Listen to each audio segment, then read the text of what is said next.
Are you ready?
Hello and welcome to Week 5, Day 2. It's still Super Week here at the OPL, and we have another couple of great games of League of Legends coming your way. Hello, I'm Jake Spawn Tiberia. I'll be your host tonight. I'm joined by Jish as well as T-Gun down the end of the desk. And let's start. We'll kick it off with the, it has to be said, Jish, disappointing performance for the guys, but I'm sure that, what's the mood of the camp like, I guess? I think obviously everyone's a little bit disappointed. We came in really confident, and we all had high expectations for ourselves. We really did. Obviously, we didn't meet them, so it's just back to the drawing board, I guess. And how are you going personally? Is everything all right? Not doom and gloom. No, I'm actually in a terrific mood. Considering all things, I guess. I'm happy to be here. Excited to see some pretty top quality games. Yes, I'm super excited about it as well. And of course, T-Gun, you guys haven't played yet this Super Week. You've only got the singular game. It is going to be tomorrow. How are you feeling? How's the team going into that matchup? Pretty good. Obviously not super excited because we haven't performed too well up until now, but pretty confident we can show at least, hopefully, what we think, we need to start showing to get to the gauntlet. Of course, either T-Gun squad or Regicide will be picking up a victory tomorrow. However, let's have a look at yesterday's results before we push on to today's games. It was the Direwolves picking up a close 2-1 victory over Sin Gaming, maybe much closer than the Direwolves squad would have liked. And then Legacy came in and they just took care of business. They absolutely smashed the Chiefs. 2 games, they got it done, and they picked up all 3 points, putting them towards the top of the table now, equal with the Direwolves. Of course, we still have 2 more days of Super Week coming your way, so let's pull up today's schedule and actually have a look at that. It's going to be Abyss Esports taking on Avant Gaming first up in our best of 3, and then Team Regicide will take to Summoner's Rift against Sin to see whether they can pick up one of their much-needed victories. Tomorrow, 3 PM Australian Eastern Standard Time, Team Regicide will play up against T-Gun's TM Gaming before Legacy look to see if they can claim outright first with some more points against Abyss Esports. And this is such a super week because all of a sudden the ladder is getting very interesting, boys. I mean, people are moving absolutely everywhere. What is it going to look like by the end of the week? It's most likely going to be Legacy outright first, correct? Yeah, no, you have to assume Abyss haven't looked fantastic, coming this far into the Super Week. So, you would assume that, Legacy do claim out that outright first, and Direwolves take second. And 2 or 3 points, T-Gun. What do you guys walk away with after this week? We need all the points we can get, right? So hopefully 3. That's our goal. Will you take the 2, or do you really want to trade? I'd take the 2. I'm not going to, cry about it, but we need the 3. Yeah, certainly do. All right, let's get into today's first game for you. It should absolutely be a bar burner. It is going to be Abyss Esports taking on Avant Gaming. And the reason I am so excited about this game is Abyss keeps saying they should not be losing against the sides they're losing to. But AV are pushing to be a legitimate 4th place or top 3 contender even in some people's books. This is a game, in my opinion, that AV have to take 3 points, otherwise it's a disappointment. I think you're spot on. They came into the season just shouting to anyone that would listen that they are a top 4 team. And behind closed doors, they've sort of proven that to me in scrims without leaking too much. But they haven't shown that at the OPL. They've showed some shaky games. They've dropped games that they themselves have said they shouldn't have, and they just haven't looked very good. So if they are going to prove it, they need to do it right now. I mean, they had a pretty good performance against Direwolves, I'd say, taking a game off Direwolves, then looking pretty convincing in the 3rd game, only to drop it. A pretty decent series. I think that they have looked a little bit better than their opening round performance, I think. But, I think vying for 4th place, it's a bit of a dream, I think, at this point. Not sure how realistic it is. I think it's just their inconsistency. Like, you want to talk about the Direwolves series, they had 2 pretty back-and-forth games. They weren't exactly winning the first game the whole time, and then they capitalized on a mistake. Game 2 was an absolute shocker. Just No other way to put it. And then game 3 was pretty close the whole time too. So you have the two extremes, and they show that they can contest, but they can't do it consistently. Okay, so when is this not good enough? When is, taking teams to 3 games, picking up a couple of scrappy points and being able to push the top teams not good enough, and they need to actually start winning these best of 3s cleanly? Today. They're against Abyss, a team that, we're saying is probably 7th or even 8th maybe. And Abyss, they do have their strengths and stuff, but I would say that, as Avant, you really want to come in and take this 2-0. All right, cool. And Abyss made a lot of changes, and that's what I want to focus on. Throughout this offseason, they replace their support player. They bring in Rosie, Kuden, Gorn. They bench Frey onto the second squad now. They bring back in Luch. Parbu had already replaced Pac-Man. 3 big changes for 3 supposed huge upgrades, but still a pretty shocking season so far. What the heck is going on with the squad? Is there anything that can make this team a contender? Well, I'll start because I have experience with a lot of the players on the team, having been on Abyss previously. I do think all 3 were an upgrade.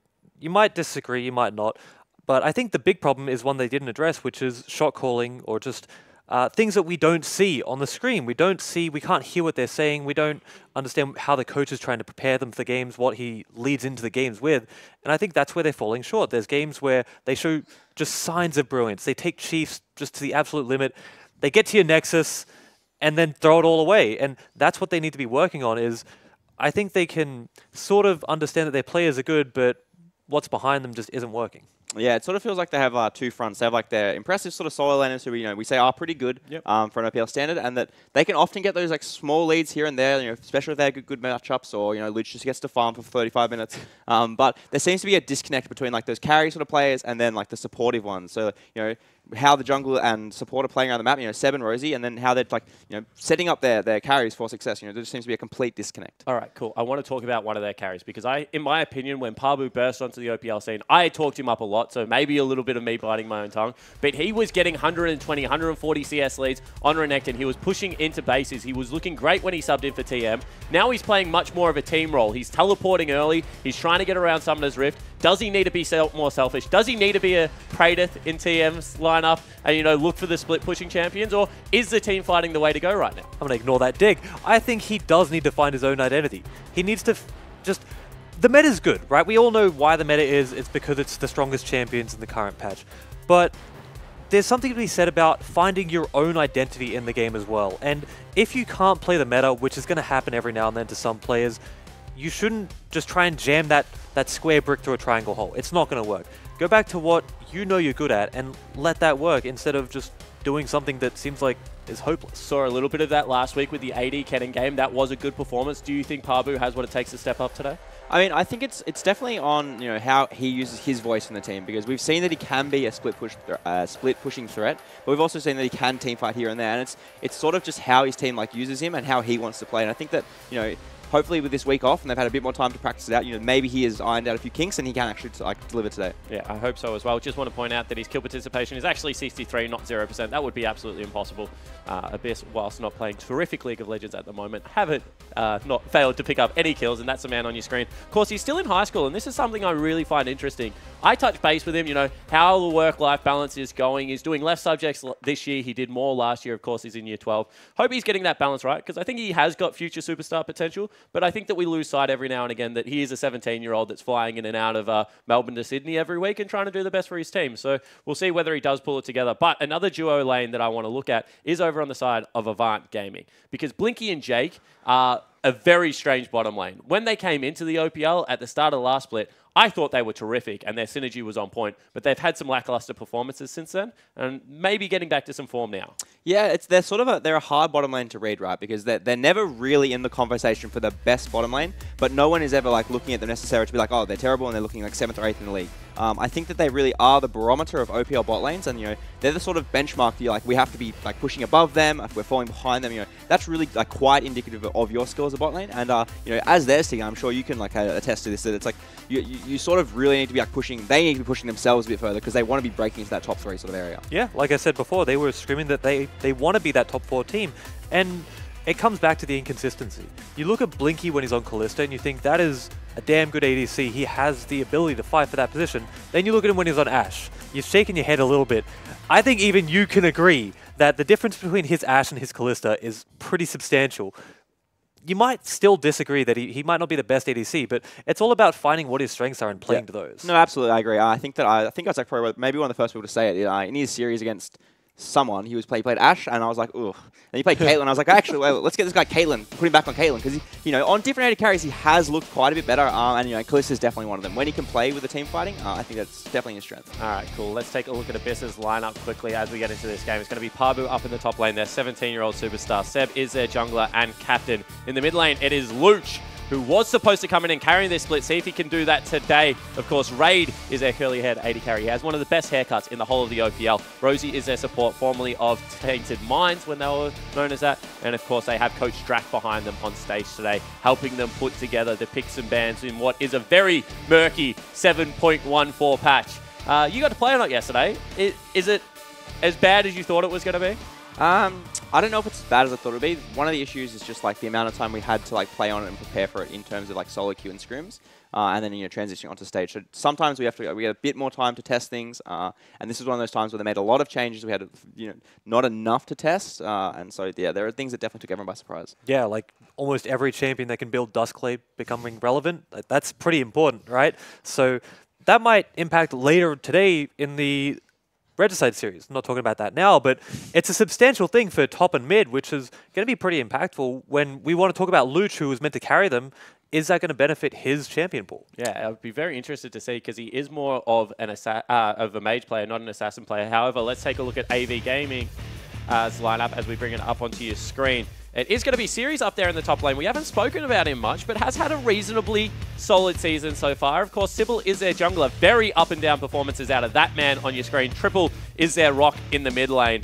Of course, it is going to be the Bash Bros of Blinky and Jake down there. They're one of the bottom lanes that I'd say that the sum of the parts is much greater than the individual players. I like it when they're playing together. And of course, they have Pinch standing behind them. The Renekton connoisseur of old loves that pick there up in the top lane. This is an interesting game. I think that people are going to be pretty divided on this one. Maybe Avant are clear favourites. I want to get your predictions before we go in. What are your thoughts? So yeah, my thoughts are that Avant are probably the favourites, and I think that they should be taking this one probably 2-1. I think that similar to Sin, they're not the cleanest of teams and they're prone to making mistakes, but they are the better team for today. Yeah, I think you're spot on. AV have shown that they are a step ahead of Abyss. Abyss have been lackluster, disappointing. There's many words you can use to describe them, but just not good enough. And I think AV are going to prove that and take it 2-0. All right, well, see whether the people at home agree with you as we bring up the predictions. Is AV going to run away with a 2-0 victory and have a nice Maxigon for dinner tonight? People at home actually thinking it's going to be a 2-1. So everyone kind of agreeing. 78% of people saying it is going to be Avant. But 51% think it is going to go to that 3. Yeah, everyone's hanging out in Camp Jish. The 2-1 for AV. Of course, that is powered by Uber Eats. However, guys, we want you to join the conversation. Tweet at us, at OPL. Use the hashtag IamOPL. And today we want you to ask in particular about what this tank meta is all about. We've got two of the brightest minds. One a support player, so we'll see whether he has anything on, the Brahms, the Tom Kenches, maybe a little bit of Blitzcrank. Then, of course, Jish, the coach of the Chiefs. However, I think we are just about ready to get into Champions League. So we're going to throw it to our shoutcasters. It's going to be Fish in Egypt.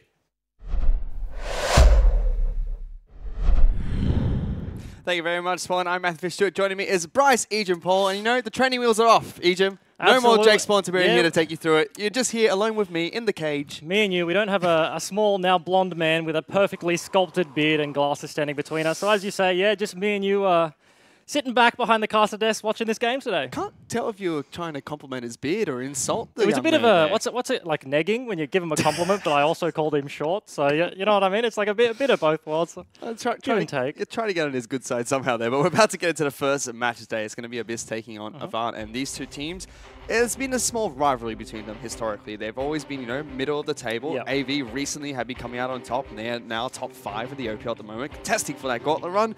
Abyss looking like they're trying to get back there again. They haven't had the best split so far. And it's pretty interesting because, as you said, these are two sort of middle-of-the-pack teams sort of thing, right? But Abyss going into every game, in all their interviews, in the pre-game talks, that sort of thing, they always seem to be talking a lot of fire. They're like, damn, we shouldn't be dropping games to these teams. We should be beating them. But when I talk to other players and other analysts around the OPL, like, they're the only ones that say that. Like, you know what I mean? Like, talking to other analysts, they don't think that Abyss should be beating AV. As you saw by the desk just then, their predictions and the fan votes at home, AV should be winning this one up today. Yeah, well, we have to see if AV can pick up the win. A lot of people back at home think it's going to be a 2-1 going to AV.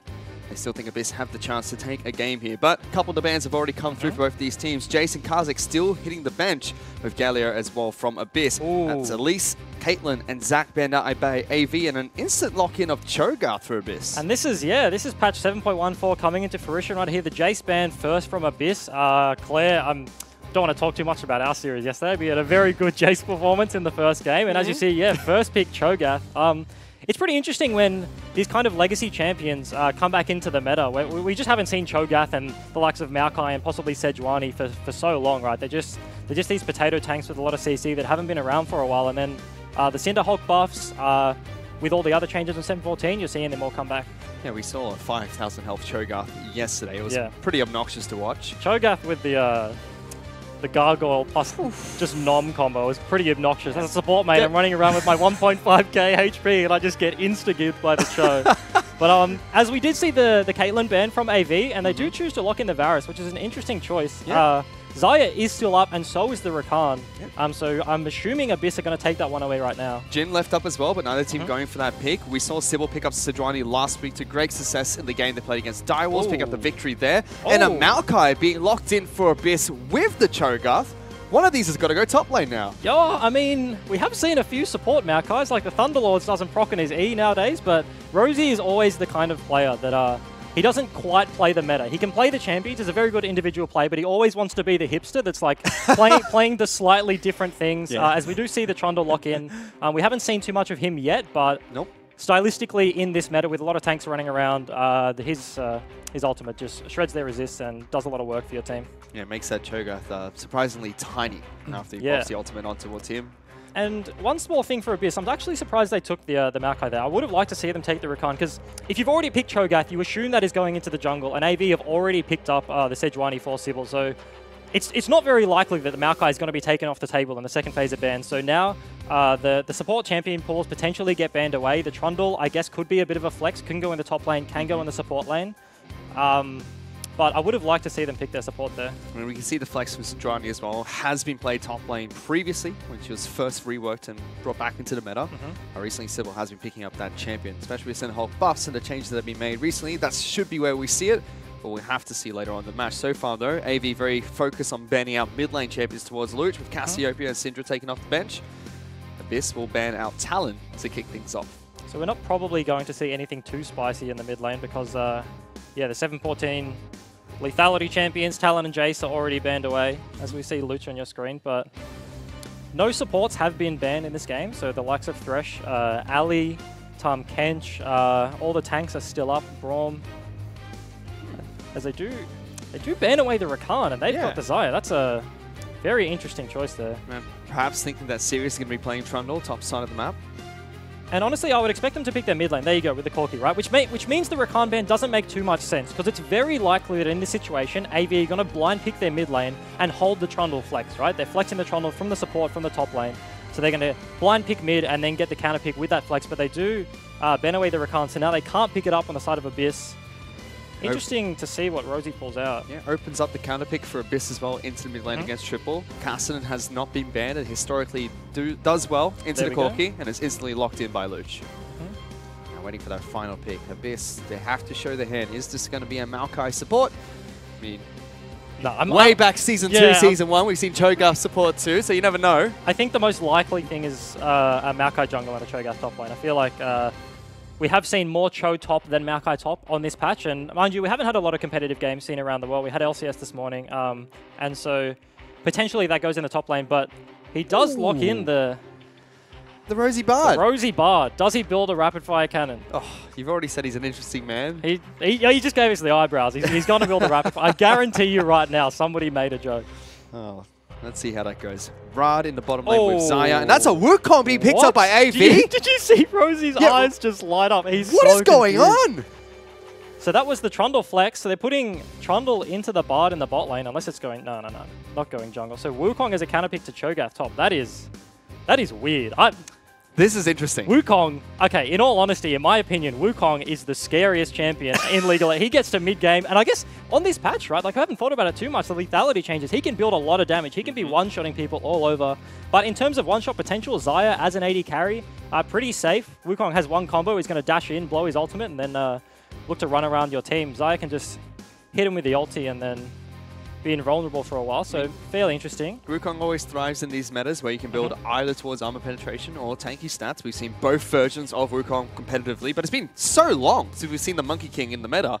And Series is playing him top lane into a Cho'Gath, another champion we expect to go into the jungle. Yeah, I mean, it's just actually just been a very interesting draft from both sides. We saw the flexes on either side, as we saw, with the Trundle, the Wukong counter pick. I guess that's why they blind pick the mid lane there. Blind pick a fairly safe, not too fancy matchup with the Corki, and they pull out the Wukong out of absolutely nowhere. You know, maybe throw him in the mid lane, potentially go up against Lucian to Cassidy, bop him with the big Wukong stick. But it's very surprising, and we mentioned this yesterday on the desk, how it's a brand new patch. A lot of things have been shaken up, and the coaches really have to read the meta correctly. Seems like Pinch thinks that lethality top lane Wukong with a Trundle support is the right way to go. Yeah, and I mean, it was something that just mentioned on the desk there. Like, as you say, that these teams haven't had a lot of practice, right? So nobody has practice against Wukong. I don't even see Wukong in solo queue, let alone scrim sort of thing. So going into this, there's just... These games are this week probably looking to be very messy, just because it's quite a new patch, lots of changes. Cho'Gath, Maokai, Wukong, Sejuani, Trundle support, Bard. Like, these are not well-refined strategies, and they're fairly all over the place. Yeah, there certainly is. But for now, let's check in with Spawn, who's standing by with Abyss's coach, Drak.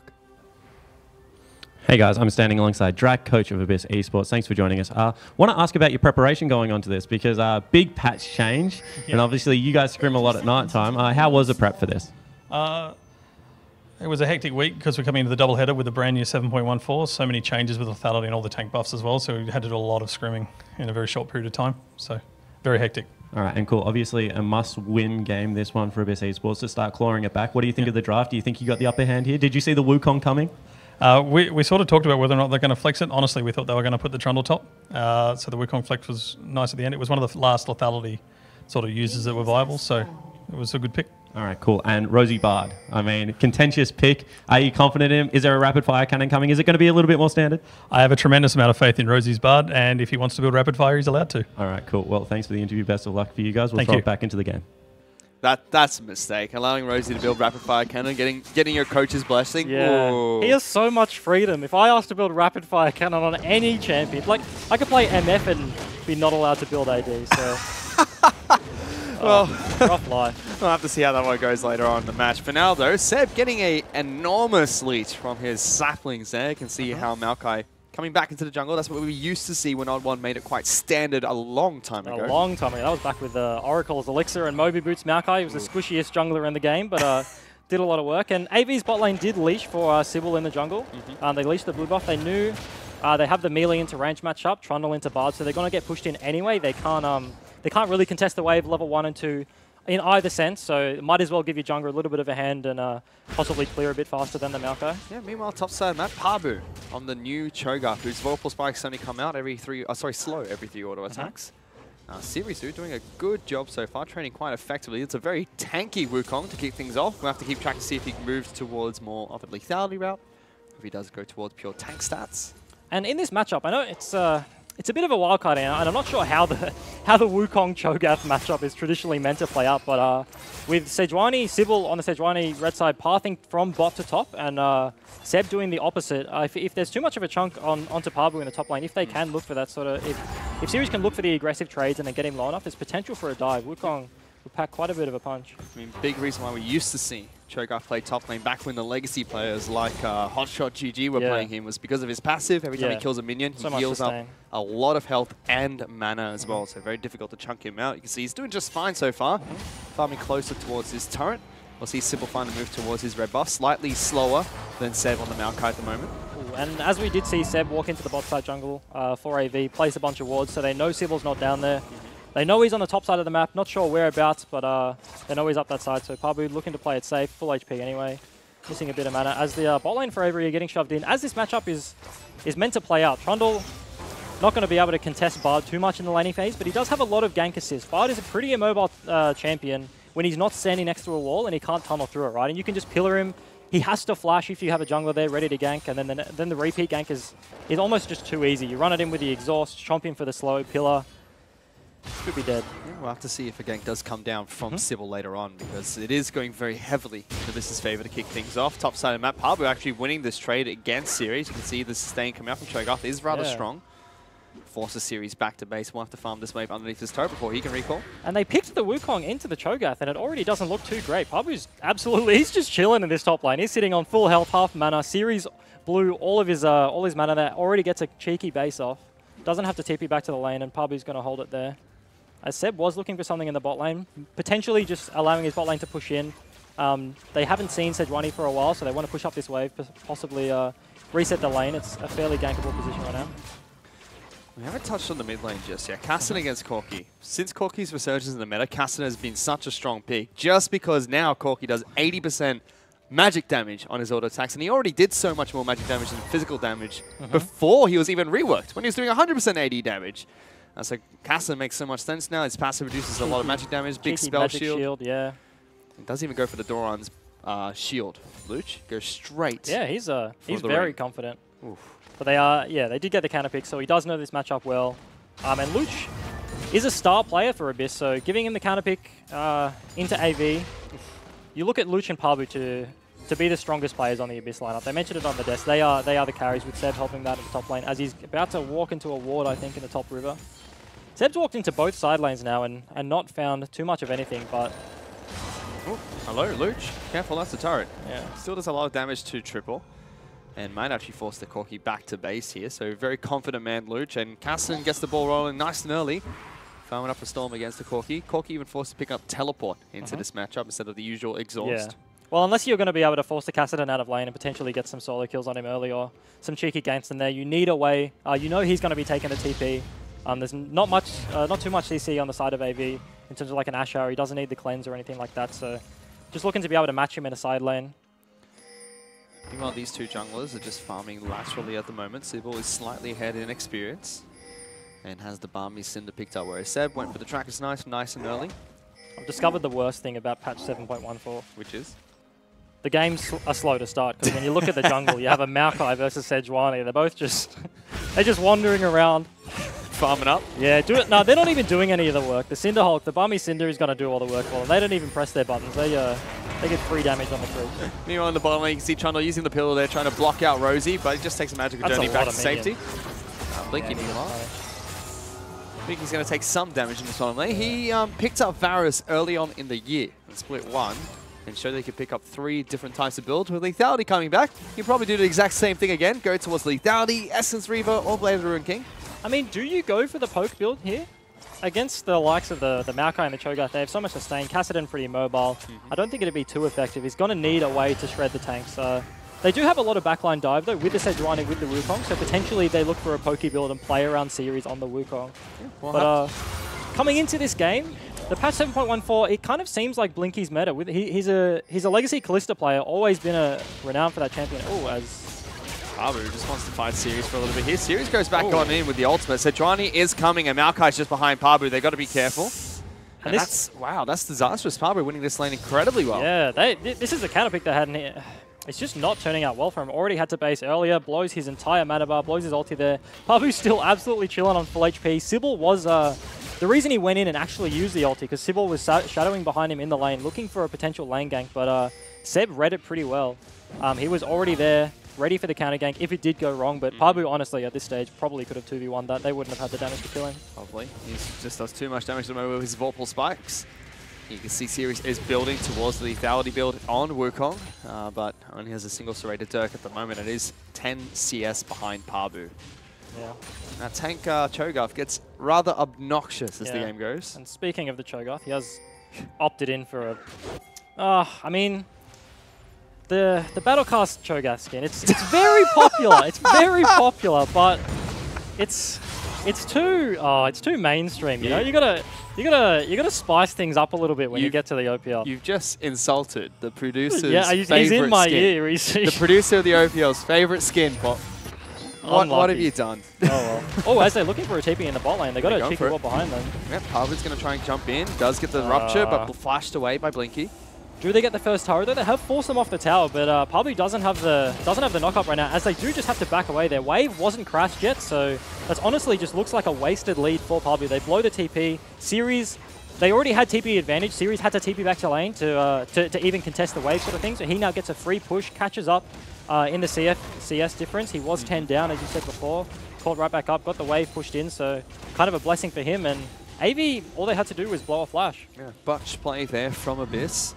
Gives AV that breathing room they really needed. The only place that is still winning for Abyss at the moment is in that mid lane, which will still do a fine job into the Corki. Already accelerated into a Rod of Ages 9 minutes in the match. Oh, that's is that early? That seems very It's early. considered fairly early. We saw Yeah. a 15-minute Rod of Ages last night. Yeah. As we do see AV's bot lane have reset after that. They do go for the Vamp Scepter on Blinky. Both AD carries went for the Doran's Blade actually, which is in the Trundle Varus into the range matchup like the Bard. I would have expected him to go for the shield, but Blinky, absolute baller, just opts in for more damage, less sustain, not afraid of what the Abyss bottom lane can throw at him. You can see just then in the mid lane, Luch takes a full spell rotation from Triple, and absolutely no damage comes through onto the Kassadin. And this is why Kassadin is such a strong pick into Corki at the moment. Hexdrink even being forced out of Triple very early on, so respectful towards the damage output that Kassadin will be able to dish out now that he's level 8. And whilst we have a lull, I just want to mention something real quick, Fish, right? So, a few people have been questioning my Alistar skin choices. And I just want to clear it up right now. Whilst both teams are just opting in for the Farm Fest, Wukong wants his lethality items. Welcome to the OPL Split. Seb is looking for a gank in the top lane, but there is no tier list of Ali Mukau promo packs. Do you know why? What is that? Because every game when I pick that champion, I look at Quinn and I'm like, Quinn, what color is your skin? And then you pick the matching promo pack. So it's not about me. It's about not synergy? my choice. It's about synergy with your AD carry. So he picks up the Xayah, the Ali, Rock, and the Blue Ali. And if there's one, I haven't fallen into the trap yet. But if there's ever a situation where it doesn't match, you just pick the yellow one because you're an all-star. He's got stars all over. Oh my goodness. I mean, you already do something really obnoxious, which is you just tap the bell once. You don't keep playing it. Yeah. That's a bit silly. Meanwhile, Luch will be able to safe. walk away from this. Sybil can't catch him out. Kassadin a little bit too slippery with blue buff. But so far, it's just been a farm fest between the two teams. Jake might be caught out here, takes a chunk of damage, but Sybil's close by. They might look pretty engaged without the ultimate, but Rosie just takes Magical Journey back to safety. And we just have a very slow start to the game, and honestly, I think it's favouring the Abyss lineup. The Cho'Gath is just gonna sit in lane, keep farming up, keep getting those stacks, gonna get tankier. Maokai, honestly, a fairly squishy tank early into the game, but once he gets items, gets more and more obnoxious. And then you have the likes of Luch on Kassadin, who, I mean, he's very happy to just be sitting in this matchup, just farming away. Got a slight CS lead in the mid lane, but both teams, I think, now have tried to make something happen in the bot lane, but both teams have flubbed on the execution. We saw the ulti out of Sybil there, catches Rosie a bit too late, gets over the wall, and from Abyss earlier, we saw that TP play behind the turret not come up with any of the goods. So Parvo's TP still slightly off cooldown at the moment. Luch still holding on to his triple has one as well, but as you mentioned, nothing happening between the two teams. Shake even looking to see if he can get a cheeky initiation going in the bottom lane. Sorry, they do lock down both Blinky as well as Jake. Good damage coming out of Raid. Temper Fate will lock down the AD carry to kick things off. Jake pops his ultimate, trying to charge back in. Blinky misses his own ultimate, and Sybil's trying to charge on in. Jake very low, has to be careful. Ultimate thrown out by Raid. He doesn't get Jake, but Maokai comes in as well. Knocks back Blinky, picks up first blood, throws out the root. Can't catch him though. The Saplings will continue charging, slows them both down, but still. Big trade in the bottom lane in favor of Abyss. Yeah, and that was just great play out of Abyss's bot lane. And they were going to win that strictly in the 2v2, and both junglers had a good read on the situation. We're both floating into the river. Maokai does get there first and cleans up the kill for the first blood. But that was just great play out of Raid. He flashes with the ulti to try get the root onto Jakey, but he flashes away. Blinky, a little bit of a flub in his ultimate there, but it's looking like it's going to net Abyss the first tower gold in the bot lane. Yeah, Abyss is going to look to try and take that down. At the same time, Pabu forced Series out of lane. He had to teleport back to the outer turret in the top lane, which is almost being taken out as well. So Abyss storming onto the Rift, starting out this game incredibly strong. Considering Series has TP'd back to lane twice now, and Pabu's actually TP'd into the bot lane, had to reset, as we are looking at the game face of Raid there. Potentially during the 2v2 there, bit panic in his eyes, but yeah, Pabu's sort of given Series a little bit of leeway in this matchup, and his turret is on like 2 HP. It almost feels like you have to start questioning the draft from Avant here, because they've picked two solo laners that are losing outright into Abyss. They had the counter pick for series. They knew that the Torghast should be going towards top side of the map, but they still threw the Wukong top lane anyway. And it's not working. Meanwhile, mid lane left Casten open while picking Corki, which we've seen as a disaster in the OPL so far. And they've caught out Sybil here. Looking to lock him down. They knock him away from the blast cone, further back into the base. He will charge further forward, smites out the blue bar to stay alive a bit longer. Does the do gets around. Can he charge out? He's trying to stand his ground. Pillars there. Not enough to keep him alive. Luch gets another kill. And they were setting up for that proactive play. AV were on the offensive there. They were looking for the pick onto Luch as he goes over for the blue buff. Series was already hovering down from the top lane, had pushed in the wave, but they knew he was there. Maybe they had the ward. You can see it on the left of your screen there. They saw him sitting there, and they all collapsed from the side. Sybil whiffs the ulti. Bit of a disaster for AV there. And I do want to touch on something. You mentioned that the counter pick and the Wukong in the top lane isn't working out too well for them. Jakey on Twitter, or Jake rather, sorry, he said, all the OPL teams are playing chess, and I hope... sorry, no, I've ruined it already. All the OPL teams are playing checkers. I hope Abyss are ready for a game of chess tomorrow, but I don't know, the 4D chess, yeah, the Wukong top chess piece isn't looking very good. So far, the Pabu piece of Cho'Gath looking to be much stronger than the Wukong. And speaking of top lane, that's going to fall as well. Rage rotates toward top side of the map with Rosie, picks up another turret. He's got 2 pieces of turret gold now, so it should be quite accelerated on the Xayah. And this is just nice, slow macro play from Abyss. They got the advantage in the bot lane, turn it into a bot outer turret for the first brick, and then they transition up top lane, find a pick onto Sybil, transition that into the top lane turret, and now they're looking for the Rift Herald, and it looks like AV just don't have an answer on the other side of the map. Yep, well played by Abyss. So far, Drux's draft phase has looked solid for them in game 1 against AV. They pick up a Rift Herald as well. Seb will collect that, not doing a spooks and leaving it on the ground. I don't want to talk about it. Why did you bring it up? It's 2 Rift Heralds that he's had, which are absolutely atrocious. I was saying before, Sam needs coaching in 2 things, in how to pick up a Rift Herald and how to hit a blasting plant. So many times I've been walking past, I've just been slapped over the wall by my jungler. Oh. I think that's just you, though. Yeah. Not so much him not being able to hit blast cones, but he's, it's Bryce. I'm just in the wrong place at the wrong time, indefinitely. But with that Abyss now, they've got 2,500 gold in the lead with Rift Herald in their back pockets. AV are going to try and take a consolation prize of the Mountain Dragon. But as you say, it is just a consolation prize. Abyss are still up in the tempo. They got the Rift Herald. They're going to look to get a full reset, so they do concede the Mountain Dragon. But honestly, in a losing position, Mountain Dragon isn't too relevant. I guess it kind of works wonders in that you can sneak a Baron a little bit quicker, but their Baron damage isn't too high anyway. They don't have the likes of a Cassiopeia or a Callista to sort of rend it away. So Abyss just looking for the reset. They concede the Dragon, are looking to set up their next player. That's aggressive from Luch, diving on towards Sybil. He can't be slowed as Sejuani. And this is a winning game for Abyss. I'm interested if Rosie opts in for the rapid fire. Rapid fire, yeah. Where does he build it? Does he build it first item or like third, or is it a luxury, or is he just like, nah, I'm the carry now? He's a unique man. You never know with Rosie when he's going to pick up the rapid fire cannon. Sometimes it's, I've got 4 or 5 items and make it the 6th one. Sometimes it's I'm going to rush it and absolutely smack everyone with my meeps.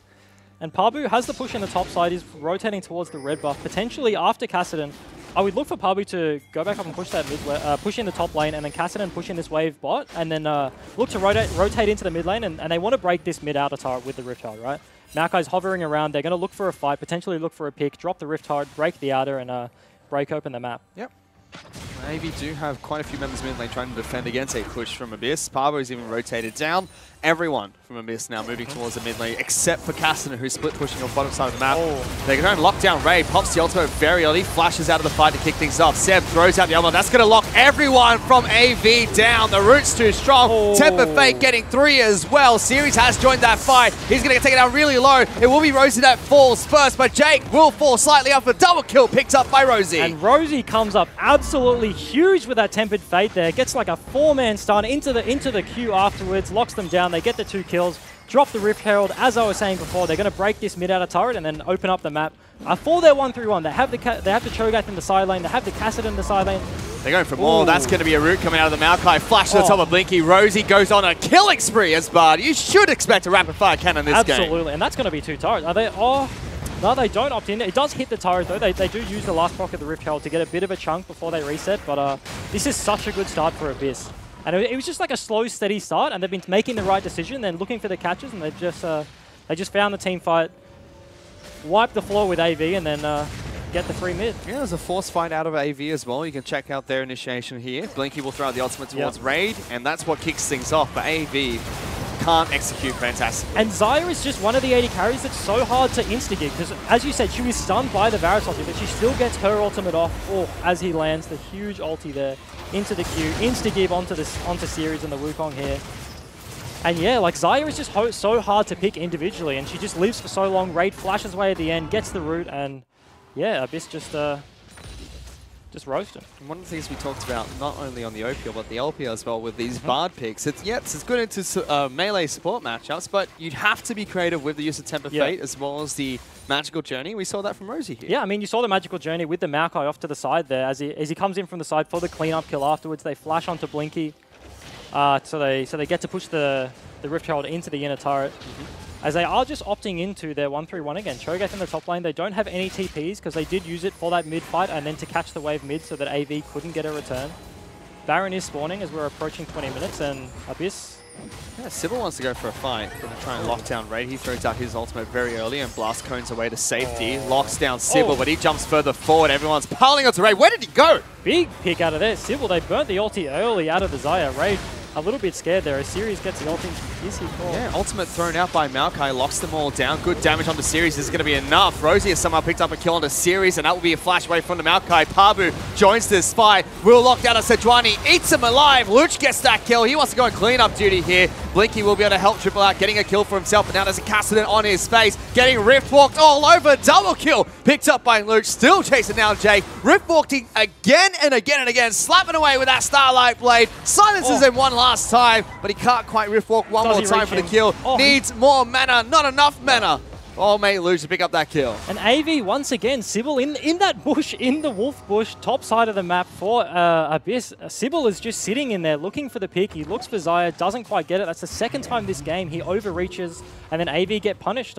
Choke, in theory, should be good for them. They have the Wukong ulti, they have the Sedge ulti, they have the Varus ulti to like spread over all the champions, but Abyss's side lanes, their macro is fairly good this game. They have the side lanes pushed in. As we get another look, Xayah blows the ulti early, and they overextend too much. They should have taken the small victory there, but they flash forward, gets the insta-give, but this is such a good choke for Abyss to fight in here with the Maokai ulti right up here. Luch flanking on the right of your screen. He gets in the backline with the free access to the side as they're just kind of funneling forward, and Pabu with a flank as well.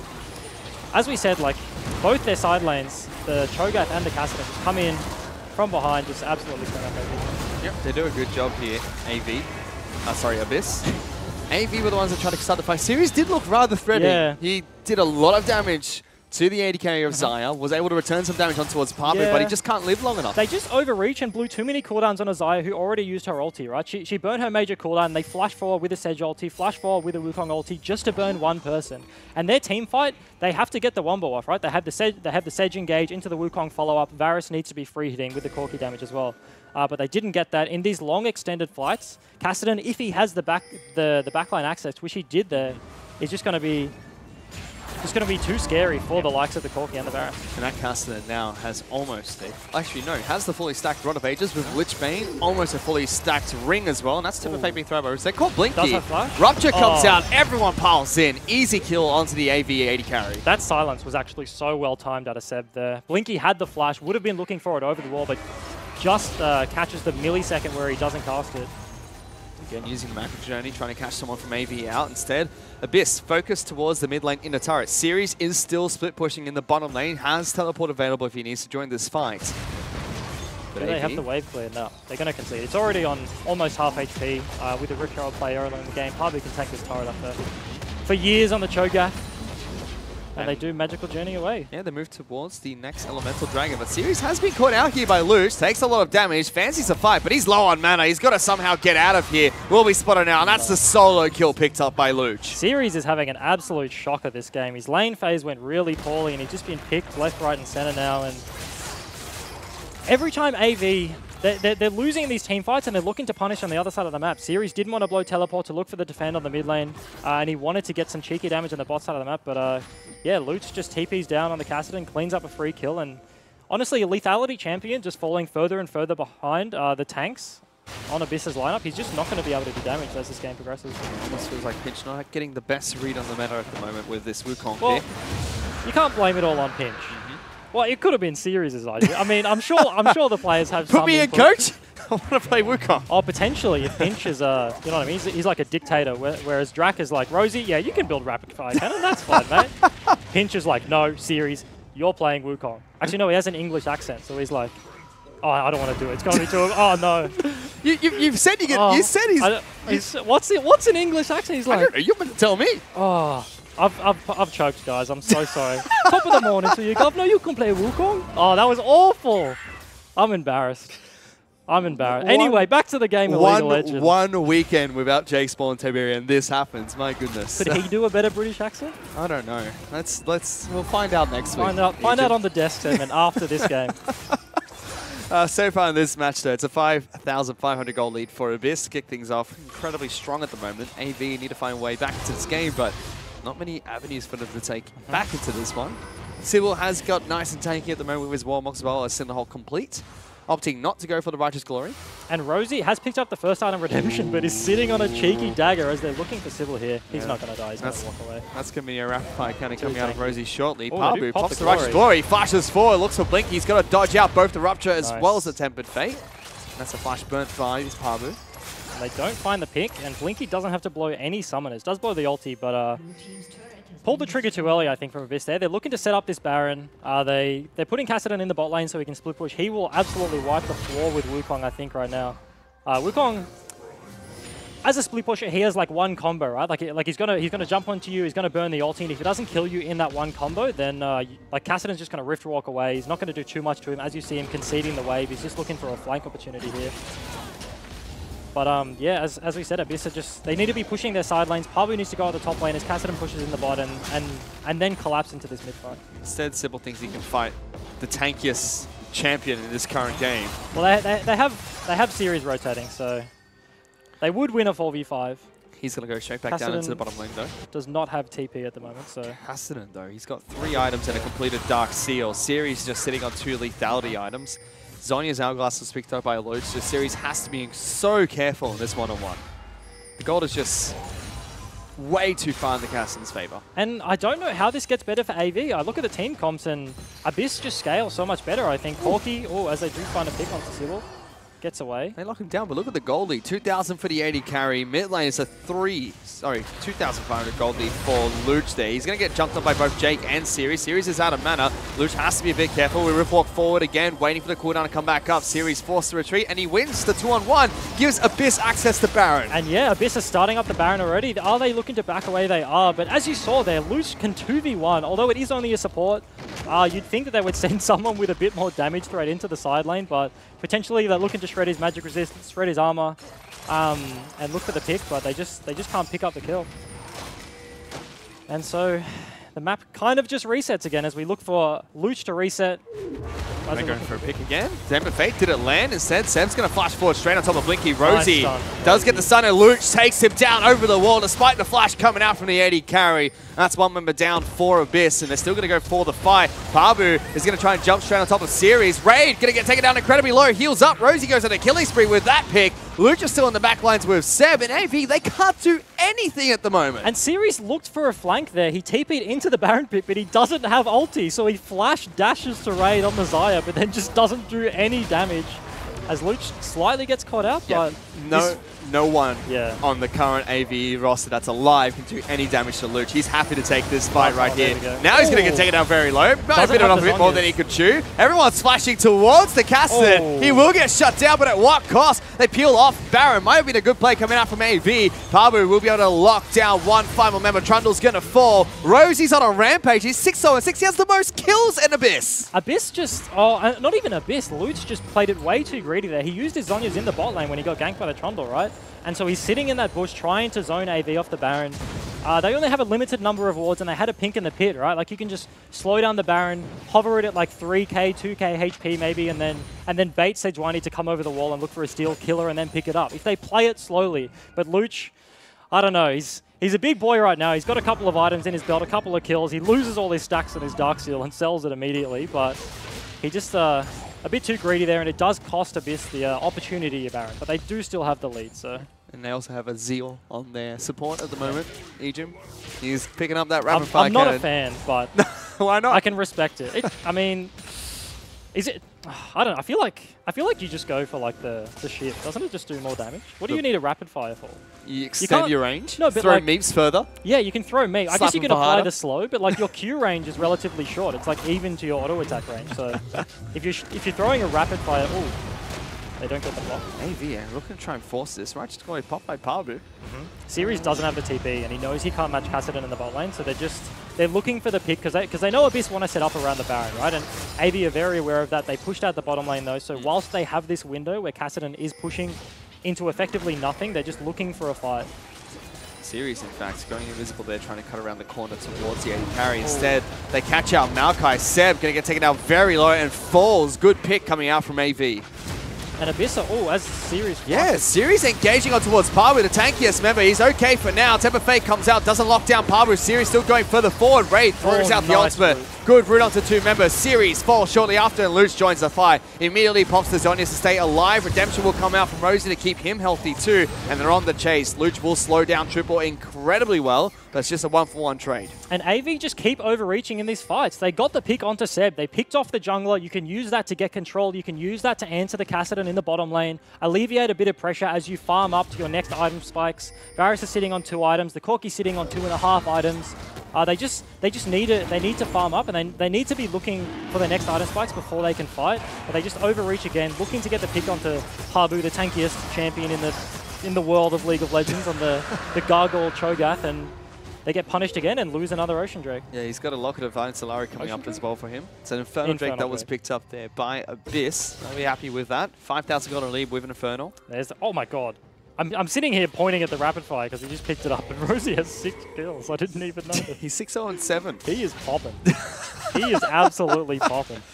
Oh, we'll have to see how much damage this guy's done later on in the match. He was also, as we saw on the player cam, taking some notes from me. His head was inside. There we go. His head is inside the monitor right now. He's keen. He wants to slap some people with meeps. He's even got wings on his health bar. Look at that. That is a scary bar. Yeah, it's a shutdown waiting to happen for AV if they can get a kill onto Rosie. But Abyss are in firm control of this match. Raid even has 3 items completed. Essence Reaver, Infinity Edge, Phantom Dancer for Desire. And as this game progresses, you're just going to see Series falling further and further behind in the split against the Kassadin. He's constantly grouping because AV know they're not going to win the split push, so he's missing the CS in the bot lane as Kassadin is pushing it in constantly and then looking to rotate after, so AV are just looking for these windows, and I guess they have found small opportunities, but as I said before, they just keep overreaching and they keep forcing slightly too hard and then just getting punished. Let's see what their next step is going to be, because AV need to make something happen at the moment. They are falling further and further behind. Abyss have firm control of this game. They're looking to take this one nice and slow though. Everyone grouping up around the mid lane. Double teleport is available for both teams, but it's only Series that's split pushing at the moment. Abyss call the shots on towards the Baron. And Sedge is pretty far away. They don't do it too quickly though. They have a double tank lineup and Kassadin isn't even hitting the Baron, so they're not going to be able to finish it before Sedge gets here. But so they force a teleport TP. coming out. Temper Fate only going to lock down Jay. Blinky's able to get out of that one. Deal some damage to Pabu, but they lock down the support. First kill gets taken out there. Series in the back lines. Pops the ultimate. Gets a good one, but he's forced to flash away straight after that. Zhonya's loose by loose. They catch Blinky. He's dead. Big pick from Rosie. Still looking forward to the magical journey. Clean up crew. Incoming. Double knockup. Series going to fall as well. That's a double for Gaston and a double for the Zarya as well. And I guarantee you, Rosie is having so much fun this game. He gets the flash pick onto Blinky there. Takes him over the wall into the follow-up.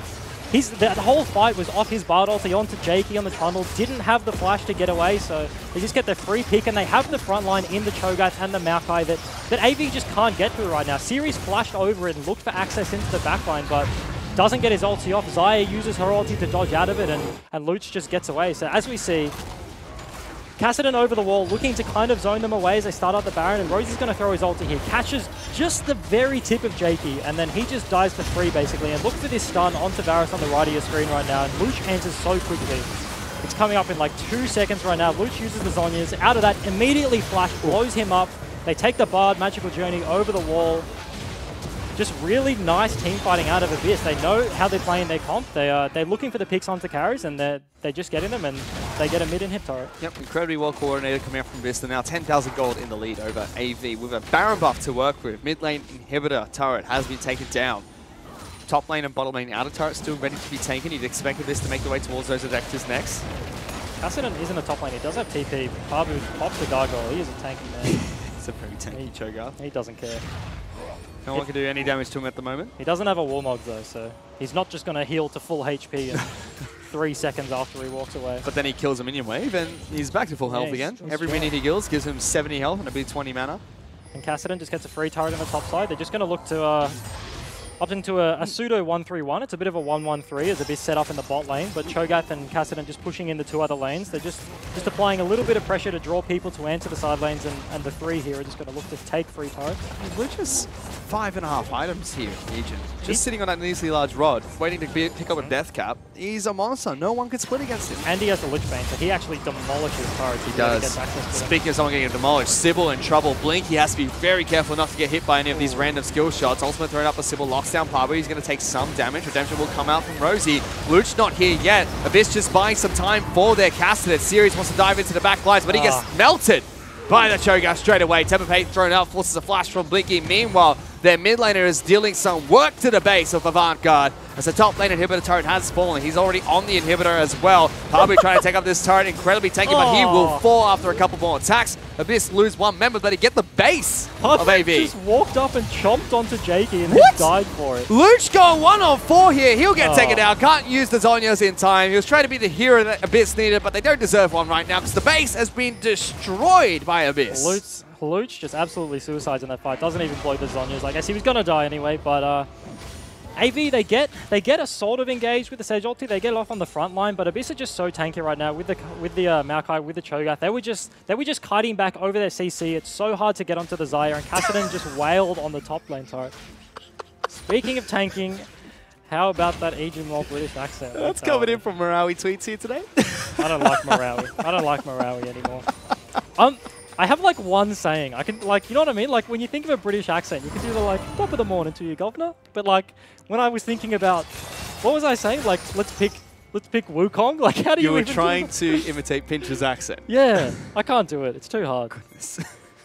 You're an absolute one day without spawn, and this is what happens. It's an absolute disaster already. My goodness. But TP this game, coming in. a very one-sided affair at the moment for Abyss. Cho'Gath. Still taking it very slow. So yeah, Pabu did teleport in. Can't get anything out of it, but Abyss won't be too worried about that. Another Infernal Drake spawning in 3 seconds. So the top lane is just going to passively push in. You see Abyss, they don't send any members up there because they TP Cho'Gath into the bottom lane. They're just, oh no, sorry, not Infernal Drake. It's Elder Drake actually, so AV have to contest it. Pabu doesn't care. He just got engaged upon by Sybil. Takes absolutely no damage. Throws out another Rapture. Gets 2 of them from AV. Now AV turn around looking for it. But Tempest locks down both carries from AV. Rosie trying to go get the stun, but Blinky almost dead already. Heals back up to half health. Jumps off by the Kassadin. Now he's got his eyes set toward triple, but the front line of AV already destroyed. Series goes for another flank. He can't get anything out of it. Double kill picked up by the Kassadin. He's heading back to base. And another really nice engage out of Rosie's Bard. He catches it onto Blinky, and then Jakey actually does a fairly good job. He body blocks for his AD carry, tanks the Bard stun so that Blinky doesn't immediately die, but the gold lead is just too much right now. The Kassadin is too strong. In these fights, they have no way to keep him off the backline. Series is diving forward, Sedge is diving forward. And so the Kassadin just gets free access to the backline, keeps picking up the kills, and in these long engages, he's just going to keep cleaning up. And this should be game for Abyss, but they're not going for it just yet. Flash forward from Seb, locks down Jake. He's trying to flash out, but he just can't. Luch goes on a killing spree here. It's a 24 kill to 6 kill game, Ejim, and Abyss want to finish this one off. Absolutely, looking strong. As the player cams come up, they're just going to wail away on the Nexus. Triple going to try his hardest, but he's not going to be able to do anything It's here. definitely not, and the Nexus is going to fall with that. Abyss pick up game number 1 over AV, stunning quite a few people back at home. Man, looking to try and pick up this series here as well. Yeah, everyone, including me and the Desk, said that AV were going to get the 2-0, the cheeky 2-1 maybe. So that's still on the cards as Abyss do pick up the first game, but they've taken a few notes from Legacy there with Raid and Rosie with the sideways fist bump after the game. My goodness, but still, no one really expected that much, that big of a dominant performance, and it started from the draft phase. We mentioned already, they picked Corky blind with Kassadin left up. Kassadin got picked into it, did well in that lane, and the Wukong picked topside map, surprising everyone, and didn't do anything against Cho'Gath. They pull out the chess piece in the game of checkers, and it just does not do anything. The Wukong did absolutely nothing. They lost the mid lane matchup because they blind picked, as you said, and it was just a very it was a relatively slow game from Abyss, and they played the macro quite well, I think. It was a slow start. They did fumble the bot TP dive early into the game, but then they pick it up, play a slow and steady game, take bot turret, take top turret, and they just kept picking up advantages all over the map, and then turned it into a victory. They did. They took it very slow and steady. It was 5,000 to 6,000 gold of advantage from 15 minutes in, but it was still a 38-minute game. Abyss trying to take the one nice and easy, and they did a fantastic job with that and pick up game number 1 over Avant. But for now, to break down that game, let's send it back to the analyst desk. Thanks so much, Fish. I'm, of course, Spawn, joined by Coach Jish of the Cheese Esports Club, as well as T-Gun. He's a support, not the coach. Support of TN Gaming down the end of the desk. That was a pretty suffocating victory in the end by Abyss Esports. I mean, stunning people, but played a very clean game. Yeah, 7-14 looks like a lot of fun, you know, with like 12 tanks on the map. Yeah, it was actually quite a good performance out of Abyss, and you know they did come to play today. Yeah, I mean, spot on. I play tanks in the bot lane, but I'm not a fan when 4 of your 5 teammates are tanks. That's got to be crushing for EV. They looked pretty crushed on the player cams, and losses like that, where when they were behind 5k, you even said when we were upstairs that the game would have felt almost over to EV, because trying to get through like a tanky choke at that point, Blinky hit him like 12 times in one fight and did like 50 damage. Yeah. Disgusting. I mean, it did look strange. However, before we get into the full pick bans, I want to shout out one player in particular. I have been very skeptical about Bard picks, and I know that Rosie is a big Bard player, but I feel like there were a couple of plays throughout the mid-game, Jish, where he really did the pick justice. Yeah, so this was just like a nicely set up team fight, I'd say. You know, Blinky like starts the ult, starts fight off with the ult, sorry, and then you know Abyss just disengage, and then you know they get the re-engage. So Maokai ult comes through, and then they have a really nice tempered fade here from Bard as well. And you know, Luch is teleported in. He's absolutely massive right now, and you know the useless chest piece there dies, and it's a really cleanly won fight from I want to say Bard, but no, from the whole of Abyss. Yeah, and I mean, but this is what people like about Bard. He does something that no other champion can do. He puts a big stop time over the middle of a team fight, T-Gun, and then allows people to set up correctly around the outside. Yeah, absolutely. And I've also criticized Bard. I think there's almost always a better lane counter than picking him. But when you're really good at him, as Rosie is, you can pretty much be the deciding factor in a game, like he was many times, especially in the mid fight, later on in the game, also just catching people out and just forcing the issue constantly. Yeah.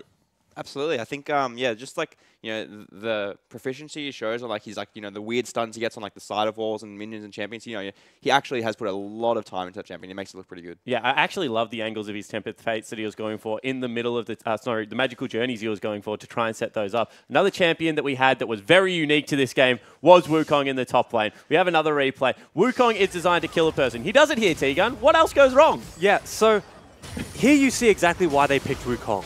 Raid just gets deleted from 60%, and this is not a fed Wukong. But Abyss do the right thing. They collapse, they extend the team fight, Luch finally gets there, Pabu comes from above, and all they do is just persist constantly. Great Tempered Fate again from the Bard, like I was saying, just constantly useful throughout the whole game. And all you need to do with a comp like Abyss's is make the team fight last forever. You have more health than the enemy, you're going to have more sustained damage, and there's just really not that much they can do once the burst is gone. How do you stop them? How do you stop this just very slow rolling boulder from just killing everybody? I mean, we were talking about this, though. This seems to be two teams with two very different reads on the patch. We have one team going pure tanky, you know, Cho'Gath, Maokai, and I know that you were saying, Jish, if that is the case, then lethality actually becomes useless. It's not a good stat to run into all these tanky members. Yeah, so we saw that the Varus priority from Avant, and we're all, oh, okay, maybe, you know, Blinky's going back to his lethality Varus, but into the massive front line that, you know, Abyss were picking up, it's kind of useless, and he ended up forcing over the Bork build, I believe. Yeah, no, we saw in North America as well, you know, the Jhin picking lethality Jhin into tanks, it seemed so useless. Yeah, I mean, the reason that lethality became such a big thing was because they were assassins. They would just kill all the squishies. You even saw it with Wukong. He's basically an assassin. He just kills a squishy. But when there's no squishies, they feel just absolutely pointless. And that's what I want to talk about. Let's pull up the last replay that we have, because really, we have a team fight here where it's just the tanks executing time and time again. And with so much CC, you have to play perfectly or you die. Yeah, no, so it really is just like CC is the name of the game at this point. So Rosie lands another good ultimate to start the fight off, and you just watch like 12 seconds of CC layer on top of Jake, and he gets to do nothing. Raid gets to dodge out a bit of the series is engaged, and then off on the side of the screen as well. You know, Rosie lands another good stun. Luch is on top of him. You know, flash the wall here, land a 2-man knock up, another stun again, and you know, like the team fighting coming out of this side has just been, it's been very good. And the biggest thing for me was Blinky dodges the first two. He dodges the Cho'Gath Q, he dodges the Tempered Fate, he gets zoned a little bit. He puts about 15 auto attacks in, as you said, T-Gun, gets hit by one Bard Q and absolutely gets blown up. I mean, how hard is it to play support an 80 carry on this patch right now? It's not fun, especially when things like Wukong can delete your ADC and tanks don't even care about your ADC. It feels a little bit of just, what do you do until 5 items? You're just trying to protect this person that can't really do anything. But once they do get to that 5-item stage, which Blinky was approaching by the end of the game, the tank stopped mattering. You saw he was building Bork early instead of going the Essence Reaver build, because to get through that tanky frontline, he's going to need like just a lot of. He needs Bork. He needs probably Mortal Reminder. He's going to need, just need He needs so a many lot, things. really. He needs a lot.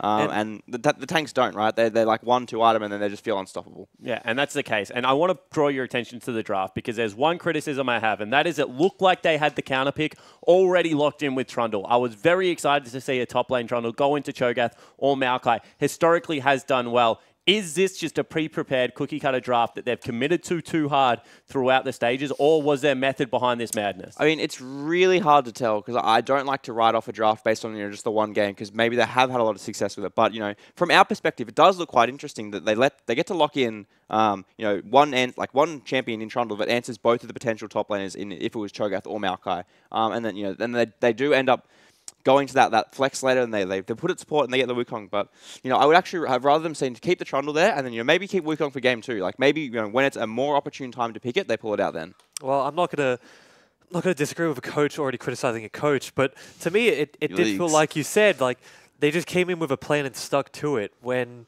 from my eyes at least, Trundle going top would have solved a lot of the tank issues as opposed to just throwing it support. I want to play devil's advocate quickly because in the past we've said, if you're a pure tank, things like Maokai have been abused by scaling top laners. Historically you were able to put nearly anything into the Maokai. Gangplank was the most famous champion that you could just put up there and wait to him to get to 4 items. Is that no longer the case because of tank itemization? Is it too hard to just run scaling into tanks and be able to take over, when you get towards the 4 or 5 items, if he had played that top lane a little bit better? Yeah, so I think at the moment, that differs from past is that a lot of the tanks currently, like Cho'Gath, is quite a threat early, and his laning isn't that bad. So Maokai often gave away a free lane phase, and it was something that you could scale through. Whereas now I think that some of these champions, they pack a bit more of a punch, especially if they can set up ganks like the Cho'Gath can, I guess. That you can't just necessarily pick like a free scaling thing in all situations, I guess. Yeah. Again, I don't really want to disagree with you. You're much smarter, especially. You're allowed to disagree with me, T-Gun. Not with top lane. You've seen me play top lane. I loved it. It's It was not great. pretty. It's not pretty. Best Nautilus on the server. But you're pretty spot on. Just the fact that they can scale quite well by building tanky items. We saw Pabu had.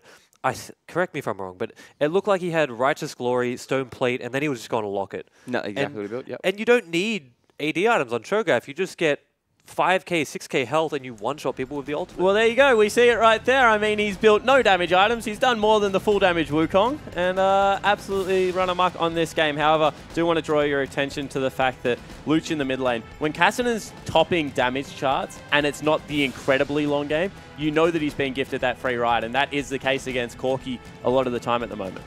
Yeah, definitely around the world seen as a pretty favourable matchup. Maybe not impossible, but just one of those matchups where it just feels so easy for the competent Kassadin player to just abuse the magic shield and get through this the free lane with the teleport, and eventually level 9 and pushing forward, he just comes such a big threat. Yeah, and I just want to touch on something else as a support main. The Bard out-damaging the top lane Wukong, I need to highlight it because I'm a hopeless shield. I might not like Bard, but I love when supports do lots of damage. And Rosie, I don't like rapid fire cannon, but I mean, he did work, right? So yeah, no, he did. And he built a Kindle Gem towards the end, and I was like, is he going to go Proto Belt or something? Sadly, he went Knight's Vow, which was a bit boring. But no. Sadly. Well, I mean, it would have been more exciting to see a Proto Belt Bard. I mean, at one stage you were 6-0-6. I feel like when you get that far ahead, you're allowed to build whatever the heck you want on support. At least that is the theory that I have at home. Don't know if you agree there, T-Guard. So can Ejim do that if he's I'm staring at super Ejim right now. No. Absolutely not. However, we do have a tweet that we want to bring up onto your screens. We are asking our analysts anything they want about the tank meta right now. So we have a tweet that's coming in, once again, from Medic for the win. And he says, who is the best tank on this current meta and why is it? Yeah, I'll throw my hand in the arena. I don't think that we have one single best tank. Sorry to not give you an answer just to win solo queue. I think that there are a couple tanks right now that seem really good, and that's firstly Cho'Gath looks really good, just on how his ult scaling works and the items right now. He's item build with Locket and Stoneplate makes him really strong. I think the Maokai's really good in jungle as well because has a pretty decent clear. Sejuani and Zac still seem quite strong as well, but yeah, I'd say those four definitely feel like the strong ones at the moment. I'm not going to sit on the fence. I will give you one best, and it's Cho'Gath. I think that the fact that if it gets to late game to the point that he has Stone Plate and he has a bunch of health, he can flash ult someone for roughly 2k true damage. That's annoying. All right, I barely get 2k health in a game on most of my champions. So I have to just stand a screen away from the guy if he's fed and just pay a lot of respect. So if you do want to just main one champion in solo queue, do it with Cho'Gath. Yeah, and I'll throw my hat into the ring. And I think that right now, in solo queue only, pro play there are definitely counters. You can get through a lot of lanes as Alistar, and he can have so much impact in the early game. And all of his build paths have cooldown reduction now. In the past, none of his build paths had cooldown reduction, and it sucked. Now you can get towards 40% very, very easy. However, guys, we are about to get into game 2. But before we get there, let's take a look at this highlight reel. Has to be careful. Ultimate thrown out by Raid. He doesn't get Jake, but Maokai comes in as well. Knocks back Blinky, picks up first, but throws out the root. Can't catch him though. No, Seb throws out the ultimate. That's going to lock everyone from AV down. The root's too strong. Temper Fate getting 3 as well. Series has joined that fight. He's going to get taken out really low. It will be Rosie that falls first, but Jake will fall slightly up. The double kill picked up by Rosie. And Habu joins this fight. Will lock down a Sejuani. Eats him alive. Luch gets that kill. He wants to go on cleanup duty here. Blinky will be able to help Triple out, getting a kill for himself, and now there's a Kassadin on his face, getting rift walked all over, double kill, picked up by Luch. Sonya's loose by Luch, they catch Blinky, he's dead. Big pick from Rosie, still looking forward to the magical journey. Clean up crew, incoming, double knockup, Series gonna fall as well. That's a double for Kassadin and a double for the Zarya as well. Rosie trying to go in the stun, but Blinky almost dead already. Heals back up to half health, jumps off by the Kassadin. Now he's got his eyes set toward Triple, but the front line of AB already destroyed. Series goes for another flank, he can't get anything out of it. Double kill picked up by the Cassidy. And Nexus is going to fall with that Abyss. Pick up game number 1 over AV, stunning quite a few people back at home.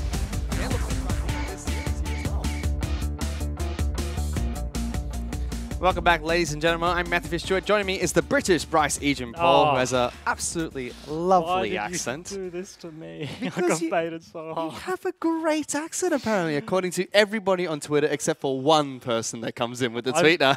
I've spoken to one person and they said it was awful. I've been told a lot of people liked it. I'm not sure if they're lying to me now. But we're about to get into the second match. Abyss taking on Avant Gaming, and Abyss looked really good in game 1, shocking a lot of people. Yeah, I think going into game 2, I would just like, on terms of AV side sort of thing, I'd like them to go back to basics. They tried to pull out some really cheeky things with the draft, pulled out the Wukong, just didn't work really at all. Didn't work at any stage of the game. Series had a really rough performance. And yeah, as you said, Abyss, they just played a very slow and steady, just a very solid game. And they just punished AV for their mistakes and they kept accruing advantages and yeah, pulled out the win in the end. And it's not the first time we've seen teams blind pick the Corki, but most of the teams we've seen blind pick Corki will ban out Kassadin and a few other counters that go in favor of the opposition. But this time around, blind pick, immediately Kassadin is picked up, and it seems like they don't have any response to it. Yeah, and mid laners, with the likes of Kassadin and sort of like the Galio, right? They're these mid laners that put you on a clock. If Galio gets through lane phase unscathed, then he's just going to be an absolute menace, just ulting to side lanes. Kassadin, if he gets a free scale up, he just is an absolute menace in the side lane as well and just pushes you to victory. So it feels like if you're not banning these things away and then you're just blind picking your mid lane into a counter matchup, then you just, the Corki just doesn't punish Kassadin enough for the Kassadin to be put down. Yeah, and Drak for Abyss, he's had a good split so far in terms of how he's been drafting for the team. I'm curious to see if he's going to be able to continue to pull out these good drafts like he did just then in their game against AV. Seems like he has a good read on the meta, whereas AV, as you mentioned, the Wukong pick, Trundle being flexed as a support, didn't work out for them, and it seems like they might have read the meta wrong. Curious to see if, like you said, they can go back to basics for game number 2 and switch things up. Yeah, potentially put Blinky on something like the Callista is on your screens right now. As we switch over to Pabu, had an absolute monster game on Cho'Gath, actually. That's not Pabu, that's Slim Shady. Oof. Is he going to stand up? Oh, please stand up. No, he's not going to. I don't think you're allowed. The ref will yell at you.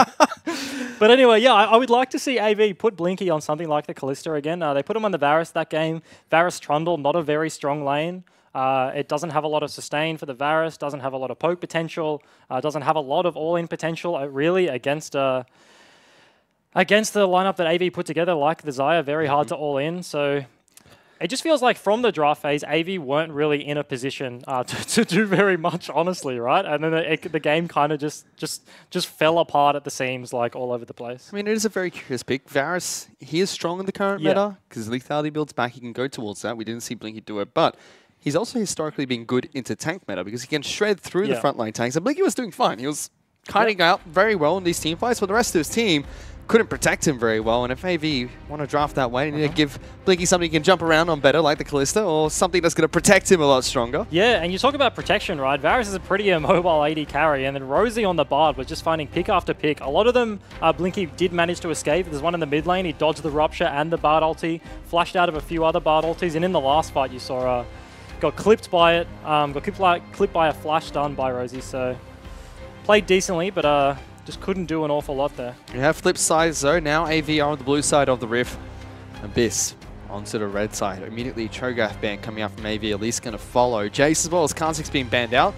We saw Kha'Zix bans throughout the first series yesterday between Sin and Direwolves, but we didn't see too much during your series, and neither team really gone towards the pick. So curious to see if Kha'Zix will be picked back up in the jungle. Yeah, Kha'Zix in this meta to me seems like a bit of a high-risk, high-reward champion. You have the likes of Cho'Gath, Maokai, Sejuani running around the jungle, and Kha'Zix can just duel all of these junglers very easily, very early into the game. But if they get a free lane phase, if they have the good pushing matchups and Kha'Zix can't find a window to 1v1 the jungler, he will just get outscaled. So he does have good matchups, but it's slightly risky, and Abyss opt to ban it away. And they also ban away the Jace on blue side and red side now, so they're showing that they don't want to put any priority on that champion whatsoever, and potentially scared of a flex between series and triple from AV. Yep, we've seen triple play it to great success in the past when lethality meta was back in.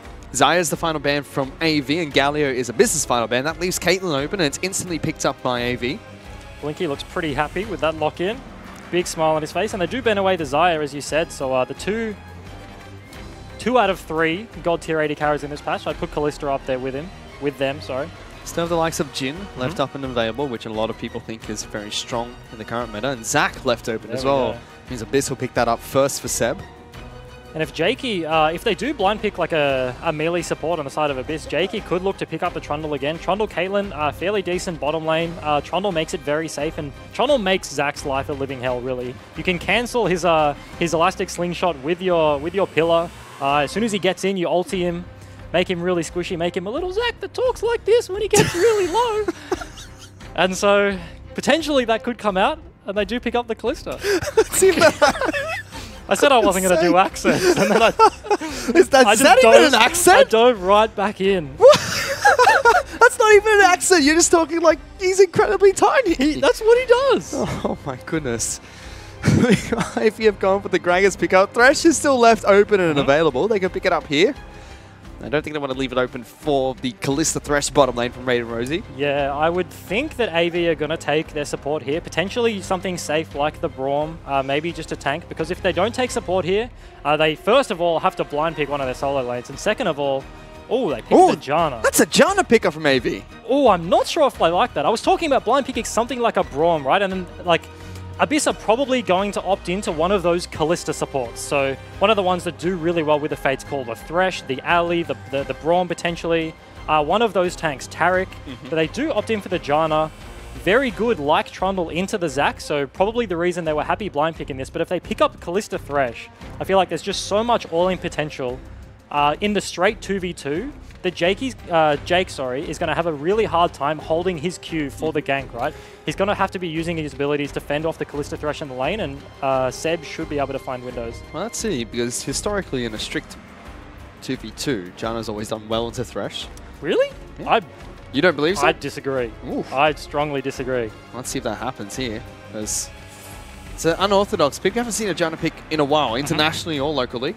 Yeah, it's been a very long time since Janna's been in the meta. But there has been a change that has helped out, which is with the coin. Once you upgrade your coin, you get the full stacks on it. It gives you a boost to your passive almost. So you get an extra 8% movement speed for allies moving towards you. Janna's passive with ground set as well. And Janna into Thresh has always been a matchup where, as the Janna player, you want to be taking the coin, even if it's less efficient than the Spell Thief, just because you can't, as the Janna, just walk up and whack the Thresh, because you're going to get hit with the Flay, get hit with the hook right in your face, and you're going to die. So you can't proc the Spell Thief passive and actually generate gold from it. So the coin being buffed means there has been at least in solo queue, a fair amount of Janna play right now. It's the highest win rate of supports in solo queue at the moment. Is it? Yep. Damn, that's sad. That's sad. That's a support. I don't like that. I've been playing a little bit in solo queue, but if you don't get an 80 carry main, then you're in for a bit of a disaster if you pick the Janna. Well, thankfully, Blinky is an 80 carry main. Thankfully, yeah.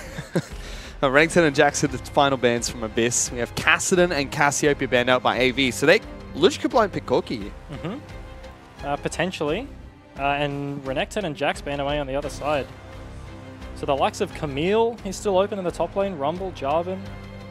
They're more than likely, I think, as you said, going to blind pick their mid here, probably like a Corki. They So they're could going go to pick for up the Camille. Okay. I mean, both the counters are banned out. Still are some unorthodox counters you can throw into the Camille lane. Last night we saw, I believe it was Jarvan had a decent time into it. Lucian?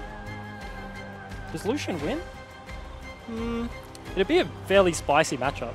I mean, like, because Camille obviously wins all the all-ins, but you should get a lot of damage onto her early in the range versus melee matchup, potentially. But AV's comp with a Lucian would look very dicey, I think. Although they do... Oh, okay, it is going to be the Gragas top into the Camille, so they do just pick the Sedge. Final pick is going to be their mid laner, unless we see something incredibly strange. We might just get that with this hover. Not mid. But yeah, curious to see what AV are going to throw at them. Abyss holding their last pick for Luch to count out whatever triple throws in the mid lane.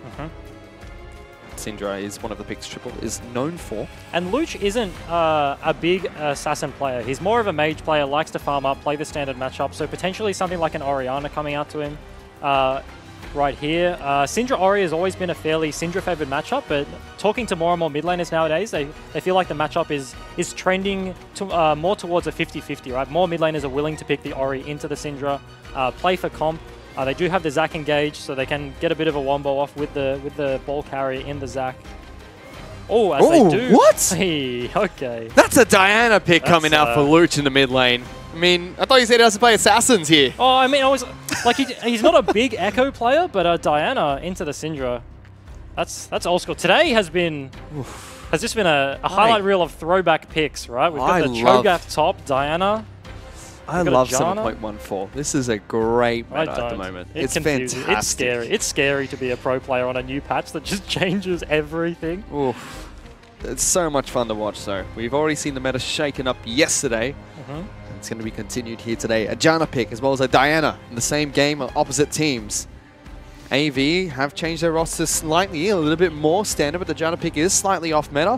Whereas Abyss, they've gone back to stock standard, but they've thrown a Diana in the mid lane. I haven't seen one since Rymeister was in this league. Yeah, that's a little TBT. But just looking at the comps, the Camille in the top lane, they got the double tank on the side from AV in the top side of the map. The double magic damage tank, right? So Camille's going to be able to itemize against that fairly well. It should be fine up there in the Gragas Sejuani will find it hard to kill her. But then if you look at the bottom side of the map, right, they counterpicked the Syndra with the Diana, and then they have the Kalista Thresh, which is just such a potent bottom lane. I would look for Abyss and specifically Seb to be playing around the bot side of the map. Last game, Rosie and Raid had a very good performance, so potentially playing through that avenue once again. Even though coming into the series, you wouldn't really expect them to be playing around their bottom lane. Yeah, we'll have to see if they're able to do that. Just that, because as you mentioned, AV with their double AP tank and Syndra in the mid lane, that's so much magic damage. Even Janna can add on to that. You're relying on Blinky to do all the physical damage, which makes itemization so easy for the rest of the Abyss lineup. A little bit scary for them at the moment. Yeah, and Caitlyn is one of those champions that should always win lane, right? She has the range advantage, and if Caitlyn's behind, then it's really bad because you should be ahead, right? So if he falls behind, they will have absolutely no source of AD. Tanks like the Zac, Thresh potentially really easy to itemize against the AV lineup. So yeah, let's see if he does fall behind or if Blinky is able to get ahead in this match. For now, though, let's check in with Spawn, who is standing by with AV's coach, Pinch. Hey guys, standing alongside Avant Gaming's coach Pinch. Want to ask you about 7.14. people are saying that there's lots of ways to play this patch. What's your current read on it, and do you think it is very flexible? Yeah, I definitely think it's very flexible. That's a good word to use. I think you can open up a lot of different picks in top and mid with Duskblade, but I think Cinderhulk has been the most important thing in defining the patch. All right, cool. So lots of tanks running around. This time you've got the Janna as kind of your off-ball pick. I know Jake's a big fan of it. He played it a little bit of Origin. Has this something that the team has practiced with a lot? Yeah, we're happy leaving open Zac because we think Lachlan's the only good Zac on the server. So we can play Jake's Janna into any Zac and do very well. All right, cool. But a curveball coming out of Abyss as well in the Diana. I mean, it's a different assassin. Generally, you see Fizz or Echo run into the Syndra. Is that something that you guys have planned for? Yeah, very ready for it. We looked at Luch's solo queue account last night. It's like 10 games on it, so we saw it coming. All right, so no surprises there. Let's throw it back to the guys on Summoner's Rift. Thanks for the interview. Thanks. Wow, Pinch saying that Sybil is the only good Zac on the server. I disagree. I'm a fantastic Zac player. Oh. That's not nice of him to, you know, Roast you like that. roast me like that. It's not very nice of Pinch, but they also saw the Diana coming from Luch. Yeah. That's, I guess we thought it was a bit of an oddball pick coming in. Oh, as AV do actually get the cheeky leash on the bot lane. Sybil hits level 2 as well. Looking at Jakey, he is very squishy. I wouldn't be surprised if he's opted into like gold gen runes. Potentially. Well, Sybil is able to take all of his Raptors, actually. Ooh. Even the big one gets taken down by the Sejuani. Now, Straight towards top side of the map. Our first point of business, as we were just looking in the bot lane, is Kalista Thresh have both opted in for the Blood Moon skins. So that's some great synergy there as Rosie gets some...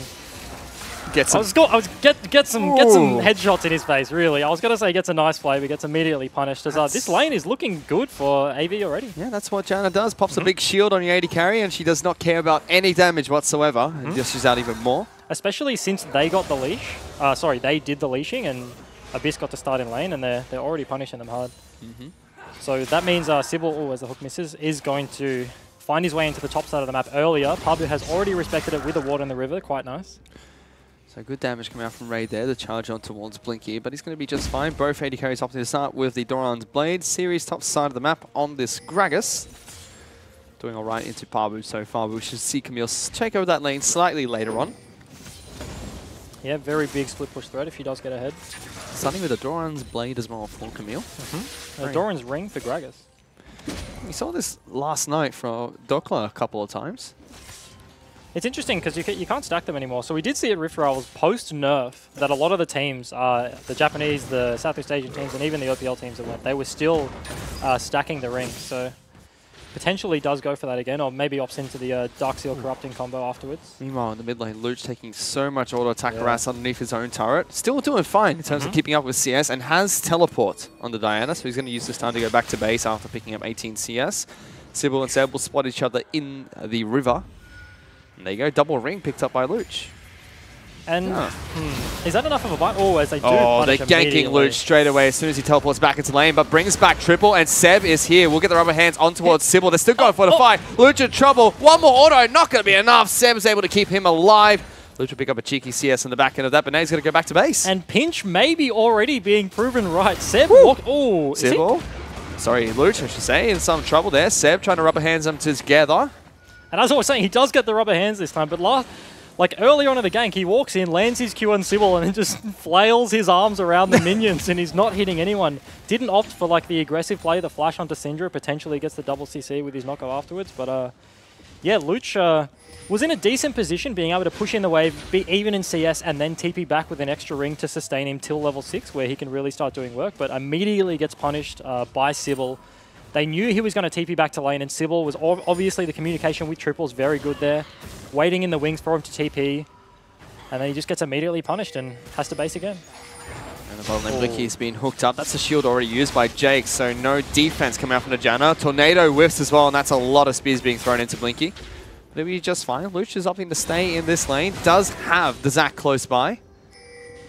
That will just deter them a little bit further. Luch staying is a fairly greedy call. Seb is basically just sacking his matchup right now. He needs to help Luch push this in, otherwise he's just going to get mega punished. So, team player right now sacking his lane for the mid laner so that he can get a reset off. As Triple just turns it around there. There's the rubber hands. Got nothing else to auto attack. But yeah, Triple's more than happy to stay in this lane. Still, Luch doing a good job. He's only 4 CS behind Triple. Is he going to do it? He's going to do it. Does get the cancel. That's big. That's another wave he's going to lose. It is a cannon wave, so I have to see if Luch can get back there in time. But this mid lane hasn't been punished too hard by Triple yet. Yes, they're doing everything they can. I have to see if that's going to be enough. No Magic Mantle even being picked up, and Arcangel tweeting in. I don't ever want Ejim to retire from pro play, but oh boy, when he does sign him, up to cast everything. Oh, you might be trying to kick Jake Sponsibiri out of a job, it seems. Yeah, I feel like after yesterday's performance, maybe retirement jokes are in order. Tim's not the, Tim Carbon Wendell isn't the only recipient of retirement jokes now. Sorry, boys.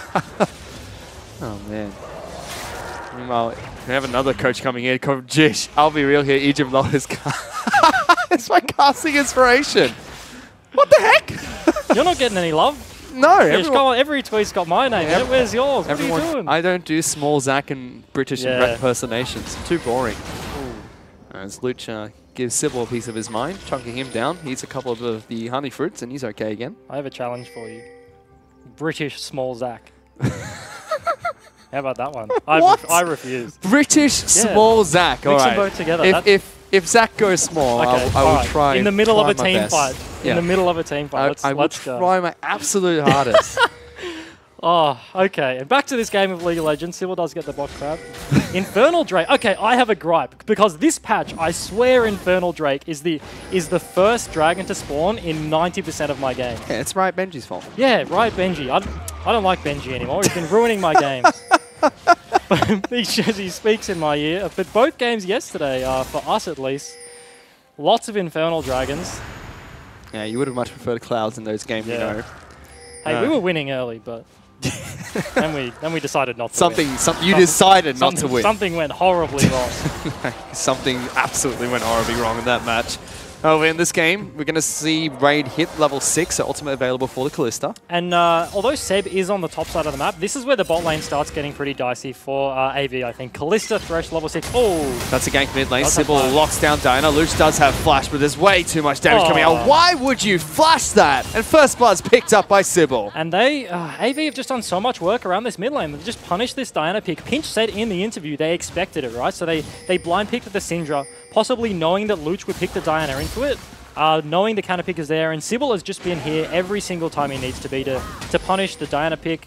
Merely Assassin in the mid lane, very vulnerable to ganks as Seb is getting flailed on. Taking an absolute beating. That allows Series as well as the rest of AV to take this red buff. And this is the second game that now it's on both sides of the coin. Abyss did it last game, but AV this game have played fairly slow, fairly steady, and have just, what is he doing? That's going to be bopped. He gets turned into little boblets. Luch is going to come out and try and help him, but it's a 3 on 1.5. They will kill Seb to kick things off. Parbu wants to go for the fight. A lockdown Series. He can't get out of this pit. Will fall. Luch at half health, getting jumped on by Triple. Tries to get away from this. Sybil is taking quite a bit of damage. Has to be careful. Parbu thinks he can fight this one out. May be able to if he gets some cooldowns back up, but Triple has got so much mana off the back of this. Sybil going to dodge out the kick, still gets taken down. Parbu has to fight his way out of this one. Has to dodge everything. One more, no, he can't do it. Big outplay by Parbu. He gets the double kill. Huge by Parbu there. Abyss were getting absolutely roasted in that fight. They find the pick onto Luch. Diana, he goes down. They take down Zac through his passive as well, but Parbu flanks down the river, comes down with Series on the Gragas, and in the bot lane, we did see Kalista fall down. So yeah, this was an engage coming out from Abyss. Hook lands onto Jake, immediately throws out the exhaust. Blinky just stands and delivers. Big outplay coming out from the Janna. Blinky just stands still, auto-attacks him to death, and Rosie falls shortly after this. I never expected the words big outplay from the Janna as he presses all his buttons, but yeah, they just overcommitted. He flash flayed onto the Caitlyn and then hooks the Janna because Jake walks up and then tanks it for his AD carry, so nice synergy there, and then they just don't have the damage to split their CC and then all in onto the Caitlyn afterwards, through the heal, through the Janna shield, through the Monsoon, so they overreach, and that's actually very big because the all-in potential from Thresh Kalista is what they thrive in, and now they have no summoners. Done. Maxi is okay. You're okay. Good chilling. Wow. Getting absolutely roasted here. It's not great. And Abyss will use this time to pick up an Infernal Dragon for themselves. They're 2,300 gold behind AV. AV starting off this game much stronger than last. They do have to be careful of Harbour though. He's got 3 kills and he's up 10 CS ahead of series. And that's pretty cheeky from Abyss. AV do have the control. They're winning the mid lane, they're winning the bot lane, but they do lose the Infernal Dragon. So you'd have to assume that's a little bit of an oversight. During the replay, they did go for a full reset, and in that time, Abyss set up for that play. They got the push in the bot lane. So losing the Infernal Dragon, despite being ahead on the bot side of the map, is a pretty rough situation, I think. That shouldn't really be happening, but they choose to keep tempo. Let's see what Avant have planned here. Sybil is walking around the backside here. Gets played back. Doesn't take too much damage thanks to his passive. And Java Shield on top of that to keep him fine. No damage there. And Blinker was in the bot lane as well. They were just 2v3 contesting that Tri-Bush. Sybil knows his limits quite well, knew that Seb didn't want to engage into that choke, as Parbu's looking for another flank on mid lane. Standing on top of a wall though, and Series will push in a wave towards his turret, forcing him to head back towards the top side of the map. Luch is still a ticking time bomb though. And Seb's going to be jumped on here by Sybil. Throws out the ultimate, has Dark Passage is enough, he gets away! Ooh. Triple snipes him!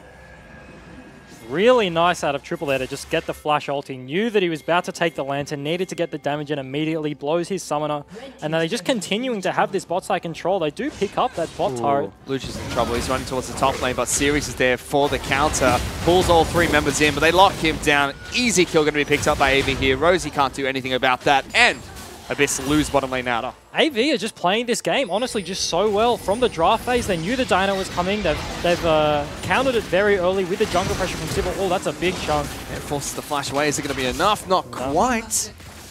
But still, Navy's bottom lane doing so well into the Callista Thresh. And everything they're doing is just working out perfectly. They get the kill in the bot lane, they get the kill in the mid lane. They're Sybil potentially soloing away the Rift Herald right now. He's dancing around it on the mini-map as Series is chilling in the top lane. Pretty risky. Triple has reset. Zach's walking over to it now. Will he pick it up after he kills it? That is the burning question. This is the curious thing. Have Abyss now. Got the read on the current meta. You can't pop that eye. Sybil's trying his absolute hardest. Finally gets it. But the Diana pick in the mid lane is not doing too much for Abyss at the moment. Luch, as we mentioned, still be a ticking time bomb, but it's been delayed so heavily by Triple in the mid lane. He already has his Morellonomicon picked up. And AV, they were winning the bot side of the map, so they push it all the way into the inner. Triple in trouble. No Dive flash. on top of him. He's got Ghost, though. Will still be locked down by Parbu and delivered back into the team. Parbu has 4 kills for Abyss now. Gets the value auto attack onto the scrying orb so that Abyss can't check through their jungle, but they do get the pick, and they are looking to siege up this mid turret.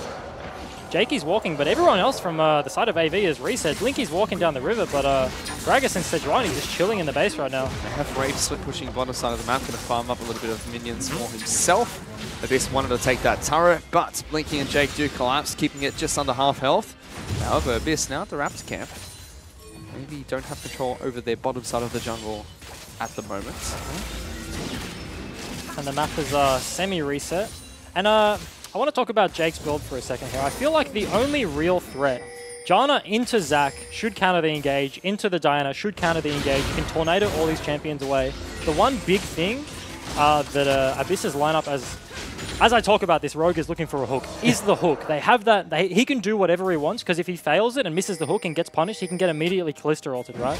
If I was in the same situation, I'd be building something like a Crucible as they're looking for a pick. Ray just wanders into his own side of the jungle. We'll get a Dark Passage back to safety. Series wants to snipe here though. Body bops in, throws out the cast, immediately deletes him. And AV are now diving between turrets. Seb, incredibly low, trying to get back, gets tornadoed away. Luch in trouble, will be locked down, has to flash over the wall, has the flash, gets out on time. Abyss only lose the 80 carry, but AV can now push towards the next few turrets. Drop the Rift Herald as well. Really nice pick there onto the Callista. Raid caught out of position, gets chain CC'd, can't pick up the Lantern until it's too late, and then Series flashes onto him under the inner turret.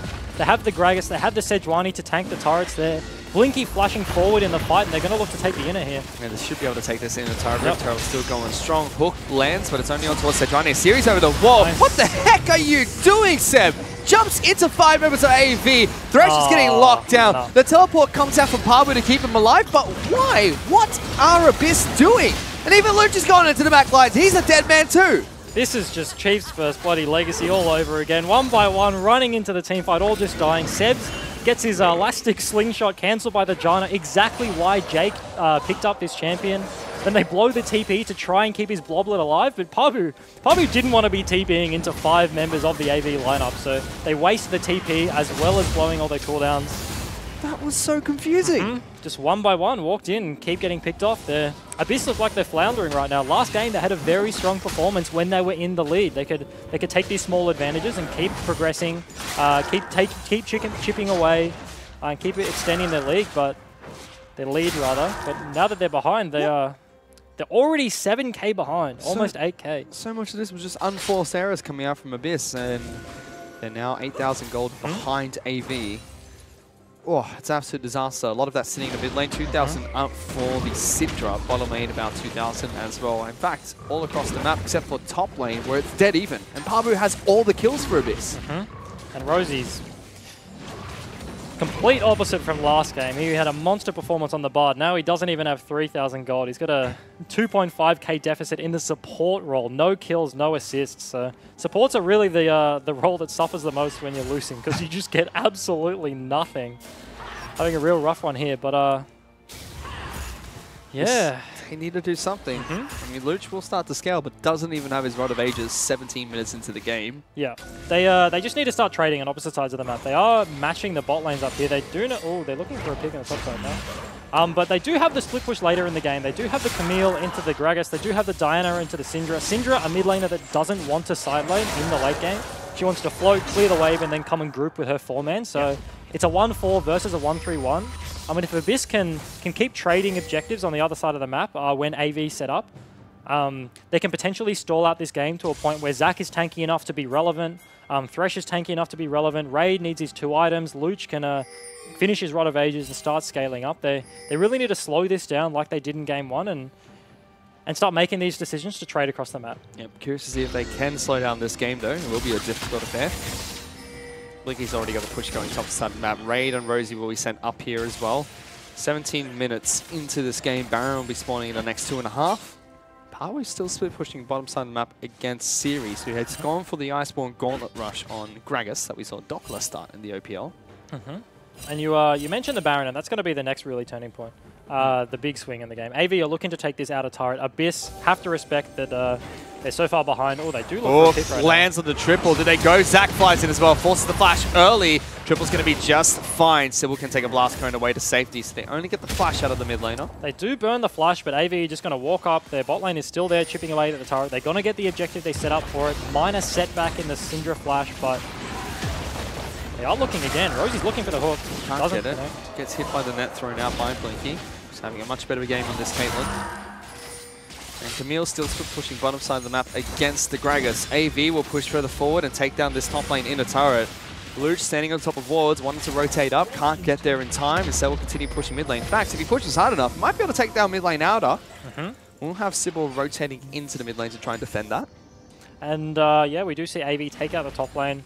And as I was saying, Baron is going to be the big swing turn. AV's flashes on their frontline engage have just come up right now on the Sedge, on the Gragas, so probably going to send their bot lane. Potentially, if they do opt in for the Dragon right now, Blinky is going to the bot side of the map, so they're going to look to contest that Dragon, but they do have a lot of pick potential with a Flash Gragas, with a Flash Sedge engage, and they do have a decent amount of follow-up and burst with the Syndra the Caitlyn. So with this gold deficit from Abyss, they really need to defend this Baron, because if AV get Baron, they're just going to blow open the map, take the inners, and potentially break the base, and that's their big main objective right now, is just stalling to a point where AV can't take it. Blinky has picked up his Infinity Edge to go with the Static Shiv, and it's Ardent Sensor complete for Jake at the moment. It's going to be a very difficult Caitlyn to deal with for Abyss. I think that Null Magic Mantle in Jake's inventory is potentially going to be going towards the Crucible, as I was saying before, to kind of a fresh hook. And then, honestly, one of the scariest things is when you have a very fed AD carry like the Caitlyn. Caitlyn is probably one of the best at it. When she gets to the 3 items, the IE, the Shiv, and the Rapid Fire, and then you have a support that can actually just keep her alive from all the threats, right? You can keep the Zac at bay, the Diana at bay, with the Mikhails, keep the Thresh, and Caitlyn just becomes the front line. And that is so oppressive when she can literally just walk up to you with the Rapid Fire proc and start hitting your carries and they can't return damage. And it almost, as a player, it just feels suffocating because you feel like you can't actually get onto it. Ooh, nice that's a hook landing into Jake, but they don't take the fight. Triple's able to knock back Seb there and chunk him out slightly. Pabu is still split pushing. If he can get a solo kill onto series, it might break the game open for Abyss to try and take back some control, but they're still sitting against an 8,000 goal lead AV have acquired for themselves with 20 minutes only into this match. And this is just going to be the back and forth around Baron. AV, you're going to keep pushing in the waves as there's a fight in the bottom lane. Pabu wins. Some trouble. Pabu gets good damage onto the Gragas. Will be slowed up by his Q. He body bops away to the rest of the minions. The series doing all right at the moment, going up against this Camille. And as I was saying, yeah, this is going to be the ebb and flow around Baron. Oh, big flank coming out of the Gragas. He does have flash. Yeah, he's going for the back line. Sybil's going through as well. Rosie will be pulled back by Ray, but now Sirius just jumps straight back on towards the Kalista. Lantern gets him back to safety, but is it going to be enough? Triple's ghosting for it, looking for the stun. Heal being used very early. The Boulder Strike does connect, though, and they lock down Ray. They expended so much for that, though. And in the draft phase, we were talking about how strong the Kalista and the Thresh are, and that is one of the reasons. Kalista uses the Fate's Call, throws Thresh away, and then they use the Lantern on top of that to basically just clear a distance of a whole screen length. But in the end, the Sedge flash ulti, they did use both flashes on their engage tools, on the Gragas, on the Sejuani. They do get the pick and are pushing up the mid lane right now. And this, they don't have much wave clear. We mentioned this yesterday in the Sin series. Pabu's the only one who can come back and do something about it. In fact, he's looking for a flank. This inhibitor turret is going to fall. AV get the first inhibitor turret of the game. Seb, the backside, so is the Camille. He's actually going to jump in and get absolutely destroyed. He's a tiny green man at the moment, and Pabu will lock down Blinky, looking for that kill, but immediately gets turned on by the rest of AV. Raid has rejoined the fight. Diana gets one kill onto the Caitlyn. The rest of AV want to kick this off. Green Man will be split into little bloblets, but AV turn around and kill him off. So now it's a 3-on-4. If Abyss want to take the rest of this one, series will knock Luch away. Good flash coming out from the Diana.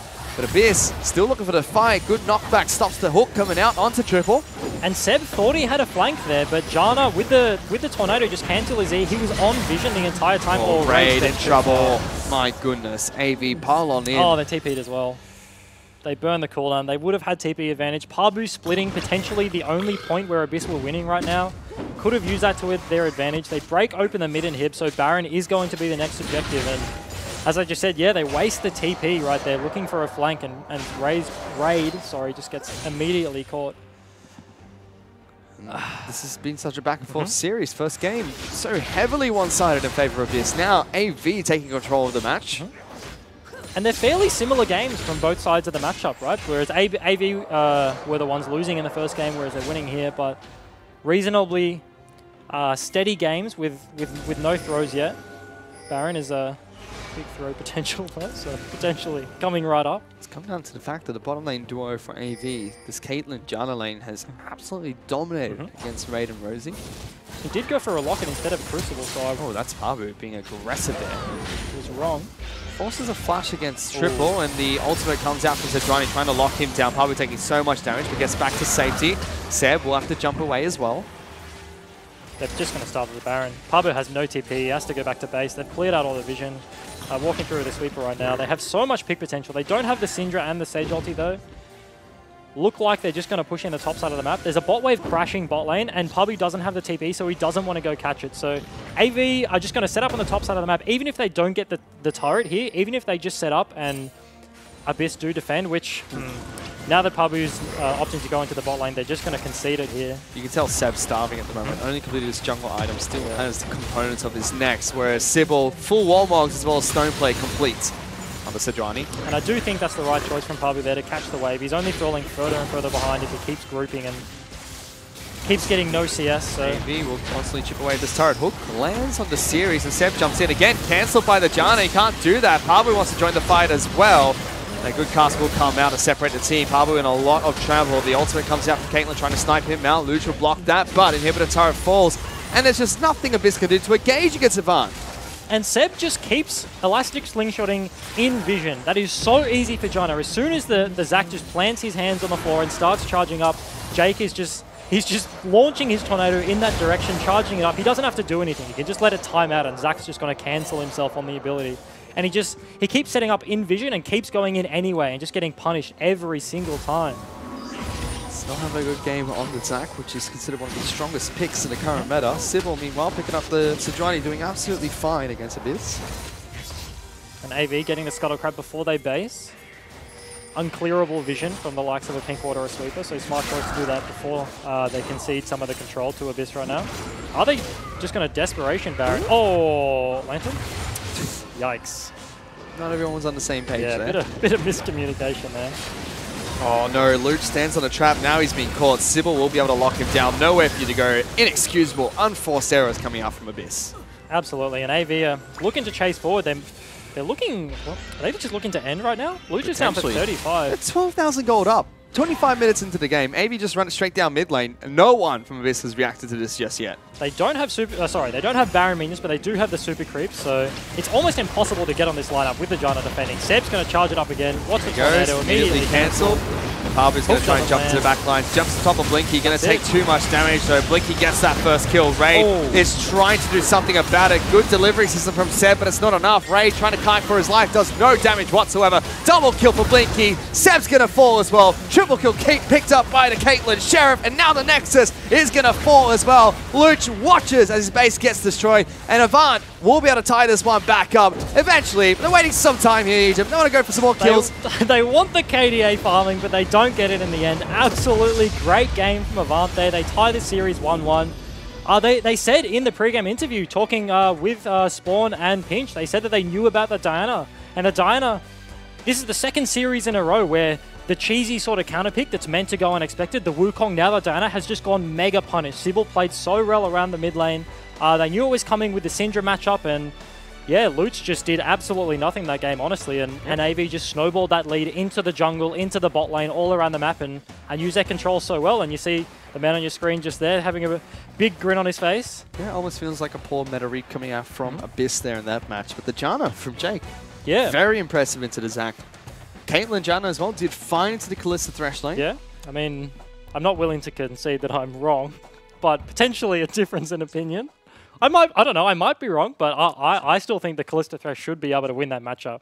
It's obviously jungle dependent. You need stop talking to the camera like I can't see you. You need the jungle pressure to get down in there to influence the matchup, because obviously Caitlyn has the range advantage, but they didn't get that. The early all-in from the Kalista Thresh failed after level 6. They burnt the Ignite, didn't get the kill, and then they just couldn't pull it out. Yep, and with that, AV are able to tie up the series 1-1, so we'll go into the third and final game shortly. But to break down that match, I'll send it back to the analyst desk.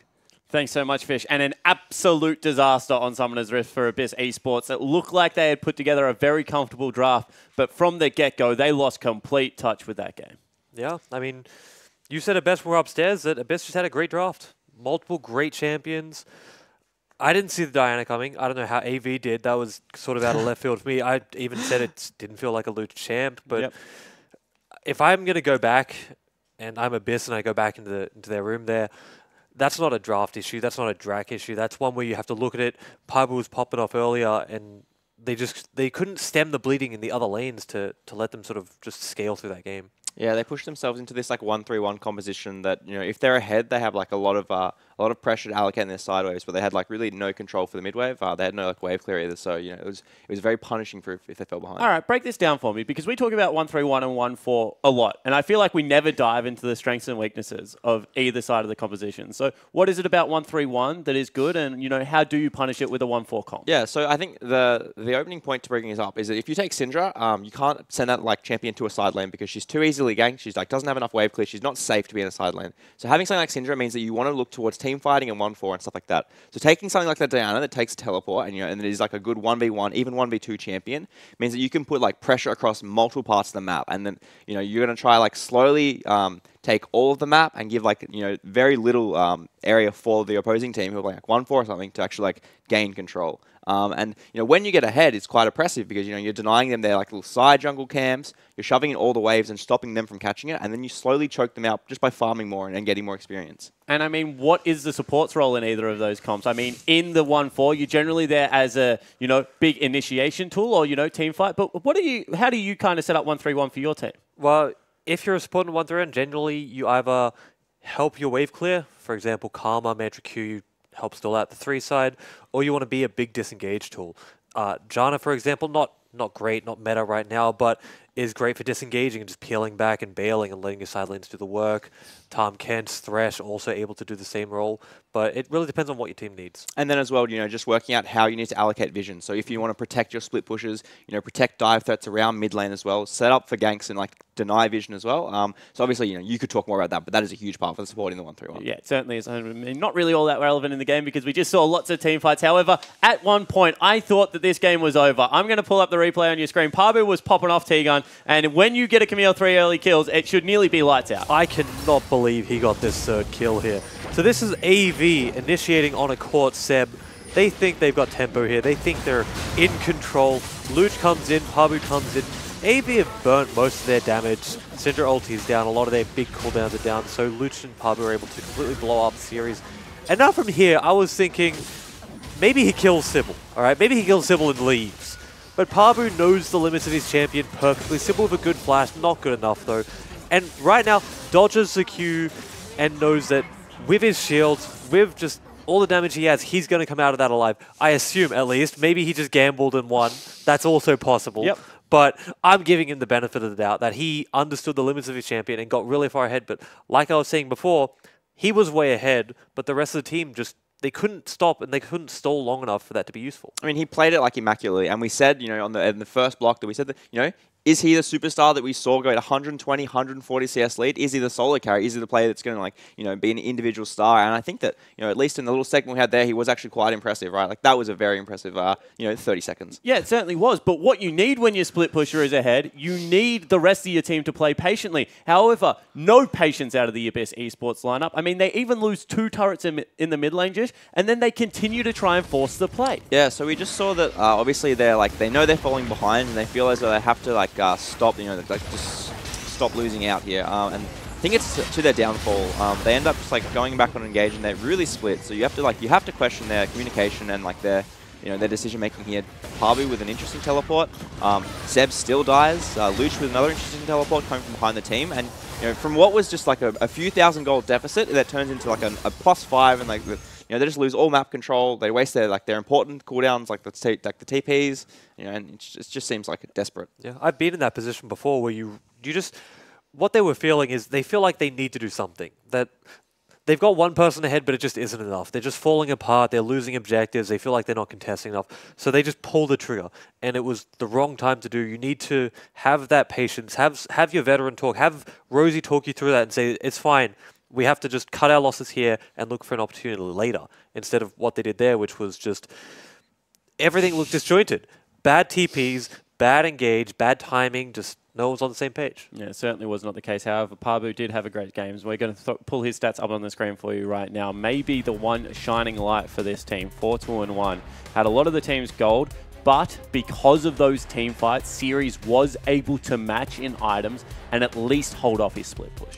Yeah, so the Gragas top is definitely not the best pick into Camille, obviously, but as we saw in the later stages of the game, Pabu couldn't punish enough just because of all that natural gold that Series accrued through turrets and such. But he definitely had some up points. And I think that there was definitely times when it did seem like his identity, as we mentioned earlier, was sort of being lost, because you could tell he wanted to be in the side lane and he really wanted to be putting his pressure elsewhere rather than trying to collapse and be in the team fight area, and obviously his team's voice won out in that. Yeah, maybe what happened was when, for example, he was in the bot lane, we see the 4-0 Camille unable to push through the 3-1 Gragas.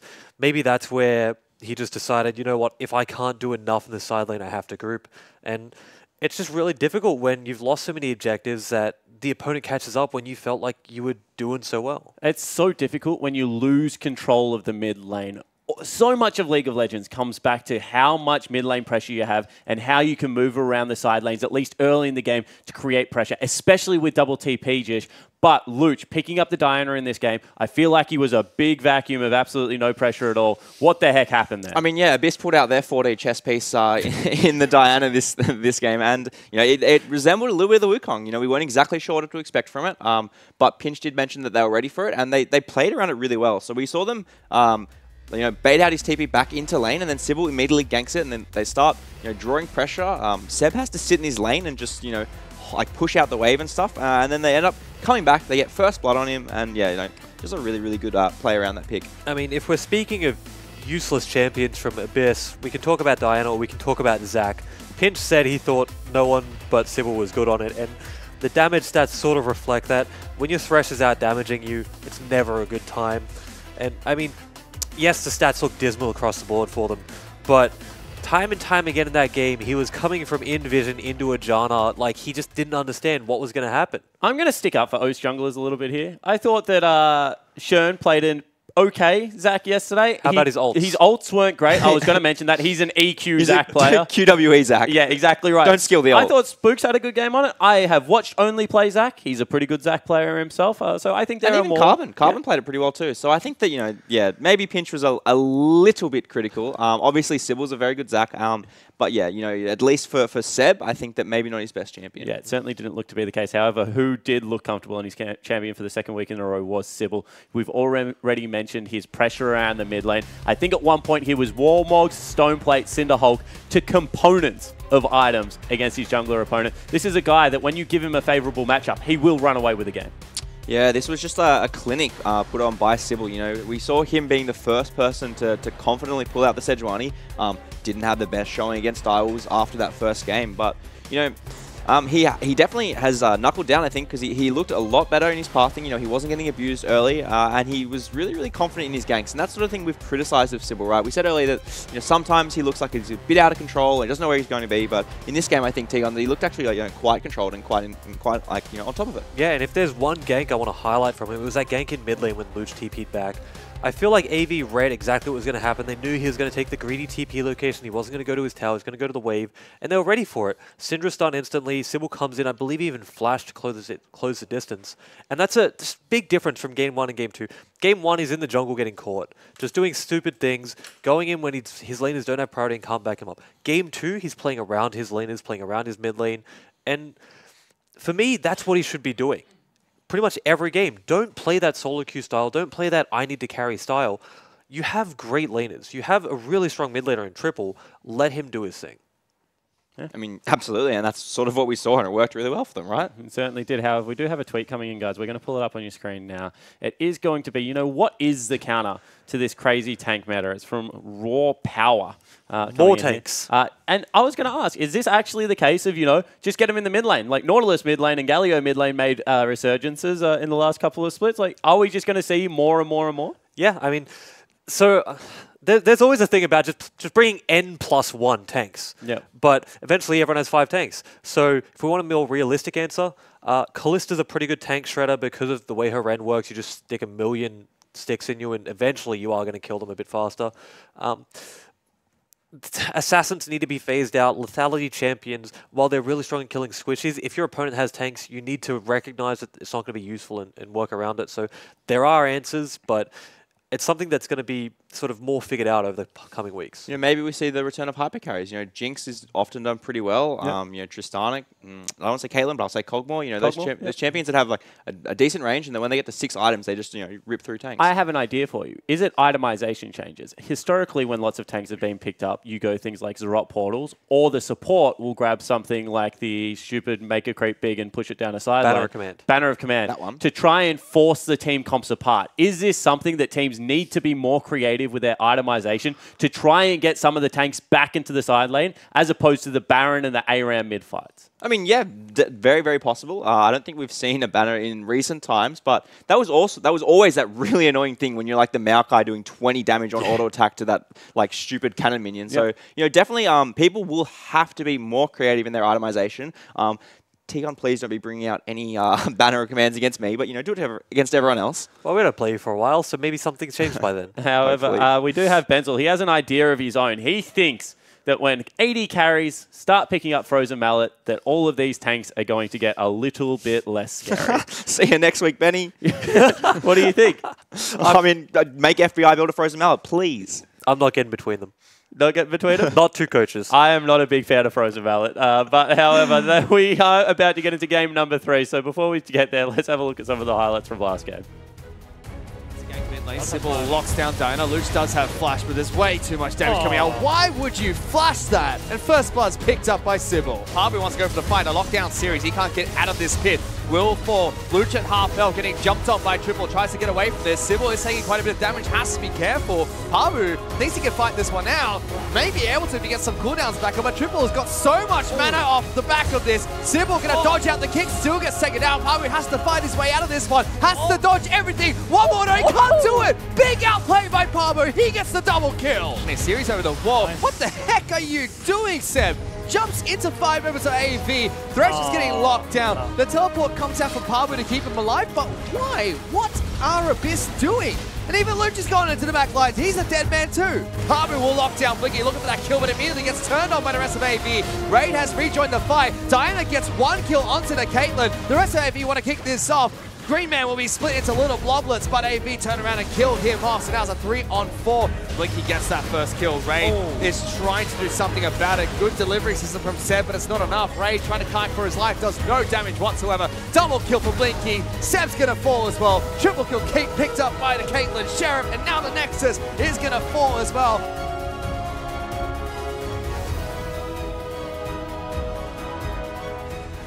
Welcome back, ladies and gentlemen. I'm Matthew. He's OK Stewart, as well as joining me is Bryce Ejim, the God Paul. We're about to get into the third game between Abyss as well as Avant Gaming. Yeah, pretty excited to see how this one pans out. Very good games in Game 1 and Game 2 from the alternating sides in their victories. I think they were pretty clean. Sybil, that game, really turned it around from his Game 1 performance, had a bit of a shocker, and then Game 2 really punished Luch in the mid lane and set them up for success. Yeah, it certainly did. I mean, it's been one-sided affairs in Games 1 and 2. Hopefully Game number 3 will be a little bit more back and forth between AV and AE, because these two teams, AV are trying to push for top of the ladder. Abyss have not had a good season so far. A win over AV here could push them up towards, closer towards playoffs. Yeah, and I mean, I feel like most people would consider AV to be a better team, as we saw in the predictions, but Abyss are really leaving their mark on this series here. They are saying that, like, you know what, like, we are one of the middle of the pack, potentially like upper middle, like I don't know how many classifications you can chuck in there, sort of thing, but they're definitely putting a mark on this and saying, look, we are contenders, we can take AV, and then on the AV side of the coin, they're the team that's like, look, we are a middle pack team and we want to push into the top, right? So like, AV and Abyss 1-1 in the the They are.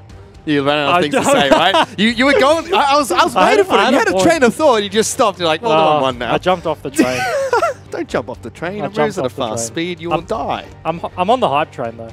I want a good game 3. This one. I want this game. I want to see Blinky and AV hype train? I'm on both sides of the train. You know. Boy.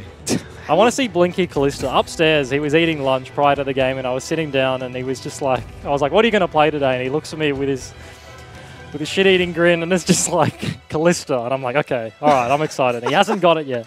Let's see if he gets Callista in this match. And you were right, by the way. Last game, Jake ran gold per 10. Oh. Yellows and Quints. Oh, that's great. That is so great. I hate him. That's so greedy. And they destroyed Raid and Rosie on the Thresh Callista lane, which you said beats Jana Caitlyn. It should.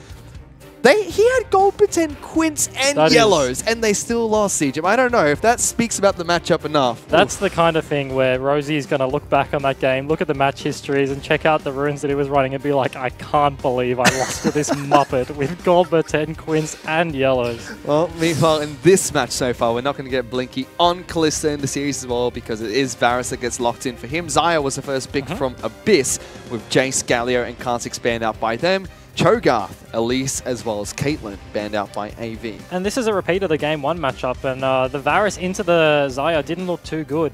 The desk, in response to a tweet that came in about tanks, was talking about hyper carries coming back. We've seen internationally, Caitlyn, Xayah, Callista are considered the best AD carries. Caitlyn is banned and Xayah was first picked, and we've seen a lot of Kog'Maw into Callista, into Xayah overseas. Obviously, Blinky didn't want to pick that one up here. Opts in for the Varus again, and Sybil picking up the Gragas again. Potentially for him, potentially flexed into series in the top lane again. We'll see how they go with that one. So Seb's going to have another Maokai game today. That get locks in for Abyss. Gragas was taken away by AV. We've seen both Series and Sybil play it in the past, and they're still very strong flex picks. Sin like to pick it up as soon as they can in a draft phase. He's just a very easy champion to draft. You can just pick him early. You don't show much about your comp. You can flex him into top lane. You can play him jungle. He has good ganks. He has decent scaling. He's just a very good CC all around tanky jungler. And we do get to see a Xayah Rakan matchup, so I'm interested in what Jacob will pick into it. I'm predicting most likely something like the Braum. Traditionally fairly good into the Xayah. You can block her feathers, you can block the root as they do pick it up. That's what they get. If he opted into a squishier matchup, potentially like Nami, Janna, Zyra, something to look to punish the Rakan lane, there's always a potential of once they hit 6, Rakan W ulti immediately blows you up. So they do opt for a safer pick. You don't get many of those mage supports anymore. Meanwhile, AV ban out Cassidy straight away here. Good signal they want to pick up Corki nice and early for triple. But we'll have to see. Potentially that. They do ban away the Sejuani, so they are reflexing the Gragas flex here. They're banning away the stronger junglers. They've got the Maokai. The Cho'Gath is already banned from AV, so the three new tank junglers, I say new and they're all actually really old, but the new tank junglers are banned away already. They have been. Cassiopeia is the next ban from AV. Another good pick into the Corki. So that should be Corki's first pick of the mid lane, but we'll have to see. And both teams really just haven't shown much. This is a very standard draft from both sides. They've both just picked up their bot lane, very strong bot lane in the Xayah Rakan, and then a fairly decent safe answer, as we said, in the Braum Varus. So, and both teams have just picked up a flex jungler. So literally both teams with almost identical drafts here. They do ban away the Echo though, so potentially Syndra pick again. Very strange ban though, because AV have the chance to pick up something here, and they go for the Zac. It's a small green blobbled man, Jim. Is that the voice you wanted? It was the voice I wanted. Now that I've heard it, I don't know if I wanted it anymore. You know what I mean? It's like, once I've got it, I'm like, oh, okay. But anyway, it's probably better than my British accent, but... I don't know. Twitter says otherwise. In saying the Zac, there's no Janna pick away here. They've already locked in the Rakan, so... Sybil on the engagers shouldn't be getting punished too hard here, as they do opt in for the Jarvan in the top lane. Picks up for Pabu. Top laner for AV is going to be that Gragas pick. Holding mid lane for last for triple. Luch has to show his hand here. Has to pick something up. Could go towards the Syndra with that Echo ban. And Triple is one of the well-known Echo players on the server. Yes, actually, one of the three. A lot of the what was they do opting for the blind? That's a fairly interesting blind pick. Vladimir picked up for Luch. And a matchup that does go well here is the Orianna, one of Triple's favorite champions. And he does hover it immediately, probably going to lock that one in. On the AV side of the coin, if they do lock in that Orianna, they have such easy engage again. They have, last game they had the Sedge, the Gragas. This time they have the Zac, the Gragas again. They've got the Ori Ball to follow. They do switch over to the Corki. 3 seconds left. Yep, that's going to be to pick up a choice for Triple here. Even changed out towards Teleport. So double TP being run by the Avant Gaming lineup. And interestingly, both of these comps want to go in. Vlad is a backline dive champion, so is Jarvan. And then on the other side, you've got the Zac and the Gragas, and even the Rakan in the bottom lane. Both teams have a very decent engage. Abyss do have better follow-up with the Maokai ulti, with the Xayah ulti into the root. So team fights will be very quick, I suspect, in this game. If people get picked off early, like the punishes from either side will be very swift. It's going to be a fun match here to decide the series between Abyss as well as Avant. 1-1, all tied up. AV came in as clear favorites, but most people back at home were voting for this to be a 2-1, going in AV's favor. It still could be. They definitely have a strong draft going into this one.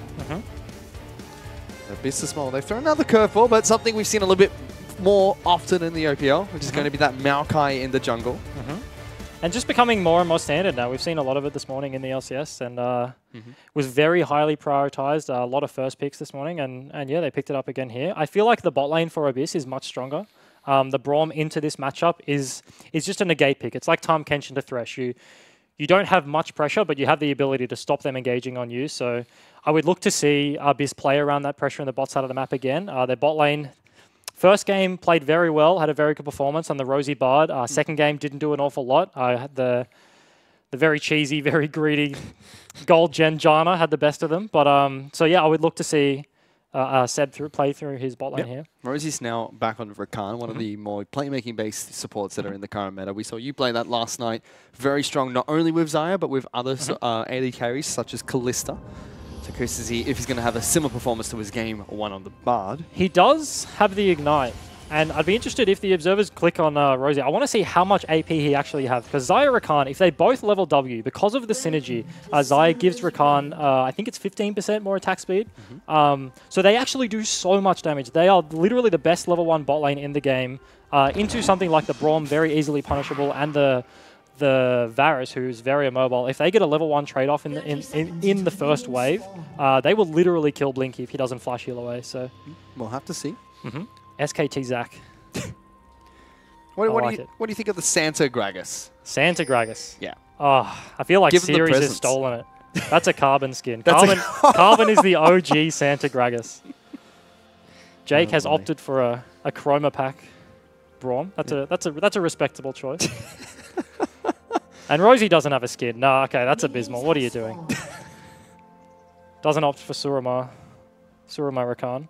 As both teams are just looking to fan. Nothing too interesting happening in level 1. Show off their skins. But Sybil's going to start on his Raptor camp again. We'll get a small leash coming out from the Gragas. Triple might throw a Frost Bomb over the wall as well. Does just that. Pabu's going to poke his head around, see if he can steal a few, but Series is probably just going to chase him off. Yeah, he doesn't even bother. Big leash. Helping out Sybil there. We'll be able to clear out that Raptor camp nice and easy and hit level 2. Mid lane, Luch against Triple. Vladimir should have a fine time against the Corki to kick things off. And both of the bot lanes didn't leash this game, which is fairly interesting. I'm going to call Rakan a melee champion just because he's like kind of pseudo melee in the wall, and he does get the W. But good knock up. Jake's just charging forward though, making sure the Raid can't chase back. But Blinky and Jake don't take a good trade. Yeah, Raid chooses not to follow up, potentially used his abilities on the wave to try and get the push, but they're losing it anyway. But yeah, both these junglers don't get a leash in this melee versus melee bot matchup, so fairly interesting difference to what they've done the last 2 games. Let's see, because it's going to be a rush for level 2 here. Currently Blinky as well as Jake are in the lead. We'll tap out. Raid and Rosie tick shortly after. And honestly, like, now that the level 1, the level 2 is out of the way, this lane won't be very interesting until level 6. Both of them spike with the 6. The Braum ulti, the Braum shield is going to block a lot of the poke away from Raid. Rosie may poke his head in, look for a cheeky W here and there, but Blinky should be fine to farm up till level 6. And then it's honestly a game of the junglers, where the junglers are choosing the path. Seb is in the bot side a lot before Sybil. Sybil's opting to go into his bot side jungle, so... Seb is in the top lane at the moment. Sirius is at half health. Pabu is shoving in this wave. Here's the gank. Seb looking for it to decide not to. I was thinking Seb was just shadowing for the counter gank there, but because Pabu has this huge wave, he really wants to shove into the turret, but curious as to whether they can actually dive this. Do they have the damage? Series, he has Colossus available, so if he does get the Bellabomb, we'll get a big shield. Does take a bad trade there. The big minion wave They're going to dive as well. They are going to look for the dive. Maokai, one of the better turret divers this early on, because he can drop aggro with his W. See if he goes. Seb going to get the body pop off. So they use the shield. Nice. No, Sirius sticks to the turret. There goes Seb. Looking to jump in. He's taking up the turret first. Can use the W to break it, but he still takes damage. First blood picked up by Sirius. Palmer will trade. Is he going to die? Almost. One mortal attack from the turret would have been enough. He still gets the better end of that with double buff, but still... Seb didn't drop aggro with the W. Yeah, that was so close. I'm pretty sure the red buff actually gave him aggro back after the W. Pabu couldn't get any damage in the small time frame he had there. Series uses the E early, and Abyss do actually really well to wait for the Colossus shield to time out before they actually commit to the dive. But yeah, Pabu does... Oh, Series wants a kill here, getting him down very low. Pabu's trying to trade back with red and blue buff, but can he get out of this one? Cancelled auto, Series, he's waiting for his cooldowns. There's the W, but Splag and drag out. Series can't find the play. Oh, unlucky. They do get the buff transfer from Seb to Pabu, and he narrowly avoids dying there. Almost all of the summoners will be blown in the top side of the map now that he's going to TP back to lane. Series is going to be in some trouble though, because he's got to go back to base after that trade against Pabu. Was looking for the cheeky outplay, didn't get it. Sybil sniping away the Wraith. Seb's about to walk into his Wraith camp, extremely disappointed. Things out where the Maokai is. Luch now might be in some trouble here, but very difficult to gank Vladimir this early on. Instead, they go straight towards the Maokai. Seb, no flash, does knock back the Zac, and Luch is being called over. Sybil should have left the Wraith back. Then he would have had something to hit him with the hands with, but doesn't have anything to CC him with, so they can't actually push further, as they do take a nice trade in the bot lane. Yeah, double root came out from Raid there, but he's able to dodge out the arrows thrown out by Blinky. Both supports sitting on 3 pots. Raid uses his obviously there, takes a bad trade, but Oh, they are looking for the all-in right now. They does flash it. It's really nice. Flash out of Blinky. Raid in some trouble. One more auto onto Rosie. Locks him down. Raid almost getting tapped by the passive of Brom as well, but he's going to back off. Brom forced to leave. Raid still standing and delivering with a big wave fighting back. Oh, whiffs the Q. Blinky was standing there taking a big wave there. Jakey with the early exhaust. Pretty good that they were going for the all-in. Rosie made it really obvious. They popped the W. Rakan just literally staunching Blinky. Does well to avoid it. Flashes out of the range, and they do look to turn it. A lot of summoners blown. That does fare better for the Abyss's bot lane as they progress towards 6. Blinky now no flash is a really easy target for Rosie, who still has flash to get on. Seb is falling incredibly far behind though. 14 CS to 40. He's a level behind Zach. Not looking good for him at the moment. Zach gets to go back to base though. Sybil has been firm until 6 minutes. Doesn't need to go back to the fountain. Parver's going to slide over and try and stop Sybil from taking a few of those last Krugs. He's hit level 6. Series has done the same. He's doing the showman camps, you know, doing the wraiths, doing the golems, because they give you tons of CS. They inflate your CS numbers compared to the Gromp and the Wolves sort of thing. So only a level behind, but on the scoreboard looks horrendous. It certainly does at the moment. Top lane Parver is zoning out Series here, which is a bit scary.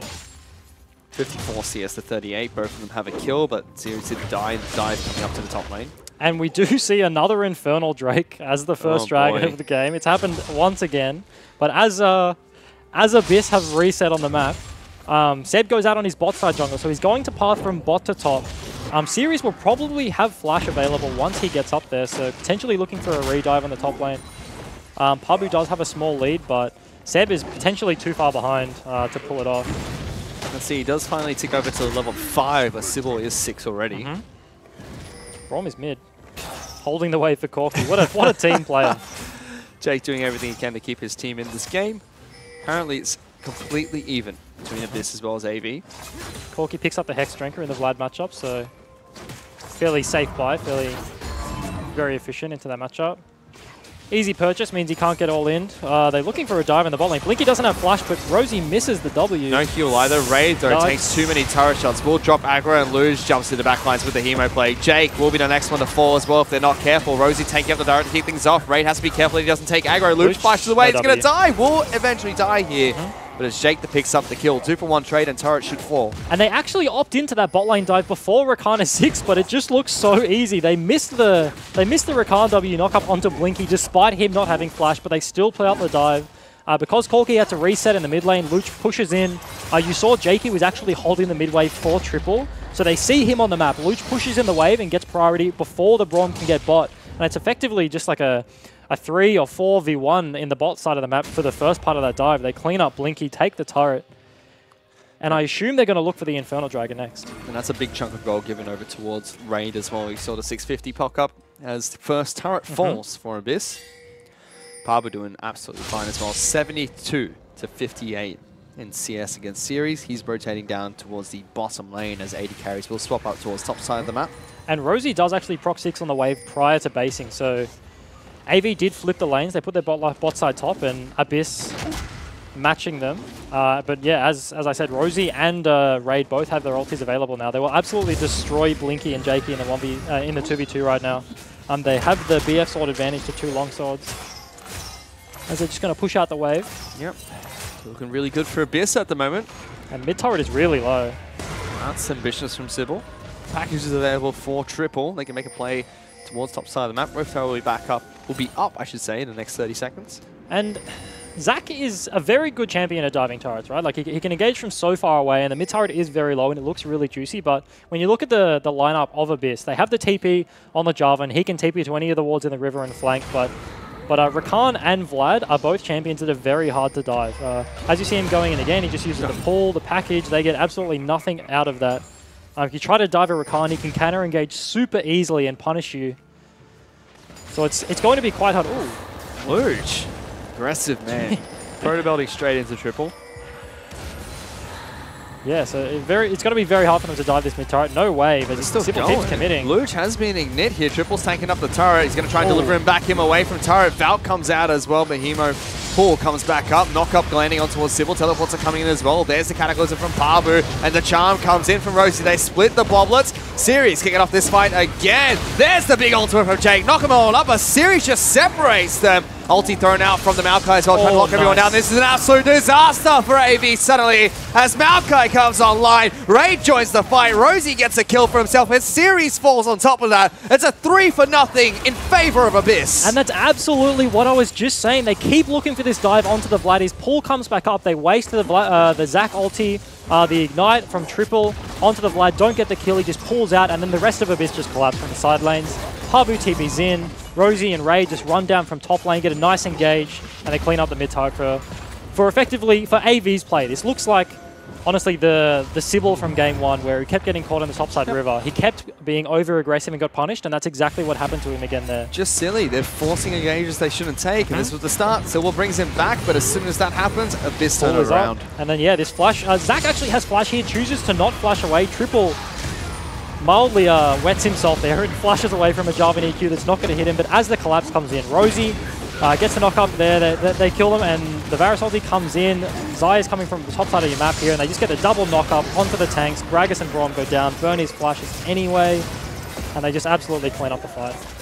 Even killing the Series in the backs. On the backside there, Series popping his ultimate, separating Abyss, which kind of helped them because Jake got a great knock up on the Braum.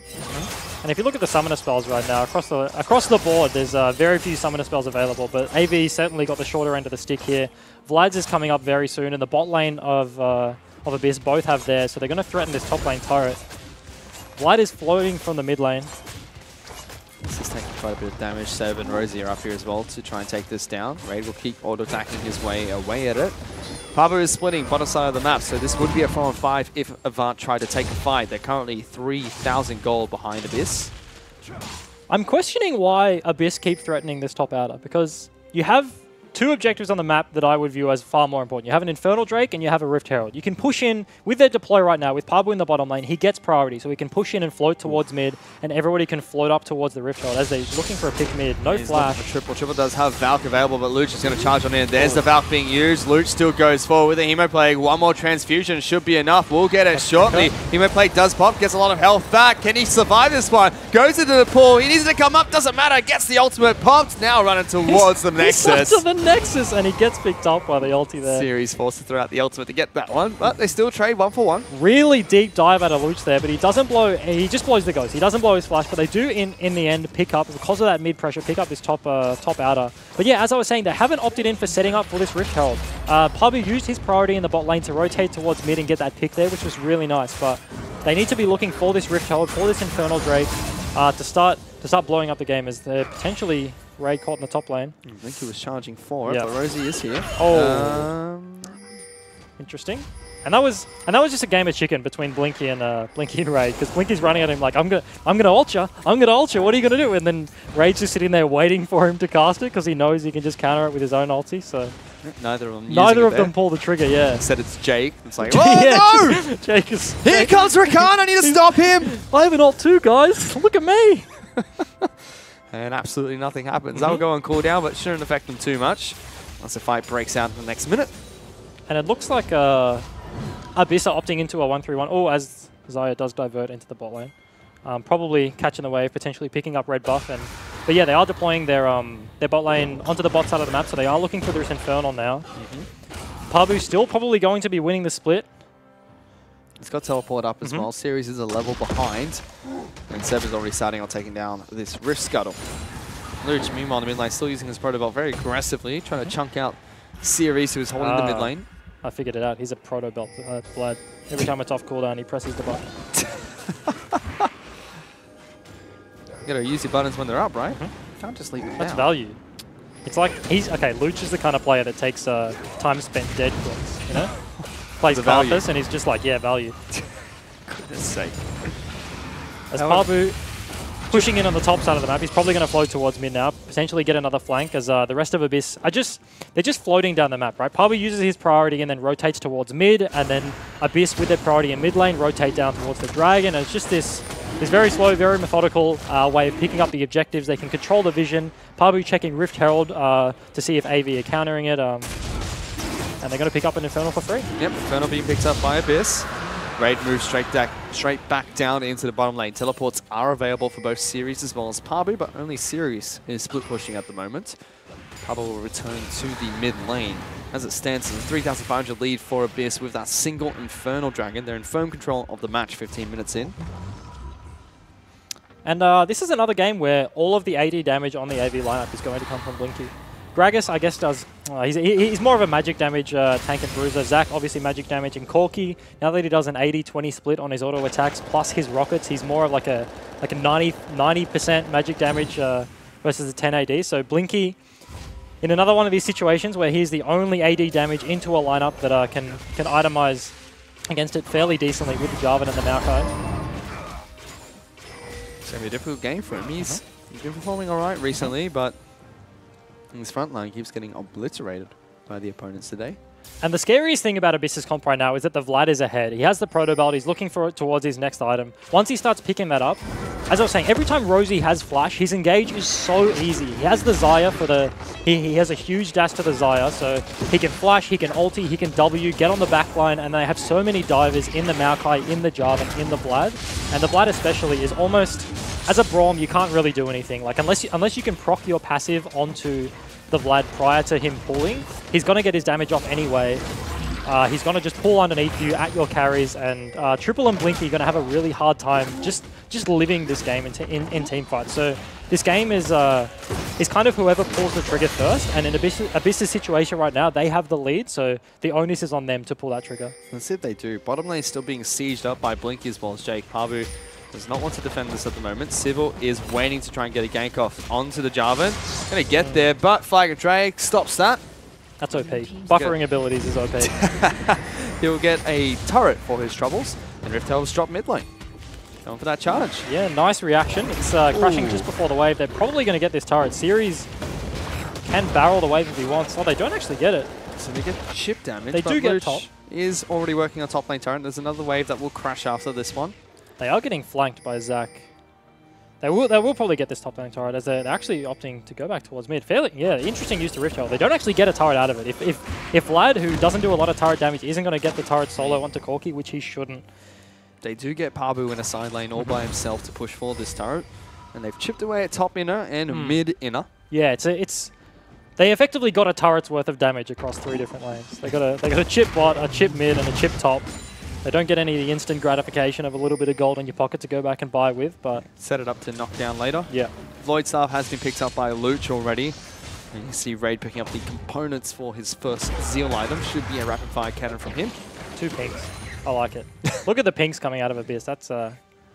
That's good vision control. Yeah, 2 carries with the pink wards. Don't have any pots. Don't have any refillable pots or an extra dagger or anything like that. Opting for the vision control. Baron is spawning for in another minute and a half. Neither team really has that good of a Baron. In this meta, I guess, interestingly enough, I don't think Kalista actually does Baron very well. She has very good secure, but in this meta with a lot of tanks running around, like tank jungles, tank tops, and tank supports, Baron doesn't actually get taken away that quickly. Until the meta does a bit of a swing towards hyper carries, I think that won't be around for too long. Let's see.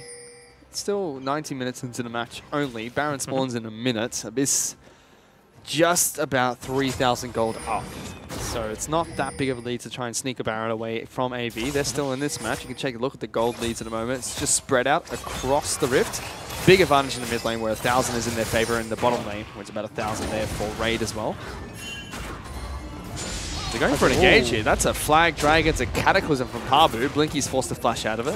Probably get the turret off that. They do waste the Baron. Oh, that's Jake going forward with Sybil, timing it perfectly against Raid. He's going to finally pop the ultimate. That still gets delivered into the back lines. Will finally jump out. Luch now in with the team. They kill Blinky to kickstart this fight. AV still want to go for it. They engage on towards Luch, very low, can't get into the Sanguine Pool in time. Rosie jumps in, gets a double knockup. Raid still kiting this one back. Good damage onto Jake. Very low health bars on Pabu. Sybil jumps in again, gets a 3-man knockout. A triple, incredibly healthy. Falc's on their face, gets the quadra kill off the back of that as well. And that was absolutely huge out of triple there. Sybil gets the engage off the back of Jakey, flashing in with the Brawl multi that we saw him not care too much about in the top lane prior to that, but they pick up the win Triple valks over people in that fight, using his W for damage, picks up all of the kills, and they're looking at the Baron already. Yeah, they want to try and take this one. Series and Sybil have to split this tanking. They both heal up due to their passives, so let's see if they can take it in time. Yeah, that's an easy Baron. They're tanking enough. Triple can also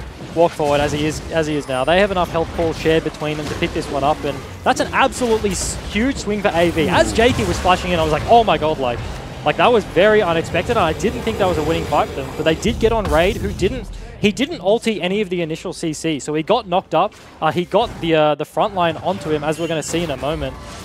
They do get the flash out of Blinky initially, right? Pabu comes in from the top side of the map, burns Blinky's flash, and then Sybil, as you see from the left side of the screen, sorry. Xayah doesn't get her ulti off. She gets hit by the Braum knock-up, the Zac knock-up. Sybil doesn't take anyone with him, but Triple is really the all-star of this fight as it goes on fairly slowly, honestly. Sybil gets a couple of engages off over the course of the fight. The Rakan ulti W is a big point for Abyss lineup, and it didn't do too much, but here we go. With this last engage coming in right here, Triple, the Zaki there, 3-man knock-up, Triple valks over them, gets a bunch of damage, and then, just cleans up the flight. And Zac, as we see, yeah, they're going for another fight here.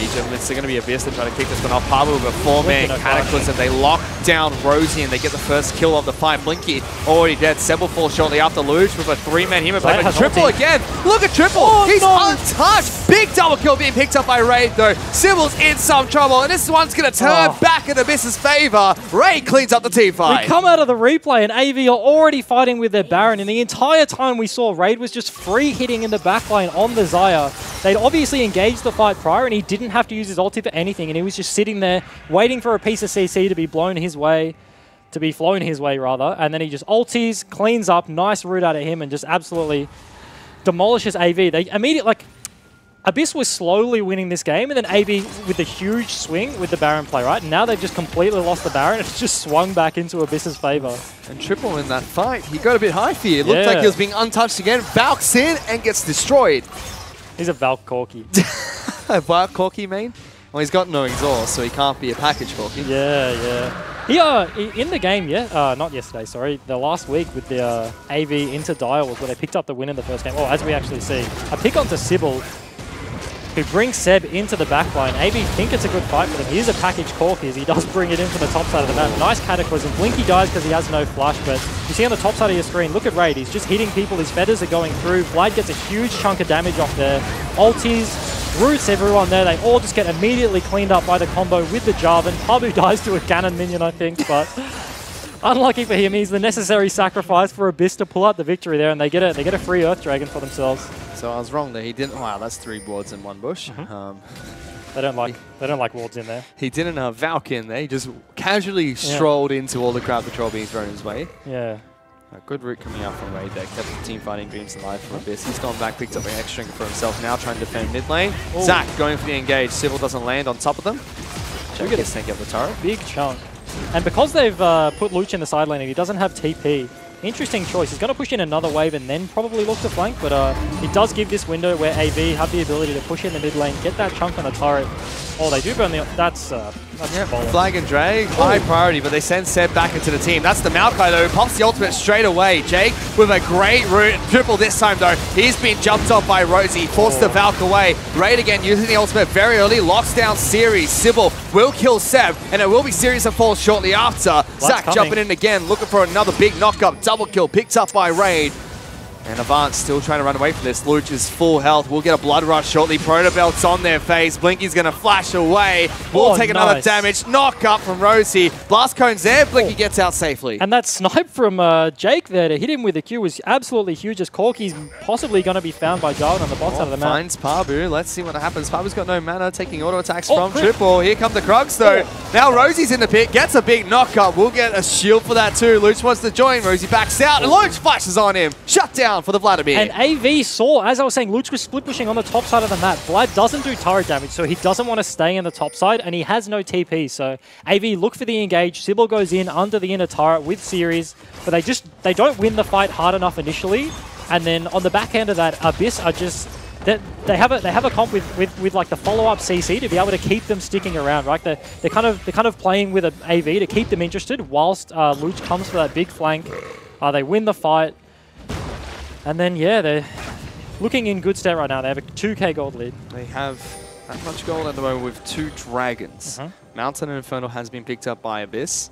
4 turrets to 2 as well, 17 to 3 in kills. Rabadon's Death Cap has been picked up by Luch. It's a very strong Vladimir at the moment. Big burst going to be coming out of him if they get onto the backline in this fight. And there's a straight Maw of Malmortius picked up by Ray, which we said makes a lot of sense. There's so much magic damage coming out from AV, even from Blinky, you would say, thanks to his W. But I mean, when you look at how the fights are breaking out in the front to back, Raid is never going to be hit by Blinky, and if he is, at that stage, Abyss have already lost the fight, right? So he's itemizing for the front line, for the Zac, the Gragas, and the Corki. He doesn't want to be blown up initially. He is 7-1 right now, so could have potentially gone for a more aggressive build, but goes for the safety net of that Maw. As Rosie, interestingly, actually went for the Locket first. It is a good item, especially into all the AP that AV have that we were just talking about. But in a comp with such good engage and backline dive, I would have liked to see a Righteous Glory. It just gives you so much access to the backline, gives you so much potential. Rakan can already basically flash, dash, and ulti a whole screen's length, and it just gives you the ability to chase people down. Gives you more pick potential as AV are walking up the river to secure Baron vision. Yeah, they've got a minute till Baron comes back up, and they have a big wave pushing towards top side of the map. Abyss say, well, if you want to go there, we'll push down mid lane. They regained vision over the river. It's too early. Oh, cut him off. Yeah, Baron is up in 45 seconds. It's too early for AV to commit the 5 players all the way up the river because they give Abyss access to the mid lane. Corki's only just basing now. They will get a small chunk on this turret if they choose to get it. Let's see if they go for it. Corki has package. There. As mentioned, Triple does have the package and is ready for a fight if they try to take one. Knight's Vow was picked up as well by his support Jake and put straight on top of Triple. They heard the alarm of the package and then just ran away from the mid lane. Didn't want anything to do with the package Corki. Triple, as you so aptly described him. And Abyss, again, they're in the lead, but they're taking the game very slow. AV only 2,000 gold behind, so they're not out of the match yet. Triple is huge, though. 8-4-3. They're sitting in this bush looking for a pick, but AV shouldn't face check this. They should know. You see the pings coming out. They're all... You say that, but then they charm Triple. He's got the package, but he dies with it up. Jake's going to be the next one to fall. Double kill for Raid. They have the vision in the pit. They have the Scuttle Crab, the pink up the river, and the vision in the topside jungle for Abyss. So AV had no reason to face check that. They already pinged it, so they had an inkling that they were there, but Triple just face checks it anyway, as does Jakey. They get caught in the Rakan combo and immediately burst, and Luch. Yeah, looking for a fight here. Palmer drops to the wall. Seb aborts Baron. What? He wants to fight as Zed. Locks down Series with the ultimate. He's going to body bump over towards the Krugs. Gives him a little bit of a high five, and he has to get back to base. But Abyss march straight back towards the pit. And the delay is actually pretty big. Abyss use a lot of their ultis in terms of the fight, and Baron does reset, so... Sybil has no friends around, so yeah, Luch is just going to push him out and he can't do anything about it. Oh, that hurts. He's forced to jump away. Now Abyss get a free Baron for themselves. Absolutely. Yeah, you said that Seb actually aborted Baron. They all went over the wall. Potentially a risky choice if Luch likes to sit over that wall. That's now 2 games in a row. He did it on the Kassadin and now he's done it on the Vlad.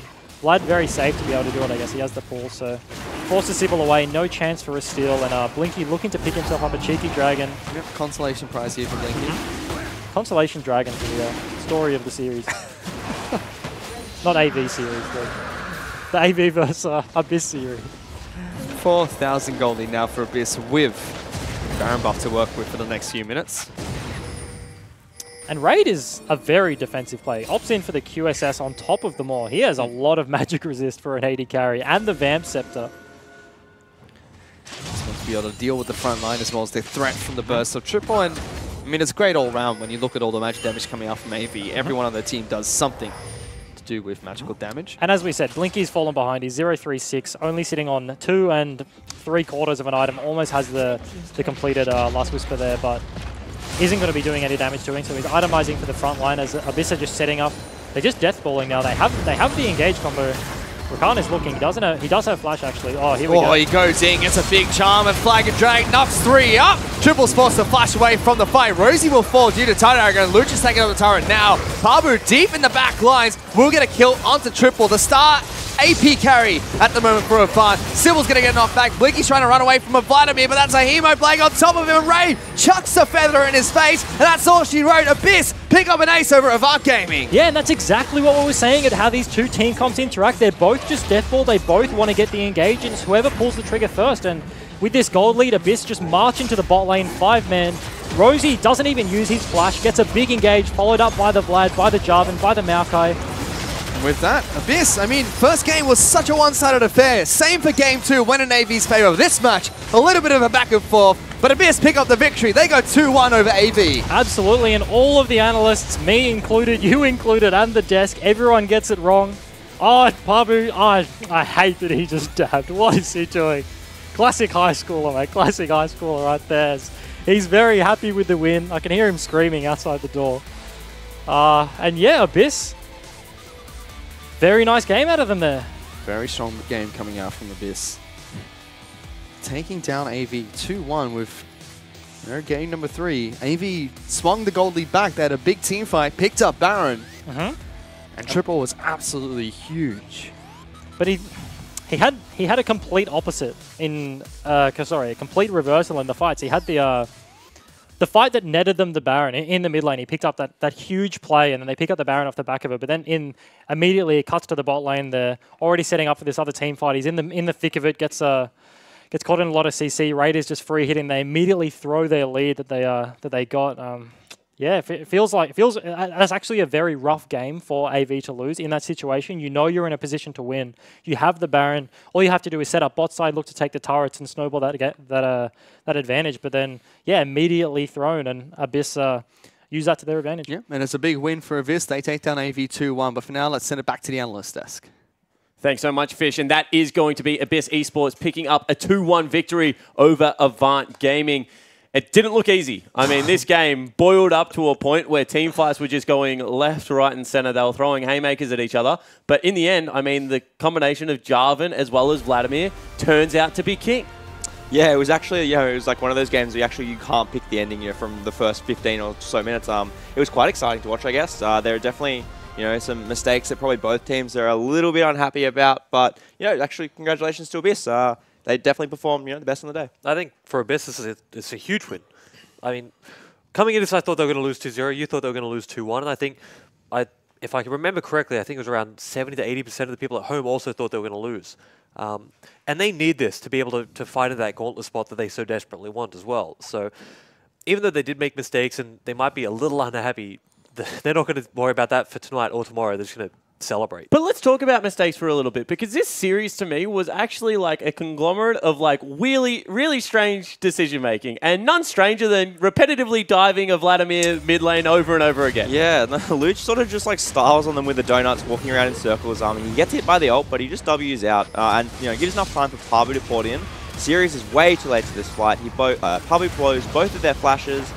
He cataclysms in, and his team collapses fast. So Rosie gets in, charms everyone. And then it just turns into sort of this elongated fight that Seb does really well to get that ultimate, and then another good knockup from Pabu. And this is just like where we say that the tanks and all these CC sort of champions just do a lot better. So this is what really got Abyss ahead, and it gave them the opening into the game. That, for the lack of a better term, felt like a solo queue fight. It just went on and on and on. And before I even get into it, I want to say at least Sybil hit everything on Zach. All right. They put up some big words before saying Sybil was the only good Zac player on the server, and he missed his E, sure, that's dodgeable. He hit the Q, he hit the ult. Good on him. Okay, back to the actual fight. It just felt like they were doing the wrong thing. They're trying to dive this very sustainable team comp. Vlad's just going to, for a long fight that's going to go for what felt like 30 seconds, Vlad's happy. He's going to take all his health back. He's just going to keep dealing out a good amount of damage. Abyss are rotating fast. It feels like their macro just... They went to a better level than they have been for a while with their macro there. And that set the tone of the match to me, because while you guys are right and the game was very just sort of throw heavy, all right, that's a bit rude to describe it, but baseball. Throw heavy. It was a game of baseball. That was like, Abyss had control of it for the first 15 to 20 minutes before that sort of started happening. And that's a good sign for them. I mean, let's be real. They had control for like the whole game, randomly threw it once, and then got it back. So let's watch it. I mean, let's just stop talking about it. I mean, on the back end of triple, Avant's mid lane, they actually have a good team fight, and it is actually Abyss one more time trying to pull the trigger, Jim. Yeah, so, this is, T-Gun's replay, but we do see that, they come forward and, Thanks, mate. Avant have a really good engage from Zach over the wall there, and, it's Abyss slowly sort of start kiting out, and they land a good route from Zaya. She gets out of the fight, but, another good engage from Sybil. Series lands his first ability of the fight, and he lands some CC. Rosie does the best he can to try and, either disrupt the chase, but, Triple just chases forever. Sybil with another great E as well, because the reason I want to highlight this, okay, because it feels like I'm beating a dead horse, is before we went in, you guys were harping on about how Pinch might have been being too brutal on other people. Yep. Now, Zach, I do agree, actually. He isn't probably the best jungle pick anymore, at least not by a far margin. You have Cho'Gath, Sejuani, Maokai, all these other things. But when you're able to hit 3 slingshots throughout a fight, he feels so oppressive as a team. And Triple comes through and cleans up the fight. But if I was to highlight one person, that would be Sybil, because he's the one that set it up and allowed him to just sort of control the end of that fight. Yeah, and and his team had like complete confidence in him to land those E's. So it's not that his coach says he's the best Zach. It's obviously his team thinks so as well. Yeah, it certainly is confidence to be able to pick that one up. However, even though they got Baron off that play, as they're marching it down bottom lane, they just give it back. It's a present. I don't care who takes this replay. One of you guys figure it out. This is the part where I might criticize Sybil, because this is not the only time he man ulties a Maokai towards his team.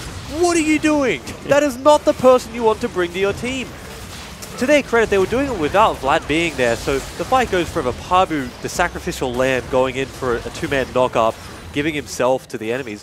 So, while it was the right idea from AV, it was just poor execution. They were trying to fight before Abyss could get there as a team, but didn't execute on the key targets, brought the wrong people back towards the team, and like you said, it's a game of baseball, and gave the ball back to Abyss. Yeah, no, and the best thing about watching that fight is that you see Zaya sort of skirting through the edges, having a really good ultimate and getting a nice route down, and then as well, Luch comes slightly late, I want to say, to the fight, but that means that everyone's used their CC, and he gets into the fight for free. I think he landed like a 4-man ultimate or something, and he just cleans up. And Luch in this game was like that fashionable person. Like, he was never on time. He was a little bit edgy, always a little bit late. He rocked up in cool clothing. But when he got there, he had an impact like immediately in all of these team fights. And I think that the ability to have side lane pressure, Corki certainly could not go with him once he had picked up the Void Staff. So good itemization. But in team fights, the Tariks and the Vladimirs seem to be coming back as these niche sustained damage, sustained picks throughout how long these team fights are going. Yeah, so as the team fight gets longer and longer, and we say that these tank champions, that they're just basically setting their stopwatch, being like, all right, so I've used my first CC ability, 5, 4, 3, and they do it again, right?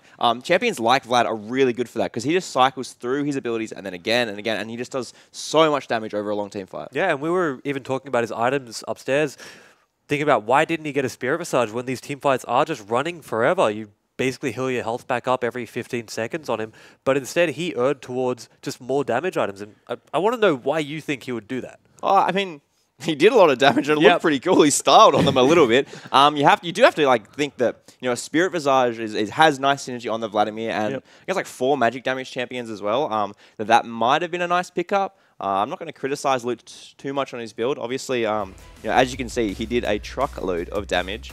And in true Luch fashion, he just farmed the entire game. 9 CS per minute, not too shabby. He's going to be upset he didn't have 10. Yeah, it certainly wasn't too bad, but I want to talk about Triple's pick, because Triple is kind of a rock for his team. And Corki, when there was a lot of squishy targets running around, when the jungler was a little bit squishy as well, was going things like Exhaust, Trinity Force, into the Static Shift, and we saw it all Rift Rivals, was able to just one combo champions. Now that tanks are back, and how easy itemization is towards, magic resistance, is Corki's reign of mid lane terror over? I mean, I feel like he always comes in phases, right? And people remember that there are ways to play around him, and there are champions that can beat him. And maybe it's come back to that cycle. Maybe Triple just didn't have a great game. It is very hard for him with such an expensive build compared to the cheaper builds of the tanks. To be relevant as early, I think. I will say, while it's hard for him, and while he is that sort of bursty mage to a lot of times, he does have a lot of sustained damage, especially if he lets his rockets build up before fights. So we might still see him hang around for a bit, because sustained damage is great against the tanks. But again, it just comes back to itemization and how expensive is that build? Is he going to be able to get there before the tanks win the game? See, the thing I've always found strange, and maybe you guys have more insight to this than me, but when you have a champion like, Jax or Corki or even sometimes Cogmore in these late game scenarios against tanks, sure, they are like hyper carries and they get a lot of damage out, but it's very hard to get penetration items on them. So if resistances are the aim of the game, it does become hard to start shredding through. Even though it's hard to shred through, like I said, he just has a lot of sustained damage. So generally when I think about how resistances deal with champions, it's more like they stop you from being blown up. They stop any bursty champion from dealing with you. Whereas sustained damage, especially from Corki, it does tend to just build up over time, and he can get, especially now with the AP change on him, he can get something like a Void Staff and make use of it. Might not be great, but it's still a workable solution. Yeah, so I think that one of the problems with Corki is that his item build is really quite linear. He has to get the Trinity Force. Yeah. He almost will always go on Infinity Edge to get the 2 Zeal items, and then it leaves. He does go Sork Shoes, so that gives him some penetration. And then the last item we sometimes see go for the Maw, sometimes the Void Staff. Occasionally you see the Nutty Solo Queue player who ends up with like a Leandries or something. Yep. So there is like some options for penetration, but he doesn't have your typical 80 carry. You can go like a third item Last Whisper or something. So yeah, in that respect, it can be hard to itemize against tanks. And we saw the damage graphs up there, and that tells a story of a lot of sustained fights to me, because there were pretty even graphs across the board. It wasn't like one person exploding, although Luch did do a lot of work for his team. I know you wanted to speak about Raid, Jish, because you said he quietly had a pretty impressive game on the back end of that. Yeah, so it's like when you listen to the casters and they're all screaming about Luch landing his big, or like Jarvan going in on like from Pabu, and I'm just like looking at this like KDA ticket just being like, oh yeah, 9, 1, and 7 or something. Like this guy is like being piled on from all these tanks and stuff, and and everyone's collapsing on him. And yeah, he just had like a really good performance. I'm not saying he like hard carried or anything. Obviously, like you could probably push it to other players, but he played really well, and Xayah seems to be a champion he's quite comfortable on. Yeah, I'd say he absolutely filled his role, which was just don't die. Just get out. You have people diving on you. As long as you time your Xayah ult really well and get help from the Rakan, get Rosie to help heal you instead of engage in a lot of the fights, you're going to get out of those fights and you're going to deal the damage that you need to do. So kudos to him. I think he actually absolutely did have a great game. And it just shows in his score, in his damage, in every facet of stats, he's done well. Yeah, no, he has played. He had played a really good game. Sorry, and I think that we sort of mentioned earlier that the Avant bottom lane is quite a good, solid lane, and Abyss don't have maybe the strongest history to back up their bot lane, but I think today they definitely played really well. Yeah, they're just barely tall enough to take the ride, apparently. So Abyss pick up the win. Where to next for AV? That's their only game for this Super Week. Next week, however, they go up against Team Regicide as well as the Chiefs. So what is this team now looking towards, and what do they need to fix to have a crack against, Regicide and your boys? I think that they probably have a bit to review. Obviously, getting 3 games is always nicer when you have more footage to go back through and learn from. But I think that it's probably just on those fundamentals. Like a lot of their laning looked okay, and that like they were moving around alright, but it was decision making on like when they were going to go for those fights and then how they were engaging, re-engaging, things like that. And it looked like that when they're so tunneled on these team fight compositions, they really need to like fine tune that a little bit, I think. Yeah. Just a quick question: is it Regicide and then Chiefs, or is it vice versa? Well, they just need to take the Regicide game as sort of a confidence builder. It's a rude thing to say, sure, but when you're Avant, you do feel like you're better than them, and if they get that clean 2-0, they can go back, they can sort of mentally reset and say... Don't you feel like you're better than Abyss as well, though? Like, yeah, that's what I'm saying, is you have to go back and say the Abyss game, it was an outlier. That happens every now and then. Obviously, not something you look forward to or want to happen, but it is going to happen. So they need to just move on from it and prepare for the Chiefs. Well, they have to hope it's an outlier, because Abyss was able to pick up a 2-1 victory. Pretty convincing in the end. However, guys, that is only our first game of tonight. Don't go anywhere, because after this short break, we'll be back with Team Regicide taking on Sin Gaming. Looking to jump in. He's taking up the turret first. Can use the W to break it, but he still takes damage. First blood picked up by Series. Series kicking off this fight again. There's the big ultimate from Jake. Knock them all up, but Series just separates them. Ulti thrown out from the Maokai as well, trying to lock everyone down. This is an absolute disaster for AV suddenly as Maokai comes online. Raid joins the fight. Rosie gets a kill for himself as Series falls on top of that. It's a 3-0 in favor of Abyss. AV still want to go for it. They engage on towards Luch very low. Can't get into Sanguine Pool in time. Rosie jumps in, gets a double knockup. Ray still climbing this one back. Good damage on the Jake. Very low health bars on Pabu. Sybil jumps in again, gets a 3-man knockout. And Triple, incredibly healthy. Bounce on their face, gets the quadra kill off the back of that as well. They lock down Rosie and they get the first kill of the fight. Blinky already dead. Sebel falls shortly after Luge with a 3-man human play. But Triple again. Look at Triple. He's untouched. Big double kill being picked up by Ray though. Sybil's in some trouble, and this one's going to turn back in the Miss's favor. Ray cleans up the team fight.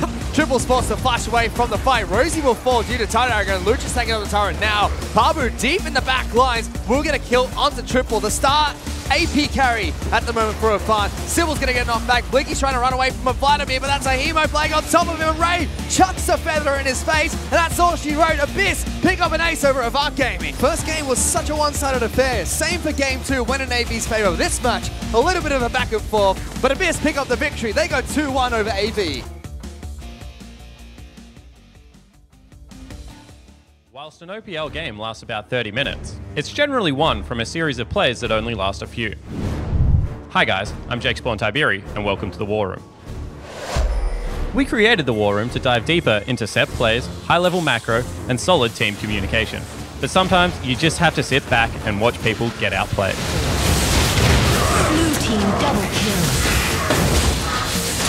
Rampage. In Game 2 of Regicide vs the Chiefs, Regicide had fallen down 4,000 gold in the first 11 minutes. Desperate to fight back, they get a pick on Chief support Ejim in the river before trying to force it down mid. This is the right play. With only arrow down on Chenny's Ash, and in a 3v2 situation, Regicide should have the advantage. However, due to some micro mistakes, Swiffer is able to capitalize, and along with some help from his Shadow Spooks, pick up 3 clean kills. As Fade and Decoy approach mid, Swiffer cuts off the choke with Cassiopeia's Miasma. This forces Fade to take an incredible amount of damage and burn his flash before committing.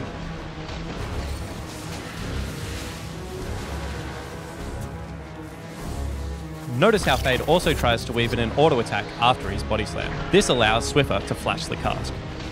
Now it's time for the Chiefs duo to go aggressive. Swiffer lands a 3-man Cassiopeia ult, stunning all Regicide members, while Spooks tags Fade with a Sonic Wave Resignating Strike combo to pick up the first kill.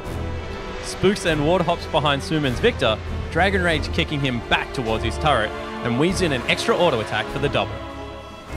The Chiefs duo then turn their attention to the lowest priority target in Decoy's Braum, where Swiffer picks up the final kill. This whole time, Swiffer was able to keep up Noxious Blast Poison, allowing him to spam Twin Fangs. This play was enough to help secure the victory, pick up number 4 on this week's Penta, and frankly, just look sick. Here Regicide took a shot at slaying the Oceanic Kings, but ended up falling on their own sword. That's it for the War Room. Hope you guys enjoyed it, and we'll see you next week.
Welcome back to the OPL Week 5, Day 2, second day of Super Week. We've just absolutely seen a cracker between Abyss Esports. They picked up a 2-1 victory over AV. I'm still Spawn. This is Coach Jish of the Chiefs Esports Club, as well as TM Gaming Support, T-Gun the Goon. We said we had a title for him, so we've come up with one just behind the scenes quickly. Getting into next match, however, straight away, it is going to be Team Regicide taking on Sin Gaming, the fan favourites. Regicide still looking for that first victory. They'll have another crack at it again tomorrow if they don't manage to pick it up here. However, if there is ever a game that Sin need to come in and not play sloppy League of Legends, just take care of business and walk away with a quick 2-0, you would have to think this is the one, boys. Yeah, Sin have never seen like the consummate clean players and the team that, will just come in and finish the game without making mistakes. But tonight could be the night where if they really want to prove that they are, the top 3 team from last split and then not falling by the wayside. That's tonight. Hang on a second, it could be the night. You're here to tell me whether it is the night or not. Is it tonight? A little bit of decisiveness out of you here, It's not my decision, right? They have to play well. Tonight should be the night. Don't be terrible on stage. Juice, Sin. I don't know. What do you want me to say? That's a bit harsh. I don't know. I just said play well, win. Good luck, guys. You said don't be terrible. It's the same. Implying play they're well. normally terrible. Same thing. Glass off, glass off. Come on. Whatever. Yeah. What are your thoughts, Tegan? I mean, it's a bit of a meme, right? That they just meme they just do stupid stuff, and then everyone else does it, and they do it better because they always do it, right? But they absolutely have to just play.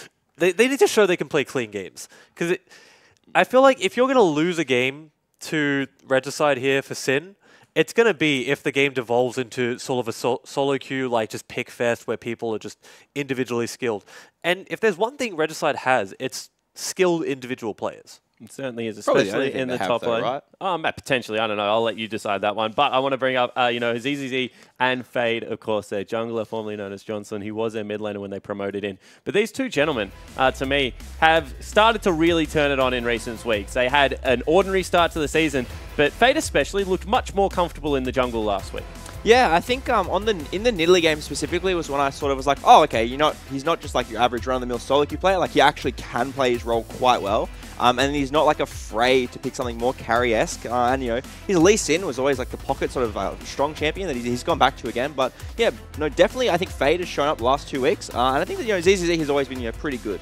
I mean, I think they've both showed up, but if I'm going to look for one person today, it's going to be ZZZ. The patch changes, bringing back lethality. He's been a player that's pulled out weird things before. He's pulled out Riven. Maybe we'll see him take a page out of AV's book, go to the Wukong. Lethality Aurelia.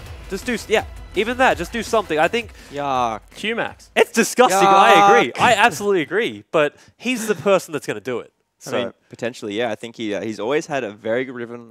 He was always a good Jace too, I think. Yep. A bit quieter on that champion. But, the lethality changes definitely could favour him. Yeah, it certainly could be the case. However, they are going up against a pretty formidable team when you have a look at it down the line. So how do they win this game if they are going to take it? What are you looking for, T-Gun, for them to be able to execute upon? ZZZ to pop off on something weird. Just put him on something that he wants to be on. Don't be a slave to the meta.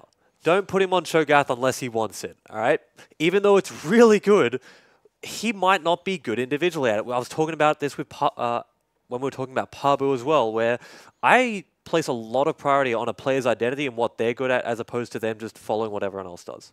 I don't. I'm a bit of a meta slam. I like to watch what Korea does more often than not. But I think that there is a lot of validity to it in that you need to find something that the player is comfortable on and something that's going to set him up for success. It's obviously an uphill battle for them against Sin, and you want to try to release all the nerves or all the pressure. And if putting him on Riven is what does that, then I definitely think that's all it should do. And they definitely need to be comfortable on the top side of the map because they are going to be fielding a new support. This is the third support they've been through in this season. It's going to be Chenchuan from Solo Queue. I've heard he's an Alistar player, a man after my own heart. Moby Boots Rush, get into the mid lane, make everyone else's lane suck, whilst do your AD carry kind of fence for himself kind of thing, T-Gun? I would have just said an Alistar 1 trick and left it at that, but you pretty much described him perfectly. He just builds Moby's first, runs mid, and our mids in Solo Queue are stupid and die to it every time.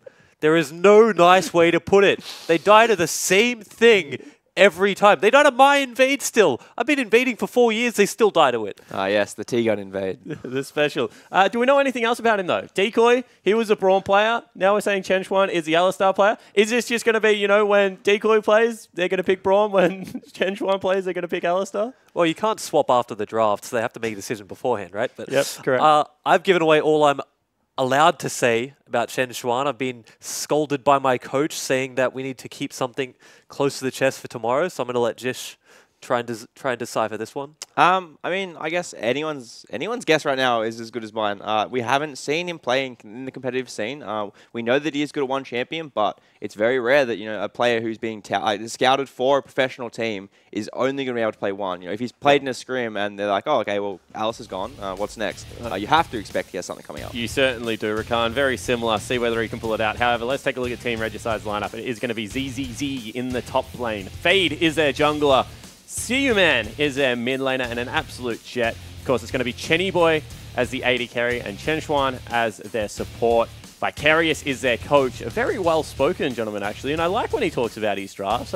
He obviously sends them in with very specific win conditions because when he talks in the coach interviews, he pretty much gives it all away. Yeah, no, I think he seems like a really nice guy. I was speaking to him upstairs before. He was like complimenting me on the desk. I was like, oh, most people normally tell me I suck, but he's a nice guy, and he doesn't seem like an idiot. Unfortunately, a pathological liar as well as a nice guy. That's that's unfortunate. Well, I hope you guys have fun too, man. Desk. See you later. I was about to sing in praises as well, but who, Jish or Vicarious? Vicarious. Oh, yeah, good. No, thank goodness for that. Let's take a look at Sin Gaming's lineup. It is, of course, going to be Dokla up in the mid lane. I think I got correct in it. It's Dokla. I mean, his team says Dokla, so we'll go with that. Let's go with Dokla. Of course, it is going to be the Oceanic Archie. Jubes, of course, is their captain and jungler. Ryoma is their mid laner and an absolute superstar. Speaking of which, FBI is also quietly making a name for himself. Rogue is their support player, and Bensel, of course, is their coach that will be pacing behind them, wearing his usual scowl. But I like what Bensel's been doing lately. I think that he gave them a fighting chance yesterday against the Direwolves and was probably unlucky to not get a couple more points for his team in that series. And we'll see whether Sin Gaming can, clean up the play a little bit and have a good series today. Yeah, I think he's done a pretty decent job. No, not highly singing praise of Bensel, especially after his frozen mallet comments. But I think that, he definitely set his team up for success yesterday. And he seems to keep pushing them to that slight, the next level each week. So, against Regicide, you'd have to predict that he's set them up pretty well. Yeah, he's always one coach that I never truly have a read on him because he has to draft with so many things in mind for his team. So they're one of the hardest teams for me to predict. When I look at the Chiefs, I do look at just what the Koreans are playing, because that's what you guys generally end up playing, is what's the best. Whereas Sin just pull out weird things that, it's just hard for me to work out. And even against Regicide, I have no idea what they're going to do. All right, well, you have to try and figure it out because I'm going to make you predict the winner of this game. So who is going to win, T-Gun? Why are they going to win? And what's the scoreline going to be? Sin 2-0. Regicide, they picked up a new support, which is cool. Might alleviate the communication issues, but they just still haven't looked like a great team to me. Yeah, I'm going to go 2-0 for Sin as well. I think after we saw them play against the Direwolves, they look like a pretty competitive team right now. And despite losing, they should be riding that high. So I think that, we see 2-0. All right, well, let's see what you guys at home think as we take a look at the OPL tips, of course, sponsored by Uber Eats. And it's going to be 82% of people thinking it will be Sin Gaming, but I feel like 18% for Regicide is actually up there with one of the more favourable things we've seen out of them so far. Yeah, I think that could be a record high for Team Regicide. So, they'll probably sit in backstage and be like, oh, yeah, look, people like us now. And you would have to say that stylistically, this is probably going to be one of those matchups that they should be able to go decently well because they both are fight-heavy teams. However, guys, we want to hear from you at home. Tweet at us, at OPL. Use the hashtag IamOPL. We want you to ask us something about tanks and what they're doing on Summoner's Rift right now. However, I think that is all the time we have for us at the desk right now. To take us into Game 1 of Team Regicide taking on Sin Gaming, it's going to be Fish and Egypt. Thanks, Slim Shady. We're about to get into the next match of today. Sin taking on Regicide here. I'm Matthew Stewart. Joining me is Bryce Egan Paul, the British man himself, and it's going to be a fun match. How many Slim Shadys do we have in the building? First it was Parbu, and now it's Jake Spawn Tiberius. As long as Parbu and Jake are here, he just stood up, so I reckon he's the real one. He's the real Slim Shady. I mean, you can dye your hair white as well, or yellowish, and you'd be good. Yeah, I don't want to talk about the hair. Anyway, moving on to the game that we have at hand as they get into Champs select. I'm just going to echo the sentiments of the desk here. I think Sin, after the game versus Direwolves, had a very competitive showing. Direwolves, champions of the last split, renowned as like the best team in the OPL by a lot of people. Sin almost beat them yesterday, did lose 2-1, so they shouldn't be coming into this game and losing to a team in the OPL that hasn't won a single game. I'm curious to see what's going to happen here, because Sin, as we mentioned, you know, took a game off the Direwolves. At least Sin ban comes out towards Fade there. Karzak's been banned out as well. And a Gragas ban from Regicide, which makes sense because Sin have been prioritizing the Gragas pick. They do flex between Juice and Dokla quite a few times. Jace ban out against Sin makes sense. One of Dokla's most comfortable champions. And Caitlyn being banned out by Regicide. Yeah, so this does mean that a few of the other 80 carries are up. The Braum ban goes away, so they don't ban away the Alistar from Shen Swan. But yeah, the Xayah and the Kalista both available. All of the new tanks that we saw played in the earlier series, Cho'Gath, the Sejuani, and the Maokai are all available. Interesting to see what they first pick on the Regicide side here. Yeah, very curious. Regicide have gone through 3 support players, and Chen will pick up his Alistar in this match. And Dokla is throwing shade to Babu. Oh, sorry, no, to Series, who had a shocker of a game on the Wukong. But it's interesting, a player like Regicide's new support here, who is touted as an Ali one-trick, comes into his first competitive game and gets actually gifted the champion straight away. But obviously Sin are very aware of this, and Benzel is a very established coach behind them. He would have done his planning. They would have expected the first pick here and maybe opting into the Xayah Rakan counter pick there, but they do pick up the Xayah and the Zac. That's a dupe Zac! Very excited for this game now. We'll have Xayah being picked up by FBI. It was one of the 80 carries coming into the split that he wasn't very comfortable in playing, but it's turned into one of his stronger picks. But didn't you hear T-Gun? Juve Zac sucks. Oh, they're comfortable picking it here today, so curious to see if that's still the case. Tristana locked in for Regicide. We haven't seen a lot of that in the OPL actually, but we do see it now. It is seeing a lot of priority overseas. So he picks heavily into Kalistas. Yep, and into the Xayah as well. It's a fairly decent matchup. It's the bottom lane will come down to the support counter pick. Alistar is traditionally good into Rakan in the isolated 1v1, but along with the Xayah, I would give the Xayah Rakan lane an edge in this matchup. Alistar shouldn't be able to commit too much onto the Xayah. If he combos in after 6, Xayah's just going to hit him with the ulti, not going to get CC'd, root him up, and he's going to take a bunch of return damage. And they are hovering right now. And yesterday, Rogue had a really good performance on the Rakan. He was engaging team fights left, right, and center for Sin. Absolutely popping off. He does hover his Thresh as he looks at the camera, and he actually locks it in. So yeah, they don't opt in for the Rakan, but the Thresh is a good matchup into Alistar, and Rogue obviously a very good Thresh player. Very happy to pick that up as well. Regicide, they pick up Java and ZZ. Very comfortable on the champion, likes to pick it up. Coordinates very well with Suman with his initiations when he's on the champion. First ban from Sin, targeting the jungle pool, is going to be Elise. But in terms of how these two teams stack up, the ZZZ versus Dokla matchup is going to be the way that Regicide win the game, in my opinion. And picking the Jarvan away this early, it is sort of a flex. I guess you can play it in the jungle to some success, but I honestly would have liked to see them try and get a counter pick for ZZ in the top lane. He's a wildcardy sort of player, as the desk was alluding to. They can, he does play a lot of weird champions like the Aurelias, like the Jace potentially. Nidalee ban. Yeah, that's 4 jungle bans thrown at Fade. 4 target bans towards the jungler for Regicide. See their coach laughing in the background there. Cassiopeia and Taliyah were the bans that came out from Regicide. First pick for Sin is going to be Renekton for Dokla. But in saying that, these are all now considered the B, or sorry, more like the A and B tier junglers, right? Nidalee isn't that common. You see more of the Cho'Gath, more of the Sejuani, more of the Maokai. So all of the best junglers are still available. So they've banned away all these sort of like what are now like the B tier picks, the niche picks, as they do lock in the Jax. What? So that's a Jarvan jungle for Fade, with Silman picking up Vladimir most likely. There we go, and the Jax into Renekton matchup is throwing the gauntlet to Dokla here. ZZZ is a very good Jax player. Was playing Jax when he was previously in the OPL when it wasn't meta at all. He was just picking it into particular matchups, as they do counter pick the Vlad with the LeBlanc. Yeah, final pick for Sin is going to be LeBlanc in the mid lane, and Jarvan we saw it picked up at Rift Rivals by Mineski. Since then it has cropped up slightly in the LPL. So curious to see if Fade's going to be able to use that champion to success here. Jarvan, not your traditional jungler at the moment. And this is going to be, I'm going to describe it as cheeky. This is a This is a cheeky team comp from Sin. With the likes of the LeBlanc, he's going to be poking around, does not want to opt into a death ball sort of situation against the likes of Regicide. They've got the Vlad, they've got the Jarvan, the Ali combo. We saw Vlad absolutely popping off in the last series with AB and Abyss, so you could see this sort of death ball comp coming out of Regicide. They do have ZZZ on a strict split pusher though. The Jax into the Renekton. I'm fairly sure that's not a great matchup for the Jax. Renekton does bully him out early, but obviously Jax does get out. Does outscale. I mean, there's a big historical match between Jax and Renekton. Renekton used to do incredibly well when his stun went through to Counter-Strike. He doesn't anymore, so that's a big crippling factor. On top of that, it's always been a time bomb. Like, Jax can die once or twice in lane, and you always come back and absolutely bop the Crocodile, and now it's even a harder lane, actually, for the Renekton. Yeah, and Sin were actually hovering the Camille, so they were thinking about picking that instead of the Renekton. Wise choice.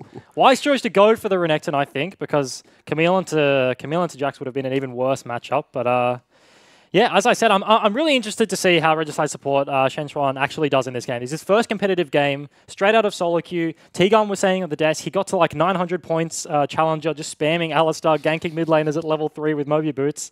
And then immediately, he did the thing where like he was a solo queue one trick and then tried to branch out into competitive and expand his champion pool. And he dropped, T-Gun was saying earlier, he dropped from 900 LP Challenger all the way to Diamond 1, playing champions that weren't Alistar. So although that isn't relevant in this game specifically, he does get his ally and he doesn't pick Mukau, so I'm disappointed. I'm so sorry. Well, let's see if Chen Shuang can pick up a good game here as he is on the soccer skin. But for now, let's check in with Spawn, who is standing by with Regicide's coach Vicarious. Hey guys, I'm standing next to Vicarious, the coach of Regicide. I want to ask you, because there's been a lot of back and forth, does your team primarily communicate in Mandarin? Okay, so yes, we do. Every single member currently in this current roster do speak Mandarin. And is that why the Chen Chuan change has come in for Decoy?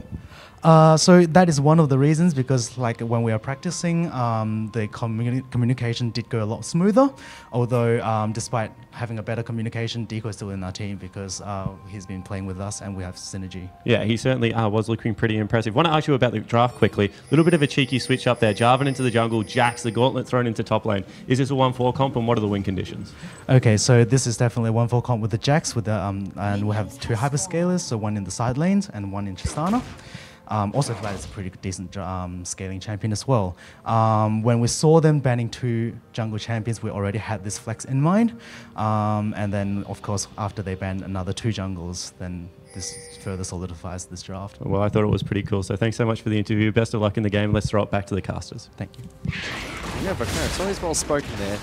They still have Decoy in their team, and since he's joined Regicide, he looked a lot better than their initial support K-pop and was working very well with the team. Only saw his Braum though. So now we have Chen Shuan as well as Decoy. No? Play against one, ban Braum. Play against the other, ban Alistar. Didn't ban Alistar. No, apparently not. Let's see if he can pick up a good victory here. The alley one trick himself. And yeah, the coach, they're very confident in this Jarvan flex. I'm interested to see how he does. Fade has always been... He was initially like a Lee Sin player as they look for their level 2 fight bot lane. Yeah, good flay coming out from Roganek, but they take no damage. No trade coming out from Chen Shuan and Chenny Boy. Really nice trade coming out of the bot lane from Sin. And Rogue actually opted with the Ignite, and the Alistar has opted for the Exhaust. So in these early engages, in the early 2v2s, as Tokler is getting bopped in this top matchup. But as I was saying, yeah, Sin's bot lane will win the early 2v2s just because of the Ignite kill pressure. Oh, Chen Shuan forced the flash very early on. Chenny Boy going to take quite a bit of damage there as well. And that's both summoner spells down for the Alistar. They just didn't respect the level 2, it looked like. We were taking a peek into the top lane, but they already lost the trade early at level 1, and they didn't have the health pool. And this is one of Ali's biggest weaknesses, that he doesn't have the health pool to contest level 1, so your level 2, despite it being very good, you always get it late, so you lose that level 2 fight in the bottom lane. Whereas Thresh is level 2 very strong, and his level 1 also very strong, so... You know, we see ZZ playing this matchup incredibly well. Counter-Strike not only dodges out from auto attacks, but reduces damage from AoE abilities, like the Slice, as well as the Q that comes out from Renekton. What about the Dice? Ooh, it's a bit too dicey for that. Oh, okay. Dice is in between the... I didn't even know what is it with this skin? What is he carrying? What is his weapon? I have no idea. Imagine if he had a real one. It just makes me so happy that he's playing up that Croc. That's the best skin in the game. Yeah, he's moved to Australia, picks up the Australian Renekton skin. That's a wise choice. Never, I've got a tweet coming in saying the best tank is Jake Spawn Tiberi. Strongly disagree. He shaved it off. He's an okay tank right now. My goodness. Shaved off his beard. Meanwhile, Fade is going to encounter Jukes as well as Ryan in the jungle. Jumps back to Suman. Will take some damage, but is absolutely fine. Hook does lands land. Rogue, No gets flash. onto Chen Shen. Will play back Chenny Boy. Good damage onto FBI though with the satchel charges. And Fade again, finding Juice. Flags and drags his way away. And honestly, I feel like it's fairly greedy from Chenny Boy here to opt in for the Doran's Blade. In this matchup, the Thresh should be able to outpressure the Alistar in the early laning phase, so Xayah will be able to take more pot shots at you than she can reverse with, she can return with rather, so not having too much sustain. He does have the Warlords, both of the AD carries opting in for that one, but as Juves is looking mid lane, he is on a ward right now. Does connect. Tags Suman. Actually gets some decent damage for that, but Suman's like, sure, I will fight you. Be careful, my friend. Ryan but dashes in. Yeah. Misses his chain. Actually takes a bit of a trade back from Suman as well. Yeah, Suman, he saw him on the ward and he was just baiting him in. He knew Ryoma was quite low. He'd poked him out of lane and he had a wave under his turret. And LeBlanc early needs to use abilities to clear the wave under the turret, so Juve's going in there, probably not a smart decision. Dokla is getting bopped. Yeah. Absolutely by ZZZ. He was almost farming. He was so close to farming that wave between the two turrets. He's sitting there just like, oh, actually, that's really cute. He dragged the wave from all the way in between the two turrets, all the way onto one singular creep to try and get it to push back. This wave is going to push towards ZZZ. Dokla has no TP. He's actually pulling the wave. That was really nice. Yeah, very smart from ZZ. He understands the matchup very well, it seems. Can absolutely fine topside map. We have a tweet coming in as well. Hey, OPL. Before I can read that, let's actually take a look at this fight first, because Ignite is down onto Chenny Boy. FBI might pick up that kill. Will be a rocket jump away. He falls back to base. Good trade from Sin. But the tweet coming in is Chen Shen isn't straight out of solo queue. He played 2 weeks of OCS to split. Okay. There you go. For what team? That's the follow-up to it we need. We need to figure out which team. Okay. Well, we'll find out shortly. For now, though, Sin doing really well in this bottom lane. 51 CS to 36. This wave, Chen Shen's going to try and see if he can hold it off the turret. Silver, though, ignited in mid lane. Here comes Zach. Forced to use the Sanguine Pool. Fade is in there, knocks up Ryoma, but first blood picked up by the Sin mid. And Ryoma just getting the level 6 first, opts in for the all-in. Juve's there to back him up. Fade is backing up Seaman on the left side, but gets there too late. The damage had already been done. And Vlad doesn't have the teleport. He opted for the ignite, so he's going to miss this wave on a turret. Fade's going to attempt to farm it and probably get bullied out by Ryoma here. And yeah, the bottom mid lane for Sin now are going heavily in their favor. Bot lane is already almost a 20 CS lead, and they've already reset, and they're going to be walking back to pick up this wave. So only good things coming from the bot side of the map from our Sin. And I guess this was kind of what we alluded to earlier in the broadcast, saying that Dokla was. He had a bit of an up and down series against Dials. He had some good moments and also had some really bad moments as Juves goes in. Yep, we'll slam the Alistar back. Level 4, so no ultimate available for him. Bounce doesn't bring him back into the team. And as an Alistar, this really hurts. Alistar is one of those supports that you want to be aggressive with your flash. You want to have it available so that you can flash, get the 4 main combos, flash, get the engages off that you want. But this is twice now. Juves goes in. Juves goes in. He gets comboed by the Alistar, forced to flash away. Chenny wants to fight this one. Exhaust is down onto FBI, but they're absolutely bullying this bottom lane. Oh, they have to concede this wave. Oh, actually, Fade is coming. Juves is basing, so they do get to catch the wave under the turret. Fade coming to bail them out of a dive if Sin did opt in again, but Juve's probably a bit too low. Did burn the flash there. But yeah, as I was... Oh, Rogue doesn't miss. Yeah, he's knocked down. Chenny Boy in trouble. Forced to use the heal very early there. FBI still chucking feathers into the AD carry. He's going to rocket jump away. Almost dies. Has to be very careful there, Chenny. Fade will now pick up this lane. And Fade decides he can't pull out the 1v2 in the creep wave. He doesn't opt in to going in for the fight. Chenny Boy and Chen Chuan are way too low. Meanwhile, ZZ. Triple Z, look at Dokla. Might be able to pick up a kill here. Forces the flash out of the Renekton. Oh, Dokla is just getting absolutely punished. And ZZ gets to walk back and catch this huge wave under his turret. He was a level down in that fight. Yeah. And almost killed the crocodile. This is not looking good. Nope. As Vicarious was saying in the interview, like, this Jax is a hyperscaling split pusher. And I guess that with the Zac and the LeBlanc, they're two champions that do get into side lanes very quickly, so they do have some tools to be able to pick him off the later this game goes. Assuming Assuming ZZZ's lead doesn't get thrown, so through any sort of like TP plays or botch dives or anything, he's only going to get stronger in this 1v1. So they do have some tools to be able to deal with him later. Rogue was looking to see if he can move mid lane. Chun is behind with his jungler Fade. But they all dive in towards Human. He pops the Hemo play nice and early. Will tag both Roma as well as Jews. Will heal back up. Hook doesn't connect. Fade and Chun looking to go in. Great play from Rogue. Stops the engage from Fade. Rogue is already... He had a bit of a disappointing Thresh performance in the game versus Direwolves, but he's already playing really well. They've been punishing the Alistar pick so hard in the bot side of the map. Flays away the Jarvan EQ there. Really nice play from him.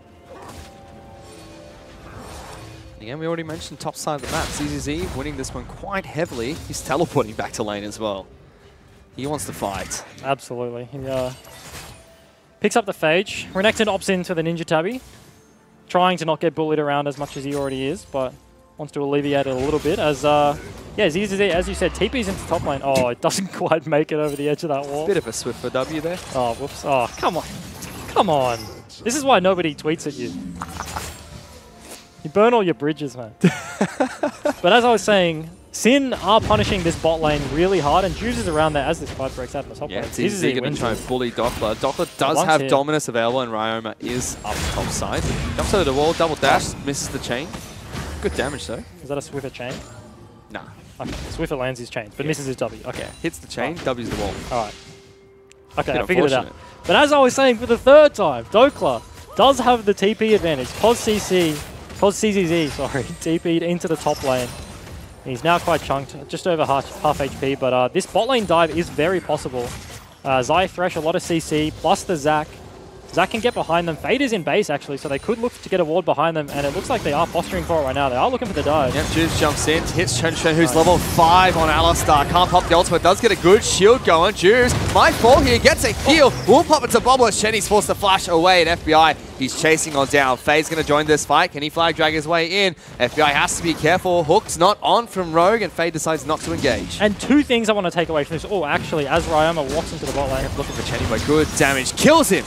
Pop goes Chenny Boy there. There's a big flank will come out from the LeBlanc. Steelman's forced to come down, and Faye wants to jump in. Flay from Rogue will stop the initiation. FBI taking some chip damage from Red Buff. And Dokla is actually proxying in the top side of the map. He's in between the two turrets. But the two things, right, Juves plays it really smart. They knew that Alistar didn't have the flash there, so he eases in and immediately ulties, knowing that Alistar is going to pole him as soon as he lands, and then brings him back to Rogue to Flay. So pre-level 6, Alistar's just going to die in that combo. And then Chenny Boy, he just disrespects the Zac passive. Obviously, he didn't know that it was available there. Jumps in to try and get the kill and then jump away. But Zac passive pops. He doesn't get the reset on his W, and then falls to the roam from Ryoma there. Good job coming up from Sin so far. 17,800 gold to 15,300. The Regicide have picked up in this match.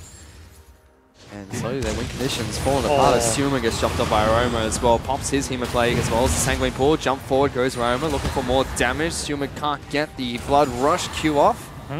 Still forces back to trade from Aroma. Burns his flash. Trade for the Knight. Does burn the flash, and the game for Sin right now is basically to stall top side of the map as much as possible. Dokla just wants to not get dove. He wants to get as much XP and as much farm as possible, while Sin are just going to completely punish this bot side of the map. Ryoma is pushing in the mid, just burnt the flash on Vladimir. He can get priority, roam down there. Juves can repeat that dive. Alistar is level 6 now, but you're diving the Tristana more than the Alistar, right? Like, if there's only two of them down there, the Tristana has no flash. A lot of CC, as I said, between the Zyre and the Thresh. Potential for the TP for Dokla still. He has TP advantage. ZZD's coming up in the next minute or so. So they do have this big window, and Juves is in the bot side of the jungle.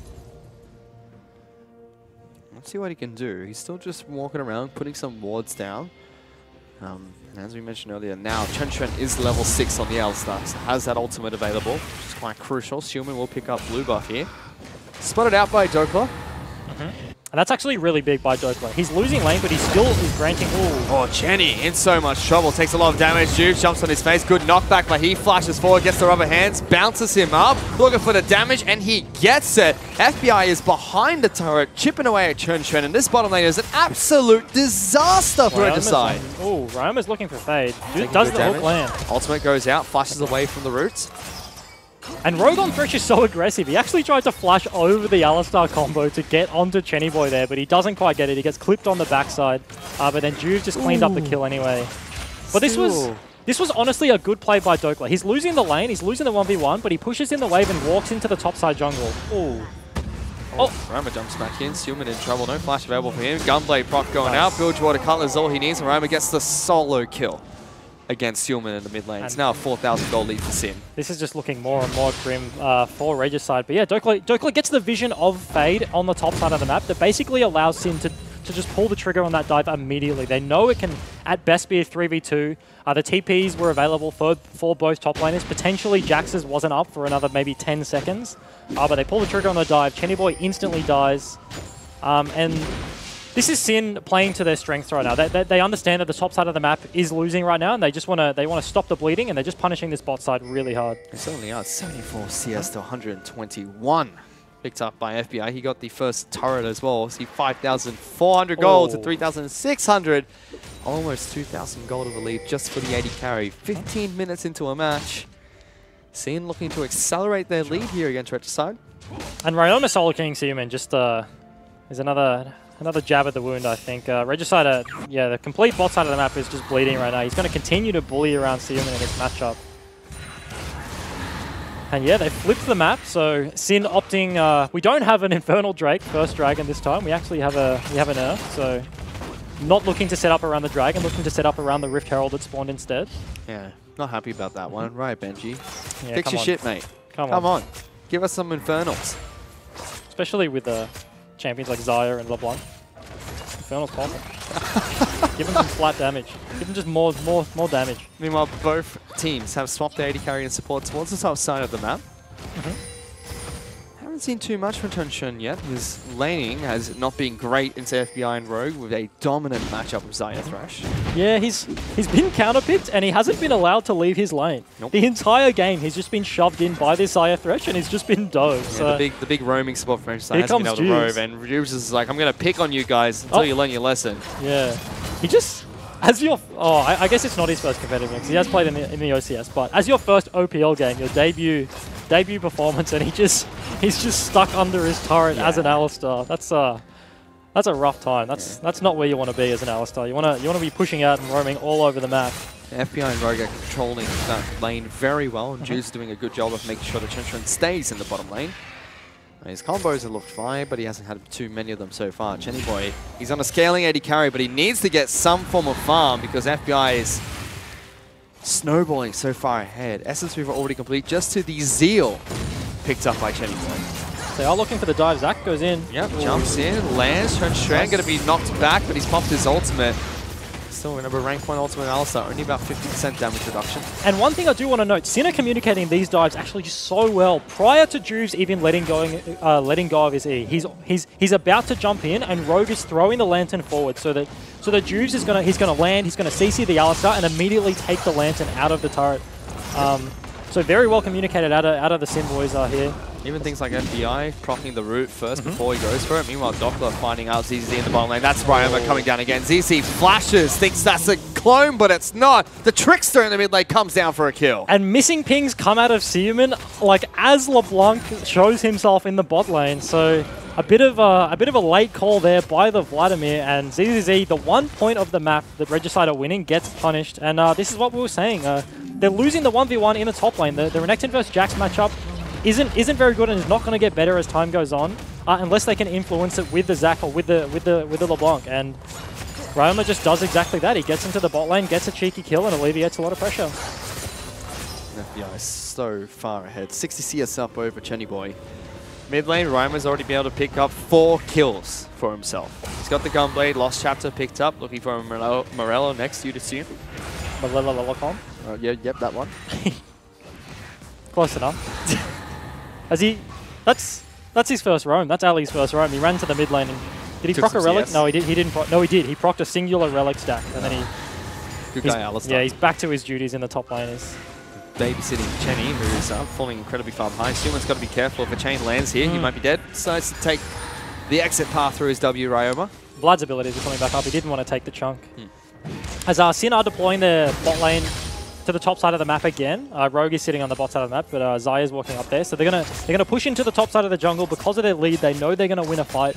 Chokes are actually very good for them. And yeah, they're just setting up for this Rift Herald.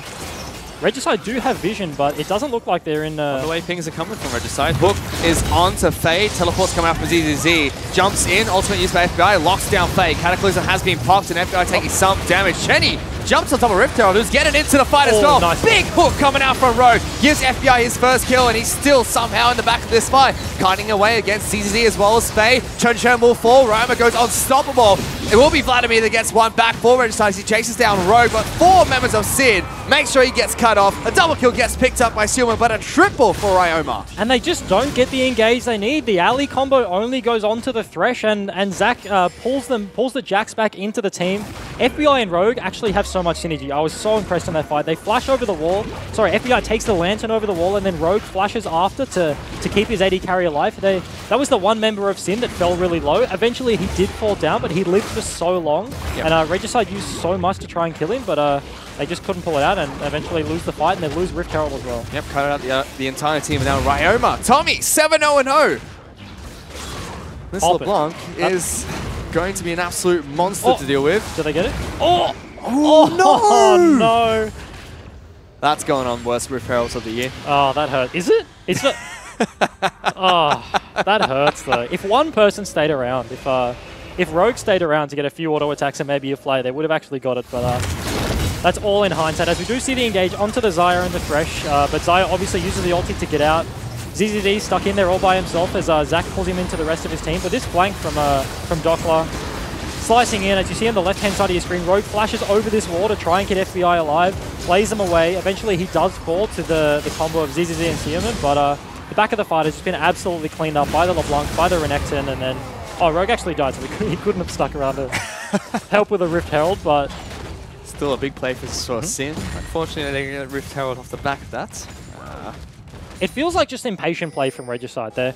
They need to understand, like, they are losing this game, and they do have the gold deficit, and Alistar wasn't in a position to flank and get a decent enough engage off that they were going to, like, wombo the fight with the Vladimir, right? So they get an engage off on subpar targets, and then they just fall because of the gold lead. They don't do enough damage to kill the front line, and then in these long extended fights with a deficit that this Tristana has, it's 50 CS now, almost 60 CS. Doesn't even have an item, and FBI is sitting on almost 2. He's just going to completely outdamage him. Tristana is an AD carry that scales really well. Ooh. Well, Sinnoh rotating towards the bottom side of the map. Fade and Chen looking for this fight. Ryoma will dash away. ZZ jumps in, but Trickster goes back in. Chen with the bop will knock it back. Ryoma finally falls. Big shutdown for ZZZ. Dokla will pick up a kill onto Renekton, and Juice bounces back to the safety of his turret. ZZZ still wants to continue chasing, but Chen and Chenny decide not to. They do get a nice pick onto Ryoma there, but Xayah is still pushing in on the top side, so Tristana is falling further and further behind in this matchup. Regicide, I feel like a nice pick by them, but they just need to be catching these waves, and they just need to be not bleeding objectives right now. The Jax scales so well, so does the Vlad and the Tristana. Their team comp is actually going to be very strong in the late game if they can get there, but they already have this 8k gold deficit, as Sin are picking up an Infernal Drake, Earth Dragon, Mountain Drake, that is going to help them do the Baron that they'll likely set up for. And during that time, we saw the FBI Split pushing top side of the map, takes down top lane inner turret. Shady Boy has finally completed his static shift, so he at least has one item, but you compare that to what FBI has. He has a full Essence Reaver ahead of Shady Boy at the moment. He just finished his rapid fire and picked up a BF as well, as they're looking for this pick. And Choose will get stunned up. ZZ leap strikes over to a ward, gets back to safety. But it's an 8,000 gold lead for Sin. It's a one-sided affair so far.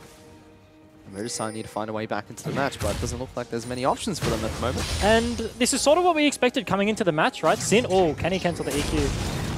Sin Fade. He's holding the flay. Trying to lock back. Hook comes out, doesn't connect. Ryoma gets a chain onto Chen instead of Flay. Rogue Flays the wrong way, so the... Doesn't work like that. You need to play the opposite direction. That's the second game of chicken we've had today. The earlier one, Jakey just decided to ult in a random direction, and this one, Fade gets the better of Rogue there. He was just, for all the Thresh players out there, he was just sitting in melee range of the Jarvan. Ooh, Ryoma almost gets a kill.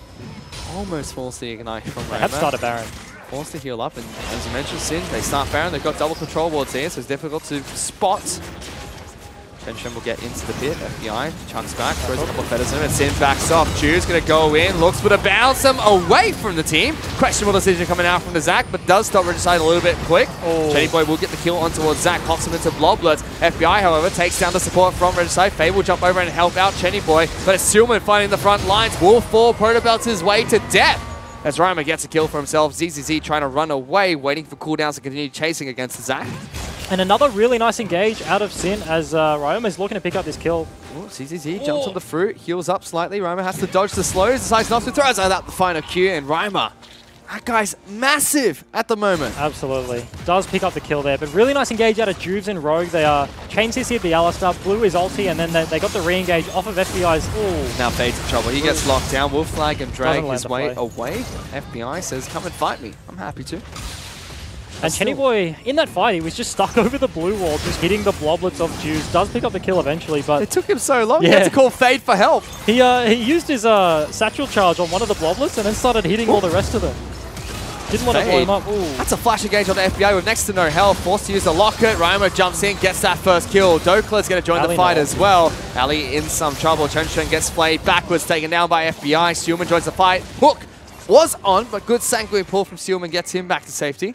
And this is a 10k gold deficit, and Regicide just keep opting into these fights. The team fight around the Baron, ZZZ wants to be split pushing in the top lane. He is their strong member, and they're just not allowing him to do that. He had to TP to the fight, and then TP's in late, blows the counter-strike to not get 1v4 killed immediately, and has to jump away.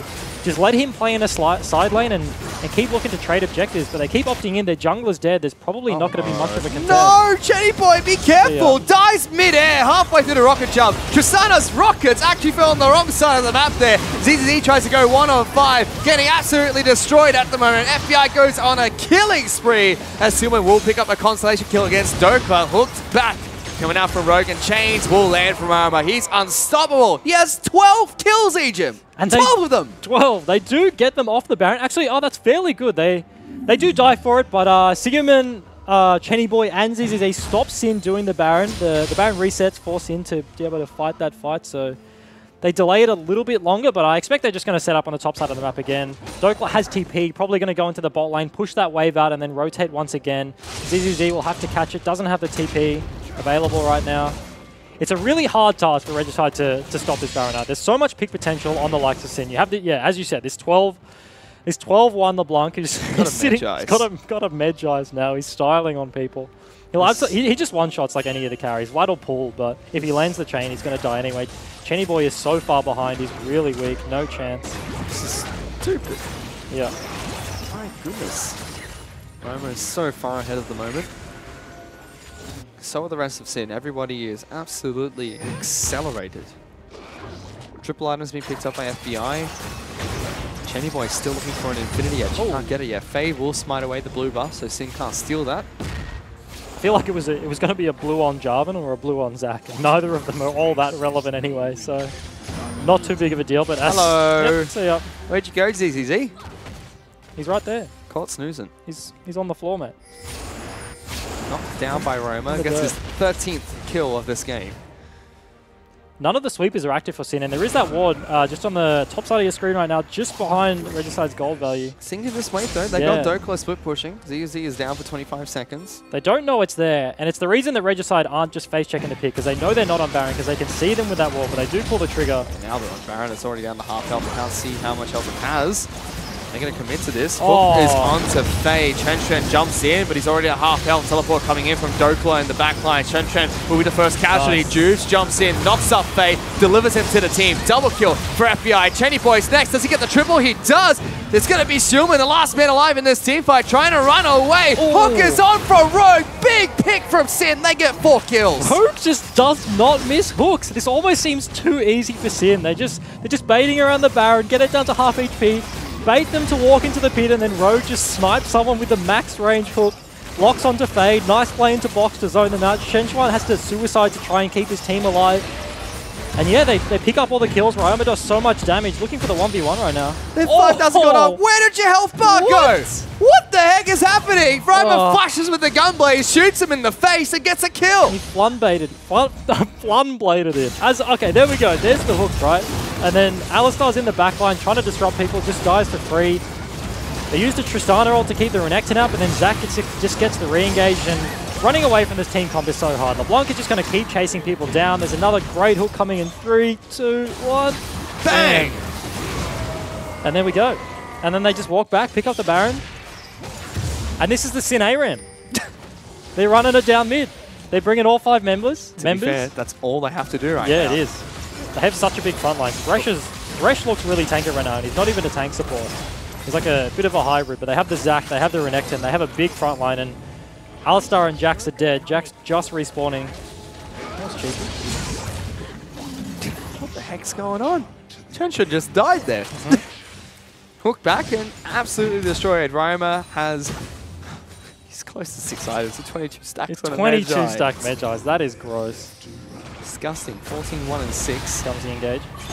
Mike Jews will jump into the back lines. Rogue and FBI charging further forward. FBI will be jumped off by ZZZ. Doesn't get stunned up. Jumps over the wall. Jumps back to Leech Up. But Ryoma's destroyed Fade. There's only 3 members of Regicide left up. Make it 2. But Shenshire is still respawning. Sealman and Jenny fighting with their backs against the wall. Sanguine Pool comes out from Sealman. Can't do anything. Hooked back by Rogue. 3 kills picked up. FBI is godlike, and they march towards the Nexus. And Sin is just doing everything right now. They just run it up mid. They get the engage. They get the picks. They're looking to take down the Nexus right now. This game... Trenchard in trouble. Hook was on.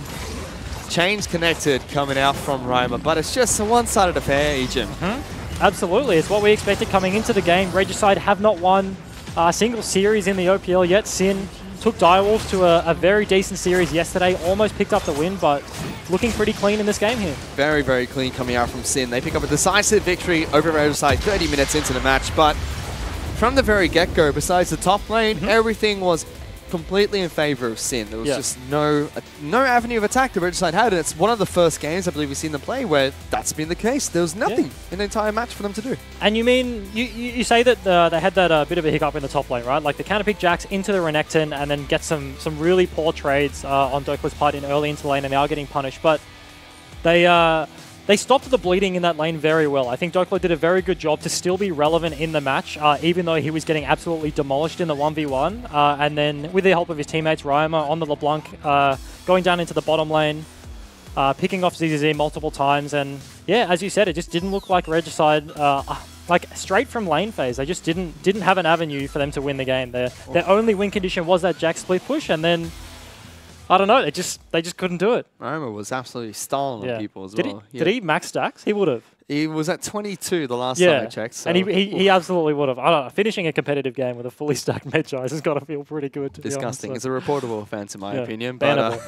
Bannable offense. Get rid of him. Out of my OPL. Your OPL? That's right. Benji's OPL. Thank you very much. But for now, let's send it back to the analyst desk. No, it's not. It really isn't. However, that was a very one-sided affair between Regicide and Sin Gaming. Sin Gaming and their mid laner absolutely put on a clinic, and I think from start to finish, they look like they had the tempo of that game well and truly covered. Yeah, what a superstar. He comes out with the assassin pick, and he even takes the ignite for the lane, and he steamrolled him. I mean, we were talking about how the solos are the high point for Regicide, and Ryoma put a stop to that, didn't he? He just...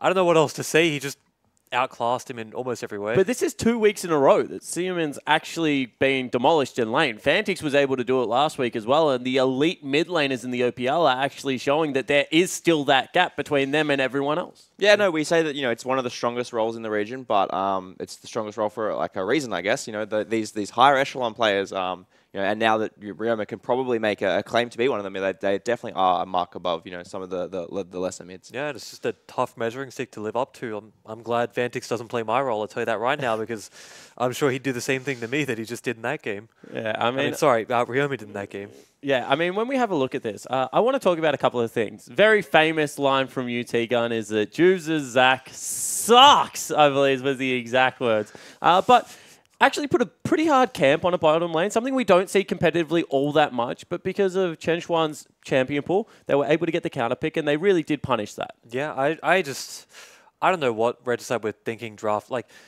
we were talking about how he's a very good Alistar, but competitive is a completely different place than solo queue. In solo queue, you can do predictable things that you do every game that still work.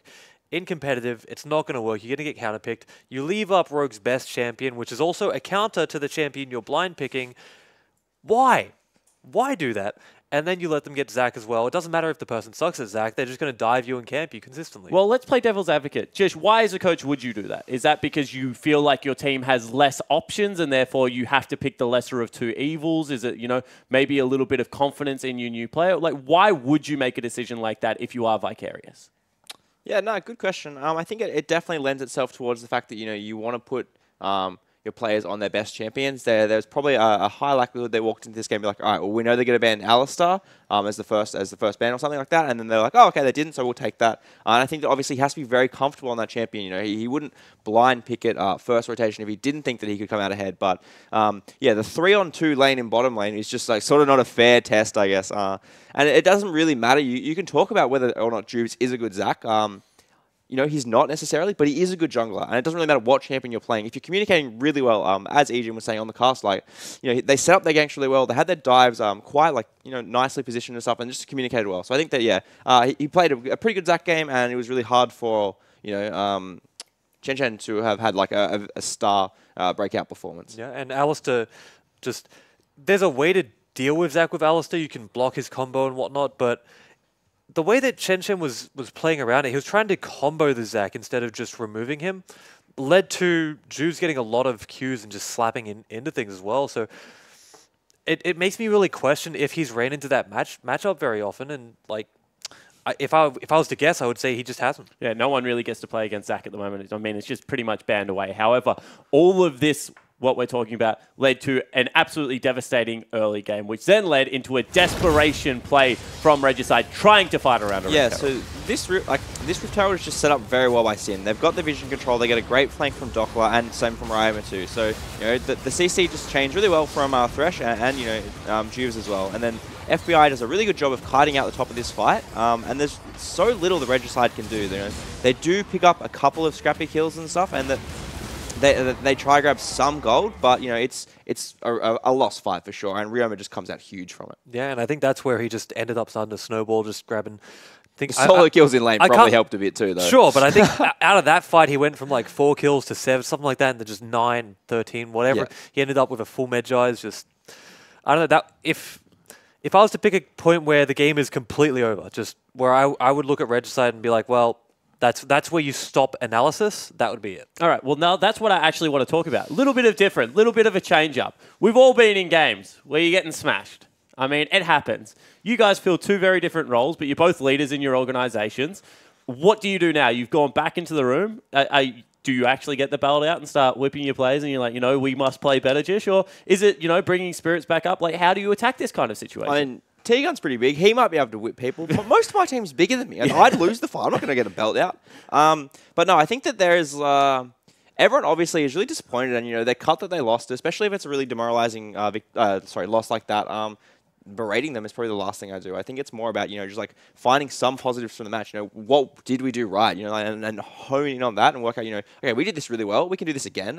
There were these couple mistakes, and if we just look to correct them, we can move ahead as a team. Absolutely. And like you said, the biggest thing is just trying to get people back on board, trying to pull them out of the rut. Because when you lose, you feel crap. There's no two ways about it. But if you can get them out of that, get them into good spirits, maybe even talk about 1 or 2 things you might need to change in the draft. But in general, just the big thing is raising the spirits, getting them on board for the next game. And they need Suman to step up is the big thing for me right now. We're going to pull up a head-to-head graphics of his performance versus Ryoma. Obviously, Tommy popped off. However, Suman can play better than this.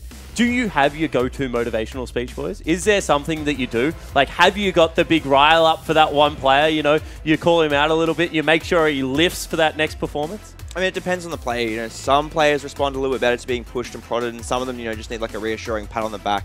And I won't guess what Suman needs. I think that obviously his team and coach will be there to support him for that. So I think that it probably comes back to draft now, so that they do get the red side. And if they think that this is, a very, very focal point of the match, maybe they think ZZZ is a peg above Dokla, and they can just afford to blind pick. Maybe they save their counter pick now against Ryoma and try getting something, maybe one of his assassins, maybe something a bit safer in the mid lane, because the Vladimir just wasn't the answer, and then the blind Vladimir wasn't the answer when Tommy had LeBlanc. Yeah, I think you might even look to put him on just whatever you find is the safest mid for him to play. There's something to be said about Vlad being a safe mid with his pull and all these disengage tools, but look for something else. maybe even take the LeBlanc away, maybe take Zed, just find him something that he can sit back and farm on, and I would say just place the focus on ZZZ, because he did look like the strongest member. He almost got the solo kill up top. Granted, it was from a very greedy flash by Dokla, just sort of delaying it to the very last minute. But it's like I said before the series, I was expecting him to be the best member, and I want them to just really place a lot of faith in him. Yeah, and they had that sort of cheeky flex where everyone thought, maybe they're just blind picking this Jarvan because ZZZ is that confident. And then they did end up, taking maybe the riskier matchup, getting the Jax into the Renekton. And, that was, I think that was a cool pivot to see in the draft. I'd like to see, what else can they do on the red side if they've got any more tricks up their sleeve. But yeah, I think, as you said, it just comes back to, finding... for bot lane too, and bot lane and mid lane, they need to find these safer matchups that they can, reliably scale into the game and, not be just dead weight for their team after 5 minutes. So let's talk about that. Is there merit to swapping the composition on their head? You heard Vicarious. He said we're a hyper-scaling comp. Tristana, Jax, Vladimir all need items to come online. Is this one of those games where you say, okay, we obviously lost early. I'm going to give you more tools to be able to play towards that? I would say that picking a hyper-scaling comp when traditionally in most of your games you've fallen behind early is just a bit of a mistake. Give your top laner something that can just do really well in lane. Put away your fears of losing at 40 minutes to a team that's going to outscale you, because for that to happen you have to get to 40 minutes first, and it's just not happening. I mean, yeah, stylistically it seems like an interesting choice because we have said that Sin are like this aggressive, early skirmish favoring team, and that they will often pick these early ganking junglers, the support that wants to roam like Thresh or Braum, and and look to create early fights and skirmishes. And then we actually discredit Sin to be then they get this lead and they throw it away later. So yeah, taking the scaling composition and not giving yourself much of an early avenue does seem to be a bit of a head scratcher. Yeah, and another player that actually, in my opinion, didn't look too bad, although he was called to a couple of lanes for Bales out early, was Fade. They attacked him with 4 bans into the jungle, trying to take away all aggression for him. Do you think that was trying to hurt the early game that Regicide can put together and, get Juve some comfort? Or do you think that, when you're going up against Regicide, you have the luxury of a couple of extra bans? I think it's a bit of both. You do have that luxury of just being able to target ban a bit more aggressively, but it's also... There has been something said about Fade about how his champion pool is just very small. So if they're able to target that, put him onto something he's less effective on, why not do it? I will say, I do agree with you. I think you look pretty decent this game. It's very difficult when you have to sort of throw away your jungle and go to lanes, babysit waves while your lanes get a reset in. So it's hard for him to sort of show if he was even, strong on the Jax. It wasn't really a competence thing. It was just not being able to play his game. Yeah, I mean, you've summed it up quite nicely. I think the interesting thing just on the bans was that, they had the option of picking the early aggressive junglers in either, Elise or maybe Nidalee if they don't want to go for so gank heavy before the second phase. And I think that was maybe a questionable decision that I think will get addressed in this draft phase now. Yeah, I certainly would like to see. We have the best tweet of all time. We're about to bring it up onto your screen. It is going to be from Matt McAndrew something, and he says, do you think Sion will be played? And if it is it going to be Thormailed into Duskblade? I'm going to answer this with, isn't there a really questionable build in Challenger, the Suicide Scion, that you just go all AD items and you continue to kill people? When you say in Challenger, don't you mean that one guy? Yeah, if you want an actual answer to this, my friend, you need to tweet at Tiltarella. All right? I'm not going to give you an educated answer on Sion. I'm sorry. I play many champions. It's not one of them. Tiltarella has made a name for himself in High Yellow Oaths for being this stupid Sion main. I hate him, but he's good at the champion. Tweeted him. I'll take a stab in the dark. Yeah. No, that build sounds like it sucks, dude. I don't think that Sion has ever really benefited from rushing a Thormail. I think that the item did get buffed, so it makes it a little bit better. He hasn't ever really, scaled, except for the one guy. He hasn't really scaled with AD. He's more of that tank frontline. So I think if you want best success, maybe you stick to the traditional build. And he also is kind of just bad Kled at the moment, if you want my opinion on Sion. Like, if you're going to pick Sion, I'm guaranteeing you Kled is a better choice. He probably wins the lane a little bit more, and his ultimate takes people with him. And then Duskblade might even be better on that champion, because he actually does damage. Yeah, it certainly could be the case. Not a big fan of Sion myself. I know the Chiefs have played it in the past. The champion I'm interested in is Sivir. I know the Chiefs were a Sivir team comp. I know you aren't a fan of Sivir. Is Sivir coming back ever? Do I get to see my girl down in AD carry? Absolutely not. I hope so. Sivir is like Yeah, Civ is my favorite champion, or one of my favorite champions, along with like Maokai, and it's mainly because you get those compositions where you just be like, all right, we have our 3, 2, 1, let's go, guys, and everyone just runs and piles forward. Which we're seeing like inklings of that coming back now. We're getting these tanks that are just like charging in, and we're having these easy to watch front to back fights. And Civ was really always quite successful in that. So don't agree, Tegan? Yeah, who knows? She might come back because she has a utility, but you need like what we said, something like 550 CS before she's relevant. She doesn't feel like she's relevant until she can sell her boots for another item. You just can't lose the game once you get 550 CS. So like everything's a possibility. Then when you hit your like 549, 550, game's over. Can't lose. Impossible. Specifically only on Sivir as well. Yeah, no, actually, except like Ash also has a condition against the Sivir, and that's from homage to White Lotus beating Chiefs at IWCQ. And I was like, wait, we've got Sivir with 550 CS. How do we lose? It's because Ash. So it's not an auto win. Only against Sivir. All right, well, I can't keep up with this anymore. But however, I think we are ready to get into Game 2 of this series. So after these quick highlights, we're going to give it back to our casters, Fish and Egypt. Ignite in the mid lane, here comes Zac, forced to use the Sanguine Pool, Fade is in there, knocks up Ryoma, but first blood picked up by the Sin mid. Big hook coming out from Rogue, gives FBI his first kill, and he's still somehow in the back of this fight, kiting away against CZZ as well as Faye. Chun will fall, Ryoma goes unstoppable. It will be Vladimir that gets one back for Regicide as he chases down Rogue, but 4 members of Sid make sure he gets cut off. A double kill gets picked up by Silman, but a triple for Ryoma. No, Jenny Boy, be careful! Yeah. Dies mid-air, halfway through the rocket jump. Tristana's rockets actually fell on the wrong side of the map there. ZZZ tries to go 1-on-5, getting absolutely destroyed at the moment. FBI goes on a killing spree as Silman will pick up a consolation kill against Doka, hooked back. Coming out from Rogue, and Chains will land from Armor. He's unstoppable. Juice jumps in, knocks up Faye, delivers him to the team. Double kill for FBI. Chenny Boy's next. Does he get the triple? He does. It's going to be Silman, the last man alive in this team fight, trying to run away. Ooh. Hook is on from Rogue. Big pick from Sin. They get 4 kills. Very, very clean coming out from Sin. They pick up a decisive victory over Regicide 30 minutes into the match.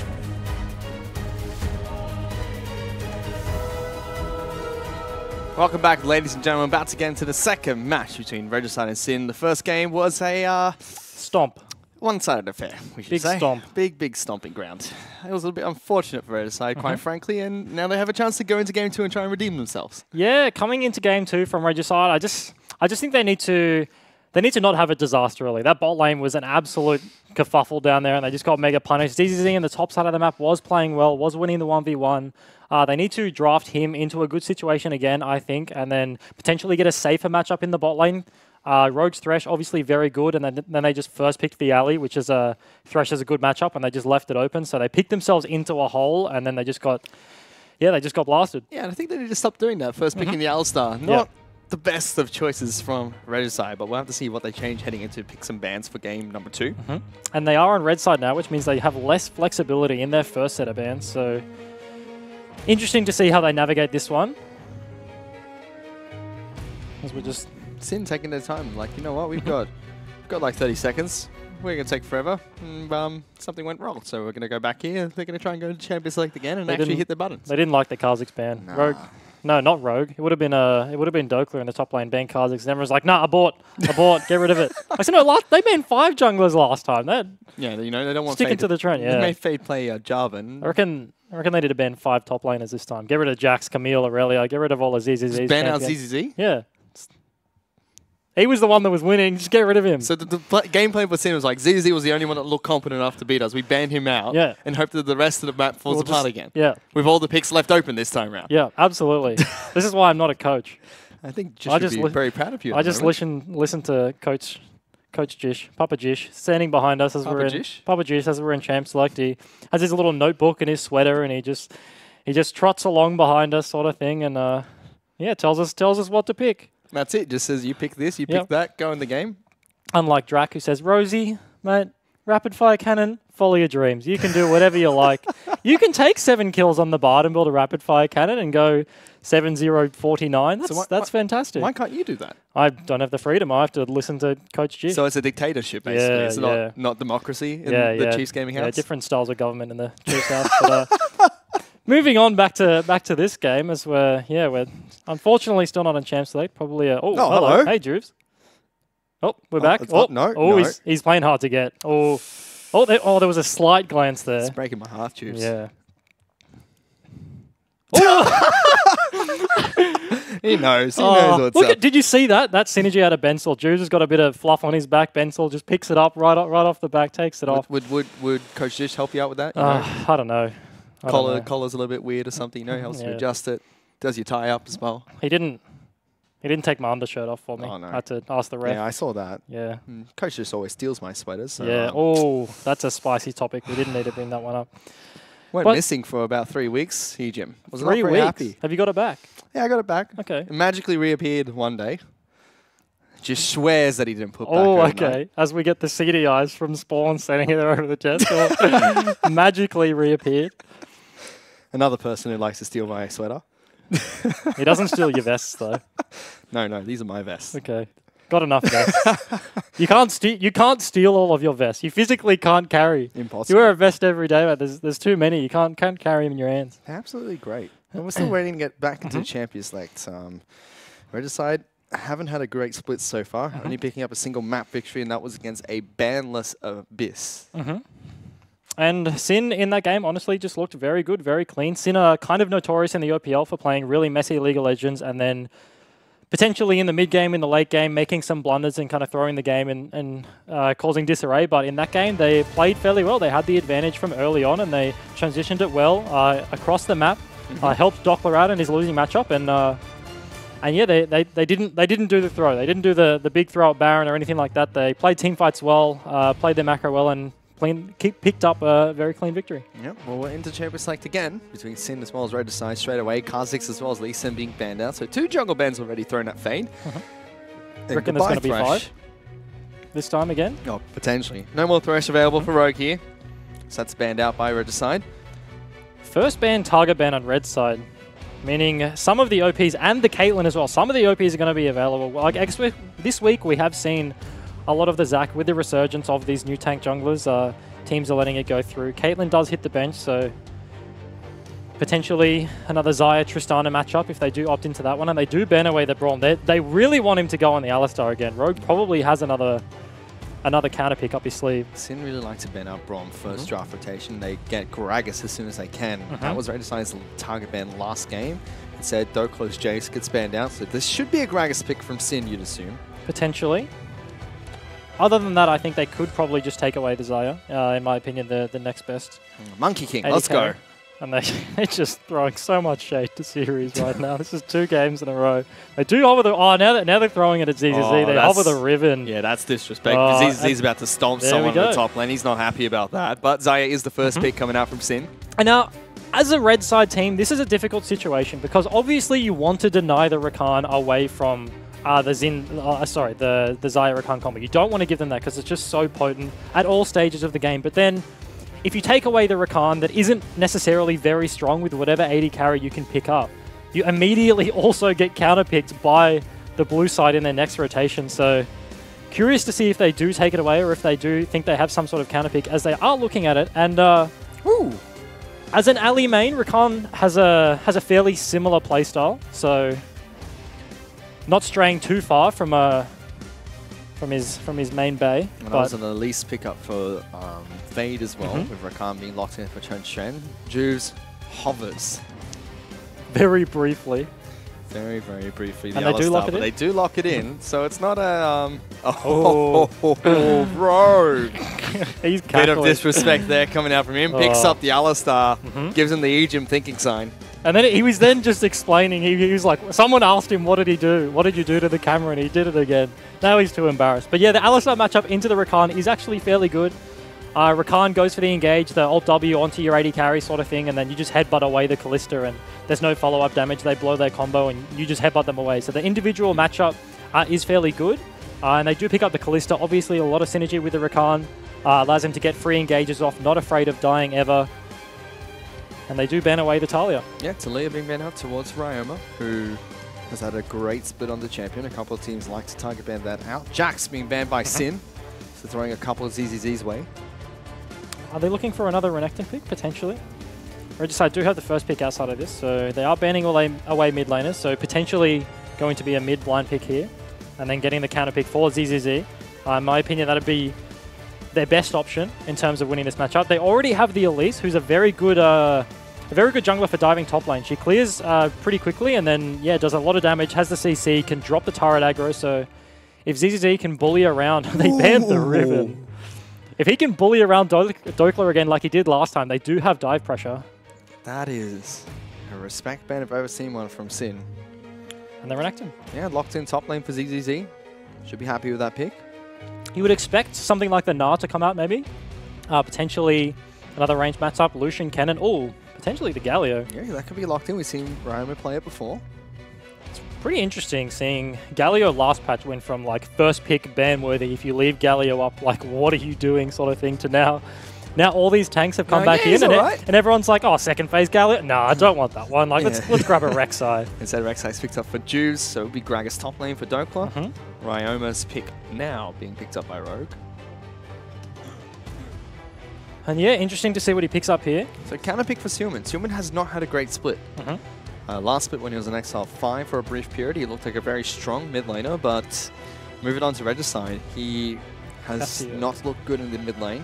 He looked pretty good when he was on the Chiefs Special Forces squad. He did. He had a good performance, but yeah, as you said, the Cassio pickup. So let's see what Seelman runs into it.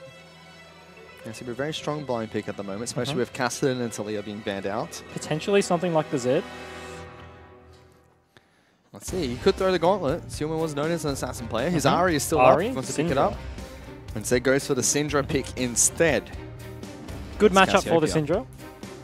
You're at Ranger for most of the time, so unless you get picked off by some cheeky ulti or anything like that, Syndra, pretty immobile champion, does opt in for the Ghost if he doesn't change his summoner spell, but yeah, I think the big point to take away from this draft is the Renekton early lane bully. The Gragas is fairly good sustain, fairly good matchup. Should be able to hold his own up there, but it is in terms of the jungle matchup. The Rek'Sai traditionally is good into the Elise. You can scout around it with your passive, the Tremor Sense, and then kind of shadow the Elise. And Elise is the champion where you need to get the ganks off early and you need to snowball one of your lanes. Otherwise, you're going to fall behind the tank like Rek'Sai, right? So he's got Juice is going to look to shadow fade around the map, potentially for this top side dive that I was talking about. And a much more standard team composition from Regicide this game. Sin sticking to the guns.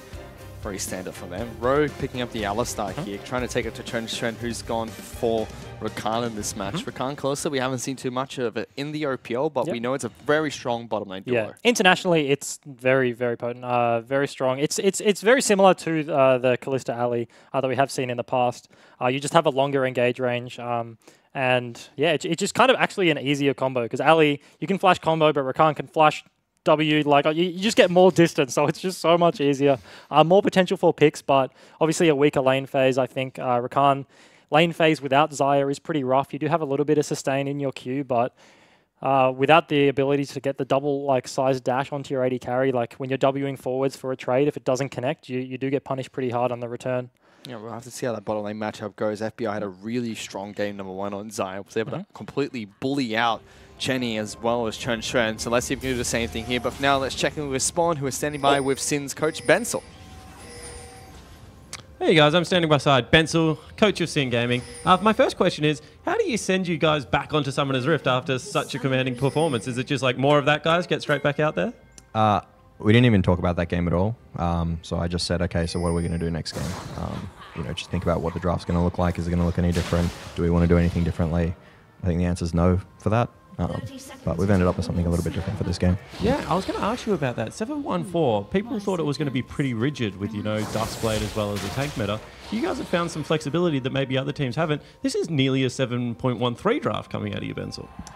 Yeah, I think people can go a little bit overboard with some strange champions on 714. You can still stick to the old stuff. I mean, they were strong for a reason, and you can still build big armor items, and the lethality champs don't really have anything on that. All right, cool. And last question for you. The transformation finally seems to be there. Sin traditionally was a top side of the map team. You guys focused heavily bottom side of the map. Is now Ryoma and FBI like in a position where you guys can feel comfortable, you know, playing heavily towards that side of the map?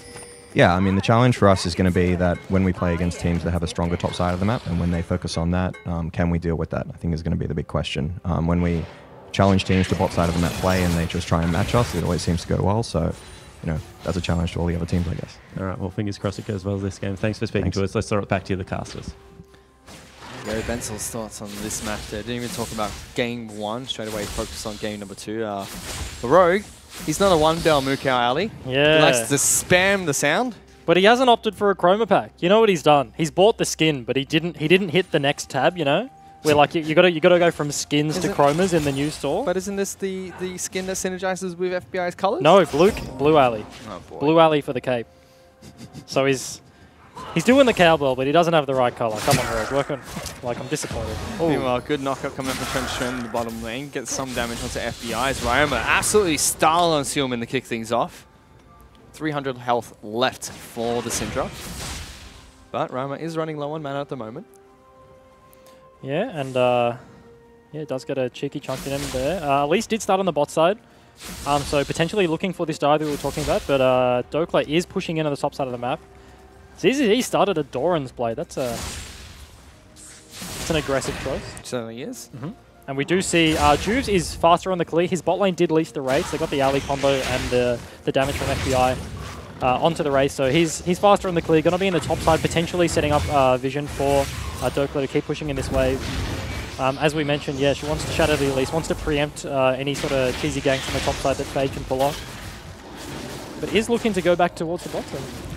I'm not wrong. It's one of the matchups that Gragas is okay going into. So let's see how Dokla does top side of the map. Juice shadowing mid lane slightly here as Sealman's been able to heal up off that 1 health potion. Mr. Stun gets a good trade still. Auto attack will proc Thunderlords. Ryoma just fires back the Twin Fangs and retreat pings are coming out as Fade makes himself known in the mid lane.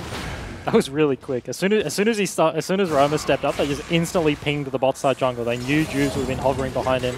Rogue going in. Getting a couple of cowbells there, but no stun lock coming down from the other start. Nice trade, but they don't get too much damage. The follow-up is there. Misses another stun. Fade. There we go, Cocoon. It's a bit of damage onto Ryoma, forces him to use the final corrupting potion charge. However, Sealman automatic going back to base. Yeah, this is the second game today we've seen a jungler have to... Oh, he misses the W. Oh, Ryoma. Oh, no, that's a tilter. But yeah, Fade hovering the mid lane so that Seaman can get out of a bad situation. Took that early trade quite poorly and wanted to push in the lane and get the reset, so Fade helped him do that. Topside Matt Doppler doing just fine against EZ to kick things off. Renekton still holding that single potion. Rogue, though, will be able to knock Cherny Boy back. Forces the heal very early. Juice doesn't get the knock up. Now Cherny trying to kite his way towards the base of Sin. Throwing spears into Juice, but will fall here. FBI picks up first blood. Very nice. Ali, level 2, level 3.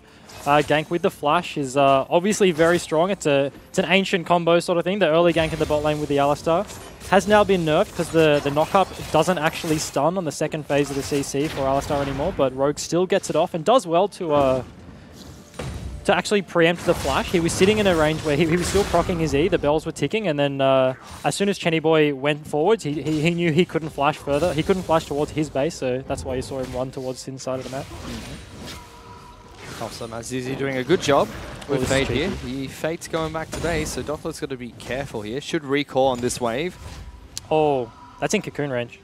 He's got to be careful. They can dive this. They do. Fade flashes for it. ZZ dices on it. So there's one more, and it's an easy pick up at the top lane. Great synergy between the two. Absolutely great prediction out of the Regicide top side there. Fade sitting in the bush, waiting for Gragas to either check that bush or go for the reset. Flash Cocoon, and yeah, they do get the kill, and this spells bad things for the Sin lineup. This is another repeat in the top side of the map for Sin in the top side. Yep. So let's see if Fade and ZZ can continue to snowball their advantage up there. Meanwhile, Rogue, look at Steelman, forces the flash very early there. Good stuff out of Rogue. Back, Spires doesn't quite get the Mobies, doesn't have enough, so he opts in for the boots and the Ruby Crystal. Gets a free flash mid lane. Juves does have flash, so well, he's standing on the ward, but he's pink, so they don't have vision of him. ZZ is coming down. Juves will be able to spot him out. Doesn't go for the knockup, instead just burrows his way back towards his side of the map. As things stand, things are very even between the two teams. Another Sheen Star coming out from Dokla this game. Going to rush that Iceborne Gauntlet. And this mid lane is not in a good position for Seaman right now. It's pushing towards Ryoma. He's trying to hold a freeze here. It's going to push back eventually, but he's flashless. He knows Juves can hover around. He has the flash. He's just getting bullied out of CS right now. Fade doing a good job keeping up the pressure nice and early on this Elise. It's one of the champions that was banned out against him by Sin last game. Fade is looking in the bot side. They do have a flashless alley. as he is going to get spotted. Sneaks around, gets a pink ward for his troubles. None left in the bottom lane, but it's a big item advantage at the moment. FBI sitting on a BF sword, the Jenny Boys Vamp Scepter. But this is very good for Regicide in terms of nothing disastrous has happened early for the bot side of that. They did die to a gank, but Ali had to blow his flash for it. Chenny Boy isn't that far behind in CS. He's just down a wave or so.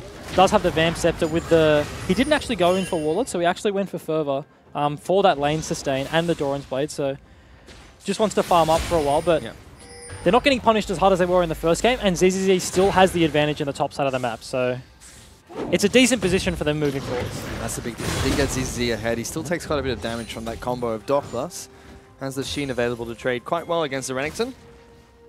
But ZZ will be very happy in the spot that he's currently in, pushing the waves in against the Gragas. Suman looking to pick up his first blue buff of the game as well, donated over by Fade.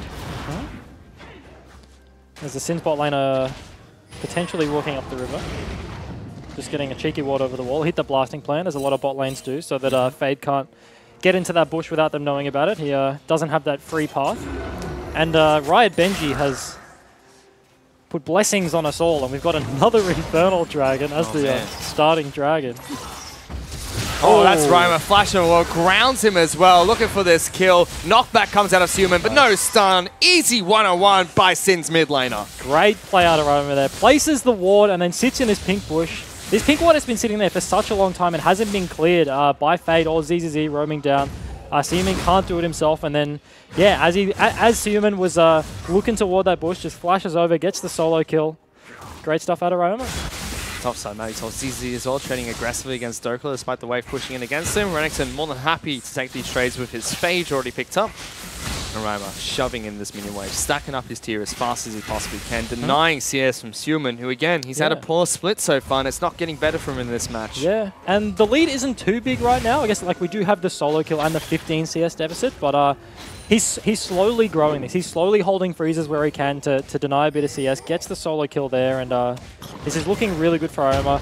After his performance in Game 1, you expect really good things. I mean, there's a 400 gold lead in both FBI and Ryoma. It's only top side map ZZZ, who is 600 gold ahead of Dokla.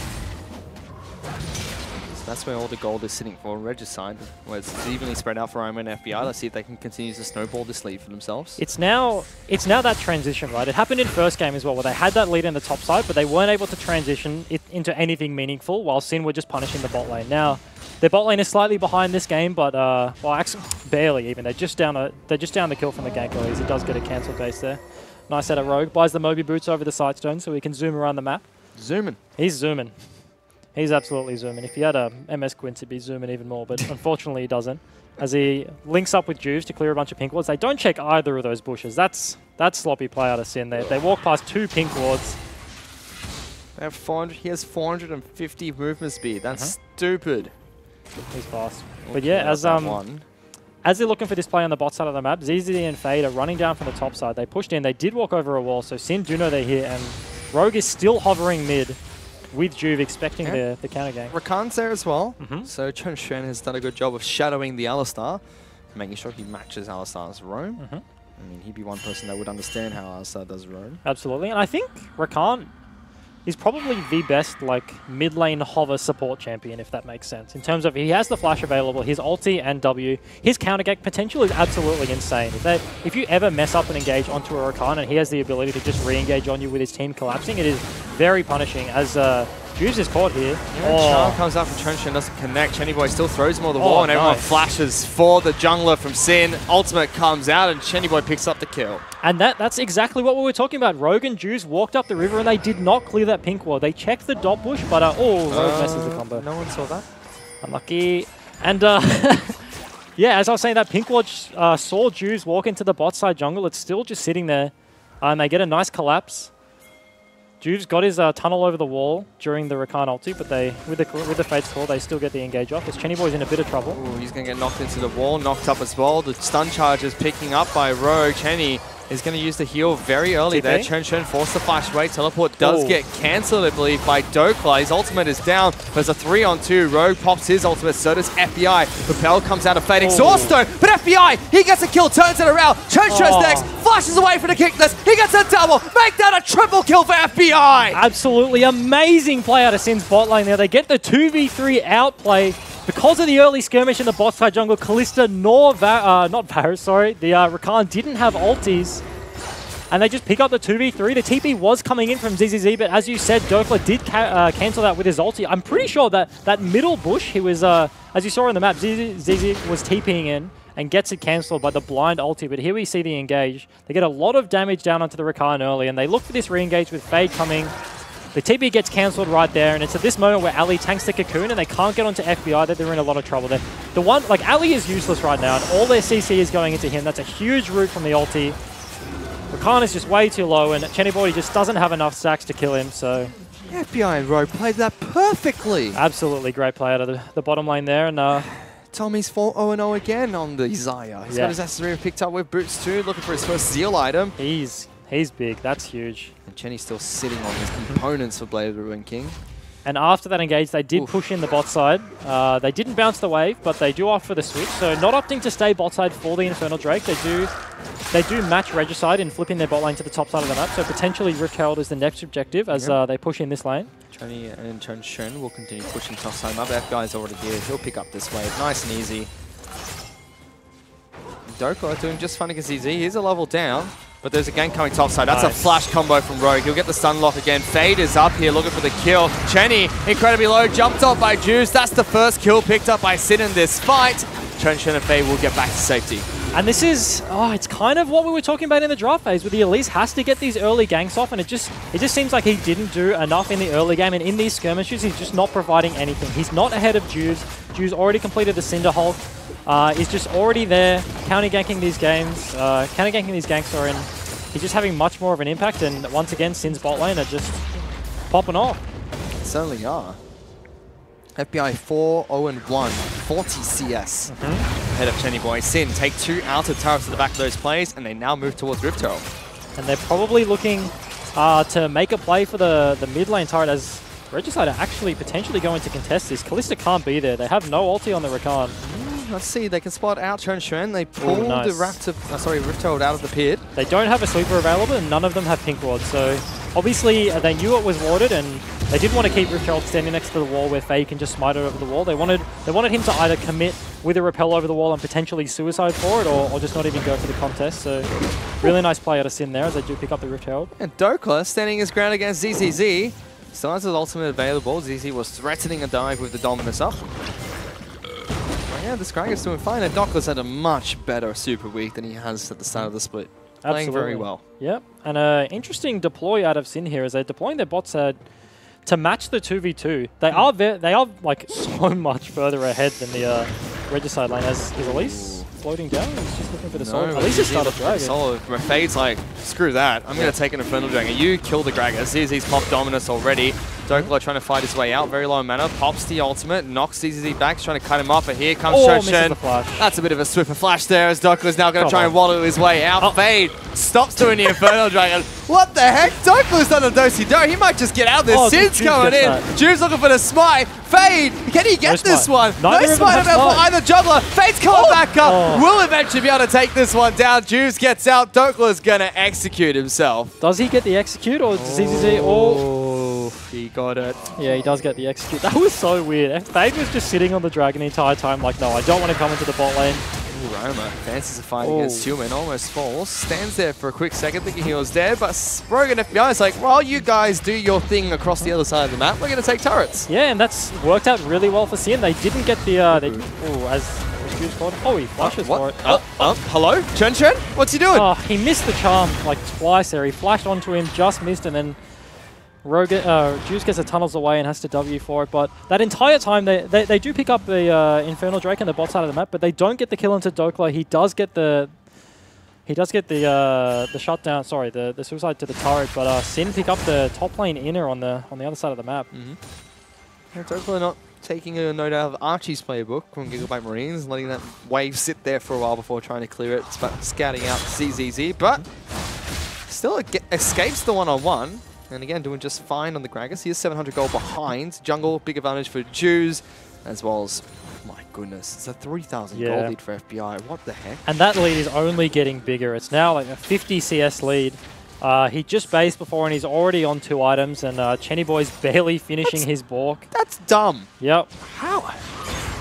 They're looking for this mid turret. They may not even have to drop the Rift Herald forward as... Oh, Roma has no flash. Almost gets locked down. Stranding has to be pulled out by Roma. They do get a shutdown onto FBI, so that's big. ZZZ is charging forward again. Rogue with a good double knock-up. Human looking for the slow with the W. Will get good damage onto Rogue. His ultimate is now off. Juice looking for that fight. He can't get it, and ZZ goes on the killing spree. Last hope for Regicide. Really nice picks out of the Regicide lineup there. Sin were looking to contest the mid in a turret, and now possibly the reverse. They can pick it up for themselves. Ryoma does have the ultimate, but doesn't have flash, so contesting this wave is very difficult. They do have a lot of CC with the Cocoon that now missed. They have Renekton stun, so great stuff out of Regicide, and pulls the game back. They're 2,500 gold away, and if they can kill FBI again, that's the gold lead from Sin taken away. And that was honestly really important, because if you look at the state of the game right now, as we were saying, Zaya's sitting with the 2 items, and Kalista has absolutely nothing, has Bork components that he now gets a bit of gold for that pick, and they pick up the mid in a turret, and so he gets to base by his Bork. He's still further behind. Sin are going to take the mid out of because of the Rift Herald as they get a cheeky charge on that one. I would just kill this one and Rift Herald the next, so they use it. No, they're too far down in tempo. Tommy, Ryoma has to catch that top wave. Zaya was coming out of base. They honestly probably didn't need to use that one. They could have just picked up the turret anyway, held it. Potentially going on cooldown fairly soon, and the buff was going to run out, so they wanted to use it somewhere before they just chucked it in a side lane to split push for deny your top laner CS. But ZZZ sitting at 3-0 right now. He's chilling in the side lane. Yeah, he's got his Tiamat, picks up with the bladed, Black Cleaver. Towards his defensive item next. Spectre's Carl already picked. Double haunting dice for the side of Regicide. 1 on Sealman, 1 on Fade. And I'm interested to see if Sin opt into a 1-3-1. Cassio is one of the mage mid laners that can do fairly well in a side lane. Cassio would probably...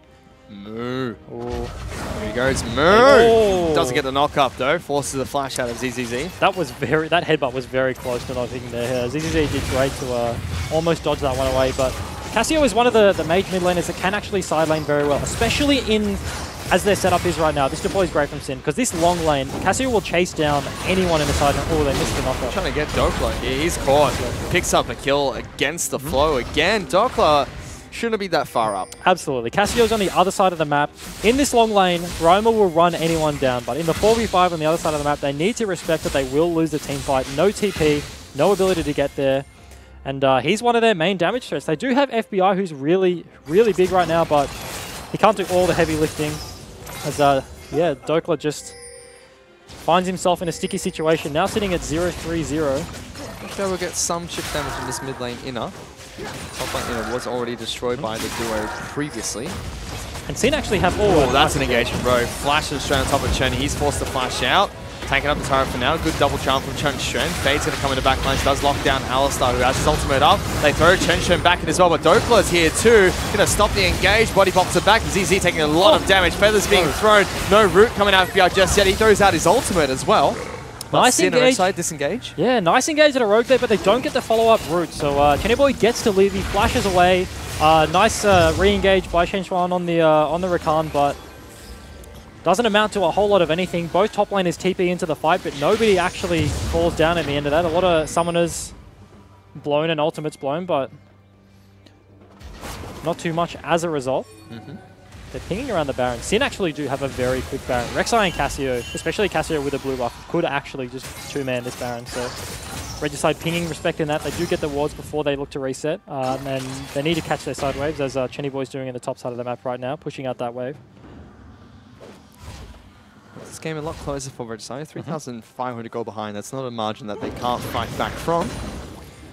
We saw the last time they won a team fight was off the back of ZZZ, their most fed player at the moment, getting a pick onto FBI, who's gone back, picked up a Hex Drinker for himself against the Syndra as well, at least. Yep, does not want to get one shot in a piece of CC. Get hit by a Syndra stun or a Cocoon and gets absolutely blown up by the Syndra ulti, but and they do have an Infernal Drake on the side of Regicide, so Syndra does so much damage.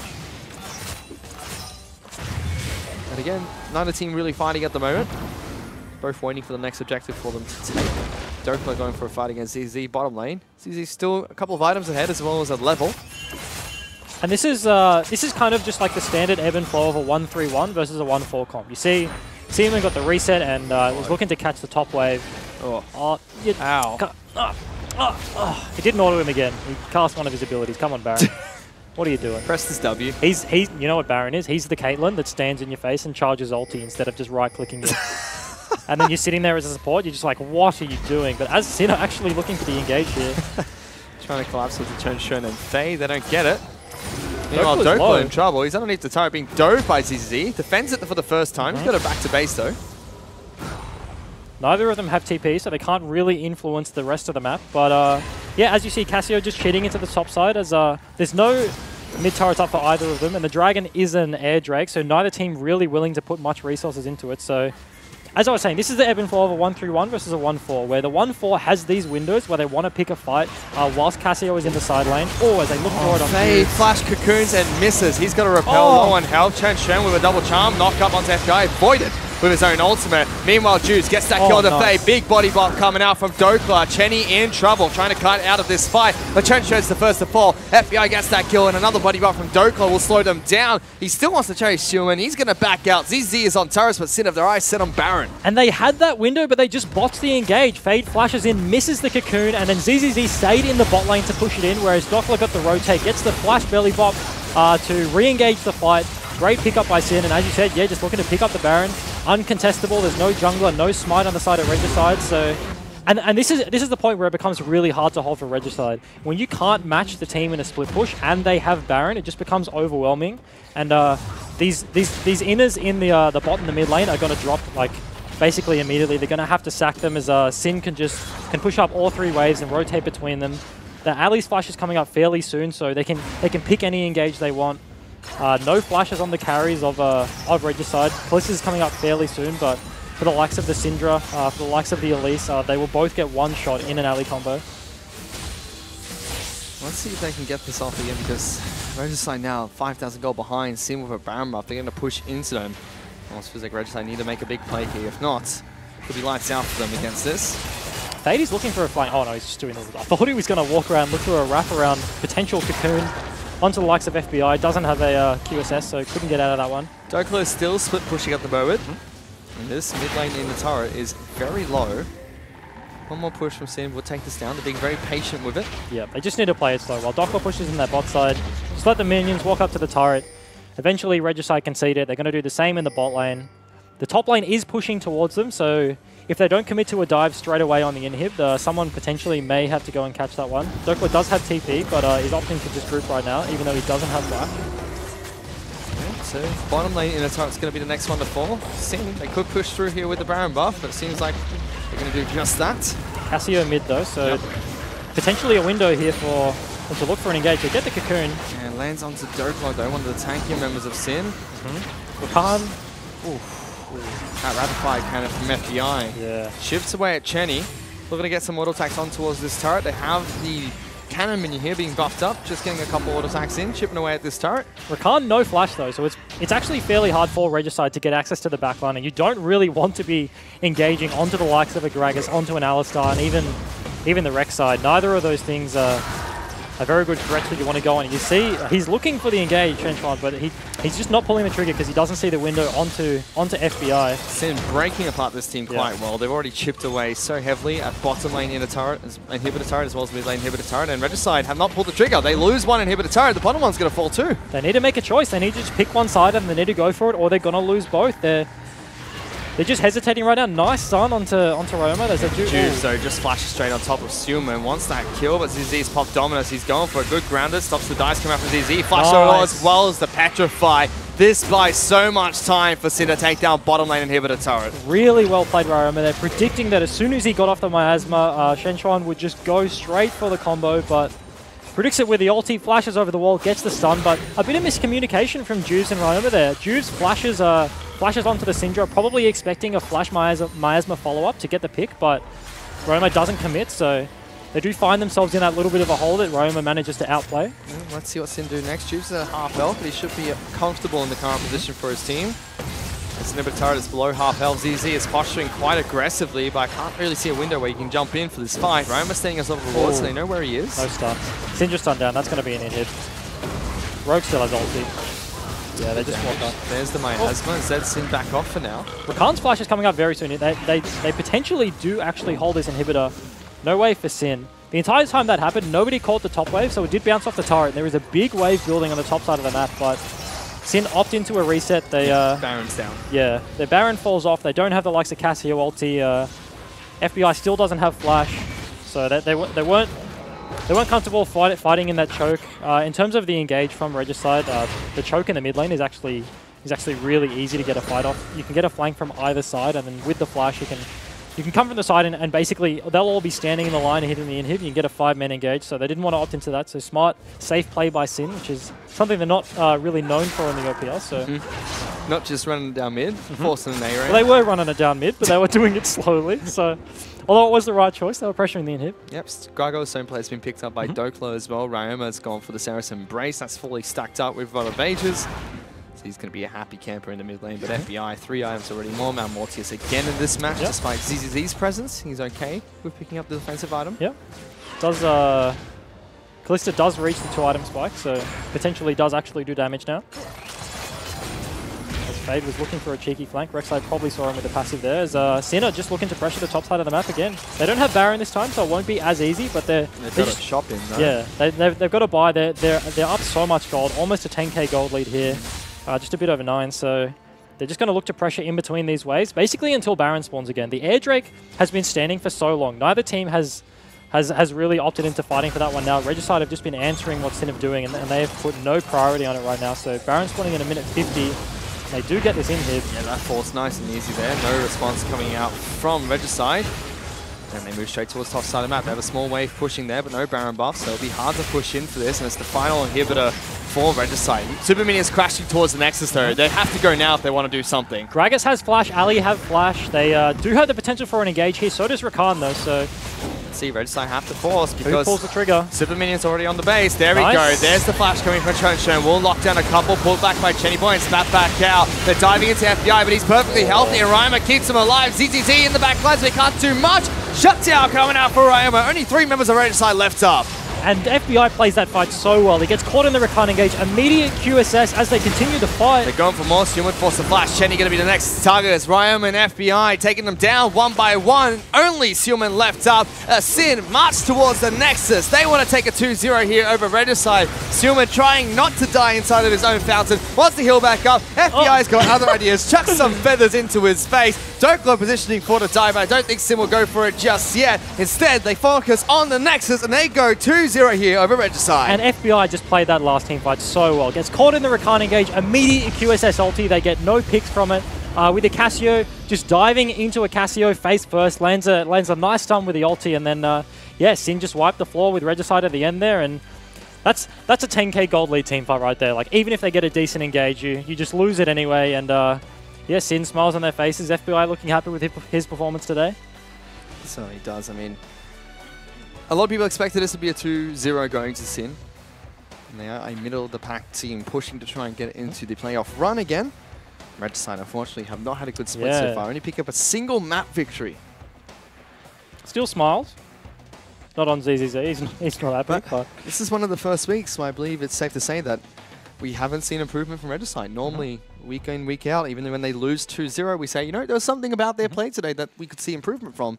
This week, however, just didn't look good against Sin at all. But I guess roster changes kind of do that, right? You have to spend some time bringing a new player into the roster, developing that synergy, developing like how does that player change how you play the game stylistically? Like, is it a carry player? Is it a supportive player? How does that change your dynamic? So obviously, yeah, with their new support, subbing out Decoy, potentially some time used on building that. Yeah, hopefully we'll be able to see more from Trenchum in the future. But for now, let's send it back to Des to round out the day.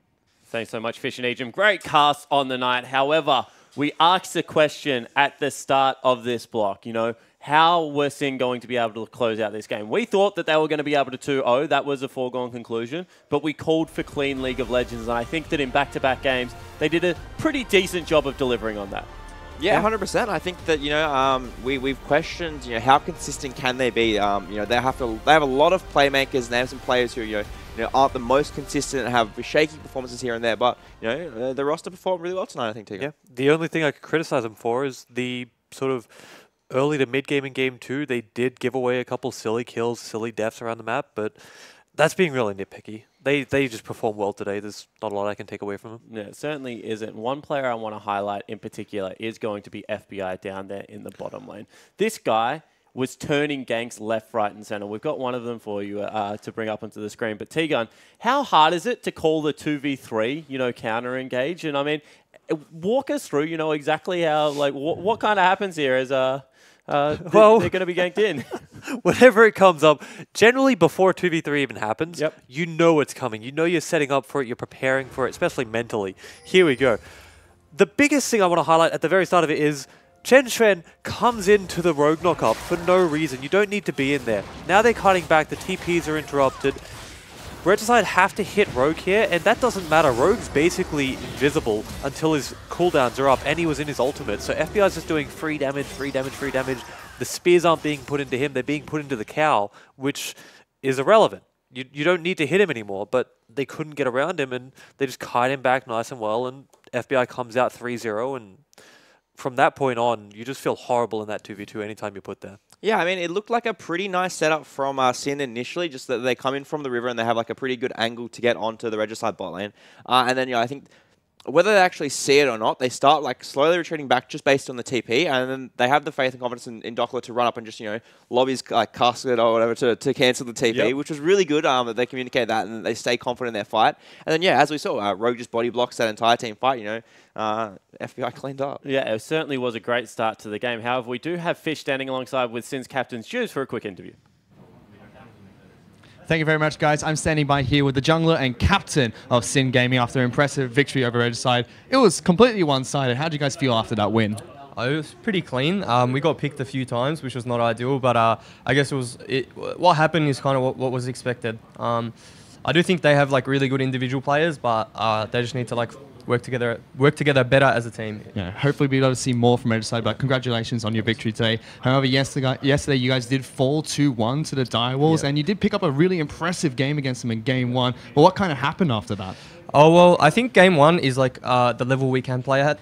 And then Game 2, I think much of the same. Our early game was like so clean, like everyone was out playing, and like I think we got like a pretty decent gold lead. I haven't watched the replay yet, but I'm from memory we got a pretty decent gold lead in Game 2, and we just threw. And it's just about minimizing the errors and closing out games. I think that's our biggest problem since we came back from Vietnam. But I think like it's positive. It's positive for us because they're the best team in OS. Well, they have the title of the best team in OS because they won the split last year. So we're not that far off. Well, it's good to see that you guys bounced back today and picked up a 2-0 over Regicide. Your next opponents are going to be a tough one, the Chiefs. How do you feel going into that next match? Well, we watched their game against Legacy, and like Legacy looked really good, and Chiefs. I don't know. I don't know, like, from watching those games, I think we have a good chance. I don't want to sound BM or anything like that, because, like, I'm friends with them and stuff, but I'm definitely confident going into that one. Well, good luck for you guys, and congratulations on today's victories. We're going to send it back to you guys at the desk. Thanks so much, Fish. It's always good to hear from Juves, and a pretty reserved interview there. He seems to be, just be taking it as it comes and not counting his chickens before it hatched, and pretty down to earth with how he's evaluating their performance. I think he was scared because he knows Jish is on the desk and doesn't want to give Jish the last word. I doubt it. An intimidating man. No, I think he definitely was honest. They didn't play a perfect game and they didn't play against the hardest team. He said that there was things he had to clean up, but he was happy with his performance, and I think he should be. Yeah, I think they certainly should be as well. We're going to also pull up another replay, Jish. I know that you wanted to take a look at this one and walk us through exactly what's happening here. As they're looking for a little bit of a force here, Regicide. Yeah, so it comes back to that discussion of 1-3-1 versus 1-4, and Sin realize they're losing the 1-3-1, so they pull Tommy out of the top lane. He's roaming down now. Dockler runs straight up mid. There's a bit of a botched engage from Regicide, and Sin do their absolute best just to slow the fight down, kite it out, come back. When they have 5 people here, the fight's just like completely one-sided. Credit to ZZZ, he's taking 2 like bottom lane turrets, but the net gain, I guess, for Sin, because off that they go to Baron. It's just it's a very good job from Sin, I think. It just looked like they didn't really understand how to engage with Rakan Kalista. It's one of the easiest engages from bot lane, but I never saw them get it to work, and that might be because it's a new support, or it might be just because Sin were playing extremely well around it. I don't want to take it away from Sin, but just it didn't look like they're on the same page at any stage in the game. Yeah, definitely some like maybe stage fright or something from Central.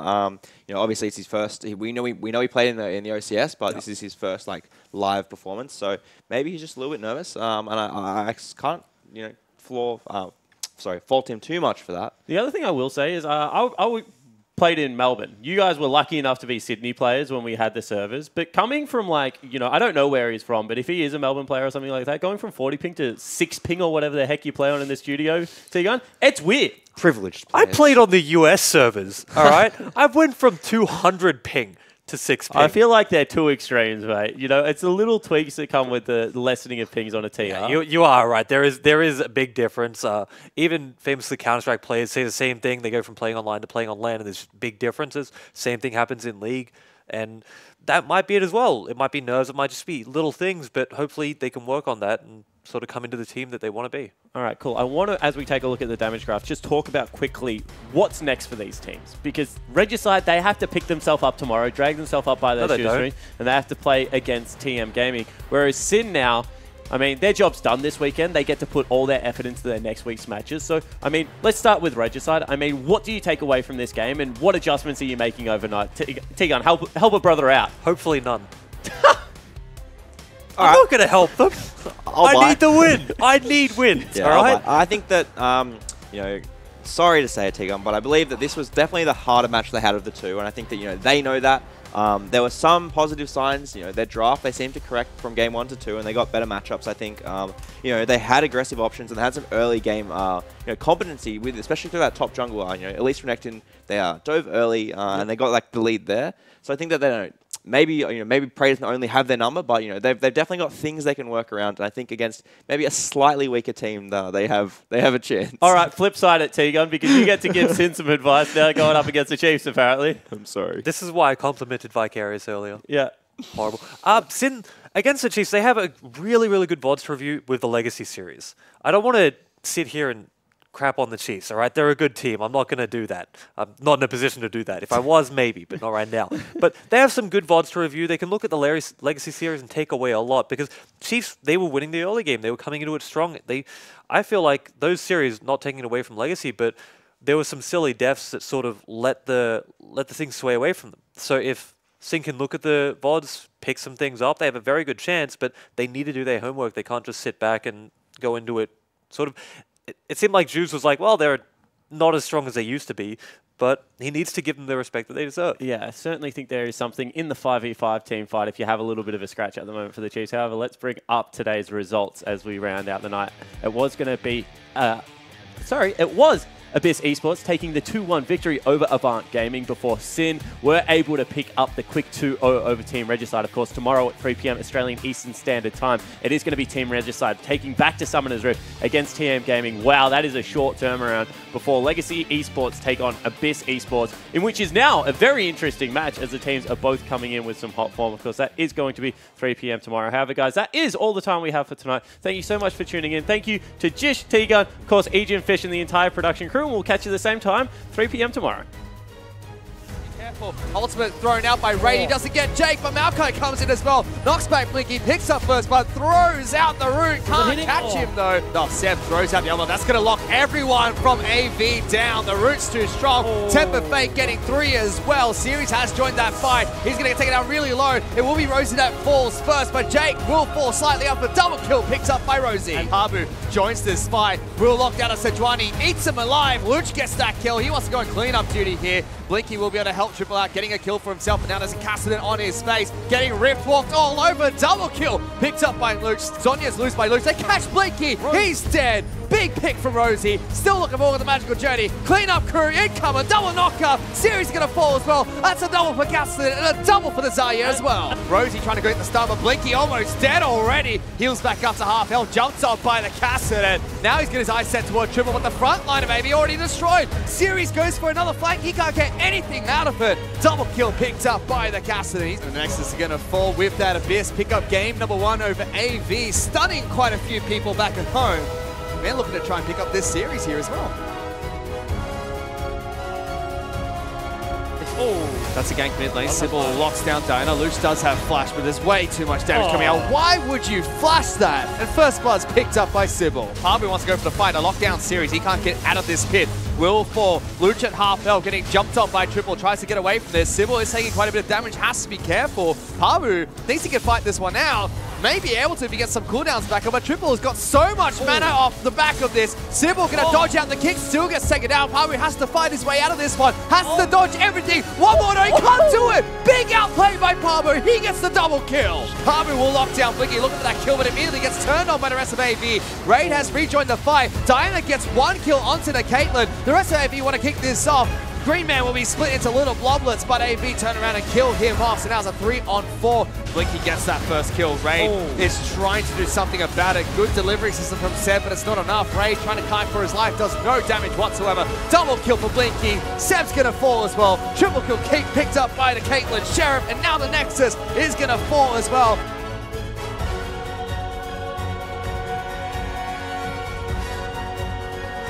There goes Seb, looking to jump in. He's taking up the turret first. Can use the W to break it, but he still takes damage. First blood picked up by Series. AV still want to go for it. They engage on towards Luch. Very low. Can't get into the Sanguine Pool in time. Rosie jumps in, gets a double knockup. Raid still kiting this one back. Good damage onto Jake. Very low health bars on Pabu. Sybil jumps in again, gets a 3-man knockout. A Triple, incredibly healthy. Valks on their face. Gets the quadra kill off the back of that as well. They lock down Rosie and they get the first kill of the fight. Blinky already dead. Seb will fall shortly after Luch with a 3-man human play. But Triple again. Look at Triple. He's untouched. Big double kill being picked up by Raid though. Sybil's in some trouble, and this one's going to turn back in Abyss's favor. Raid cleans up the team fight.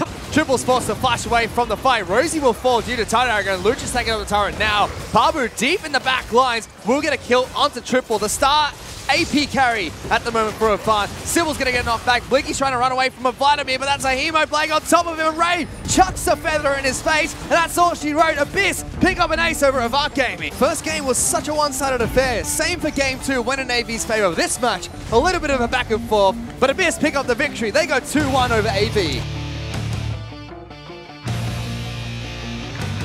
Silver though, ignited in mid lane. Here comes Zach. Forced to use the Sanguine Pool. Fade is in there, knocks up Ryoma, but first blood picked up by the Sin mid. Big hook coming out from Rogue. Gives FBI his first kill, and he's still somehow in the back of this fight. Kiting away against CZZ as well as Faye. Chen will fall. Ryoma goes unstoppable. It will be Vladimir that gets one back for Regicide. He chases down Rogue, but 4 members of Sid make sure he gets cut off. A double kill gets picked up by Silman, but a triple for Ryoma. No, Jenny Boy, be careful. Dies mid-air, halfway through the rocket jump. Tristana's rockets actually fell on the wrong side of the map there. ZZZ tries to go 1-on-5, getting absolutely destroyed at the moment. FBI goes on a killing spree as Silman will pick up a consolation kill against Dokla. Hooked back. Coming out from Rogue, and Chains will land from Armor. He's unstoppable. Juice jumps in, knocks up Faye, delivers him to the team. Double kill for FBI. Chenny Boy's next. Does he get the triple? He does. It's going to be Silman, the last man alive in this team fight, trying to run away. Hook is on from Rogue. Big pick from Sin. They get 4 kills. Very, very clean coming out from Sin. They pick up a decisive victory over Regicide 30 minutes into the match.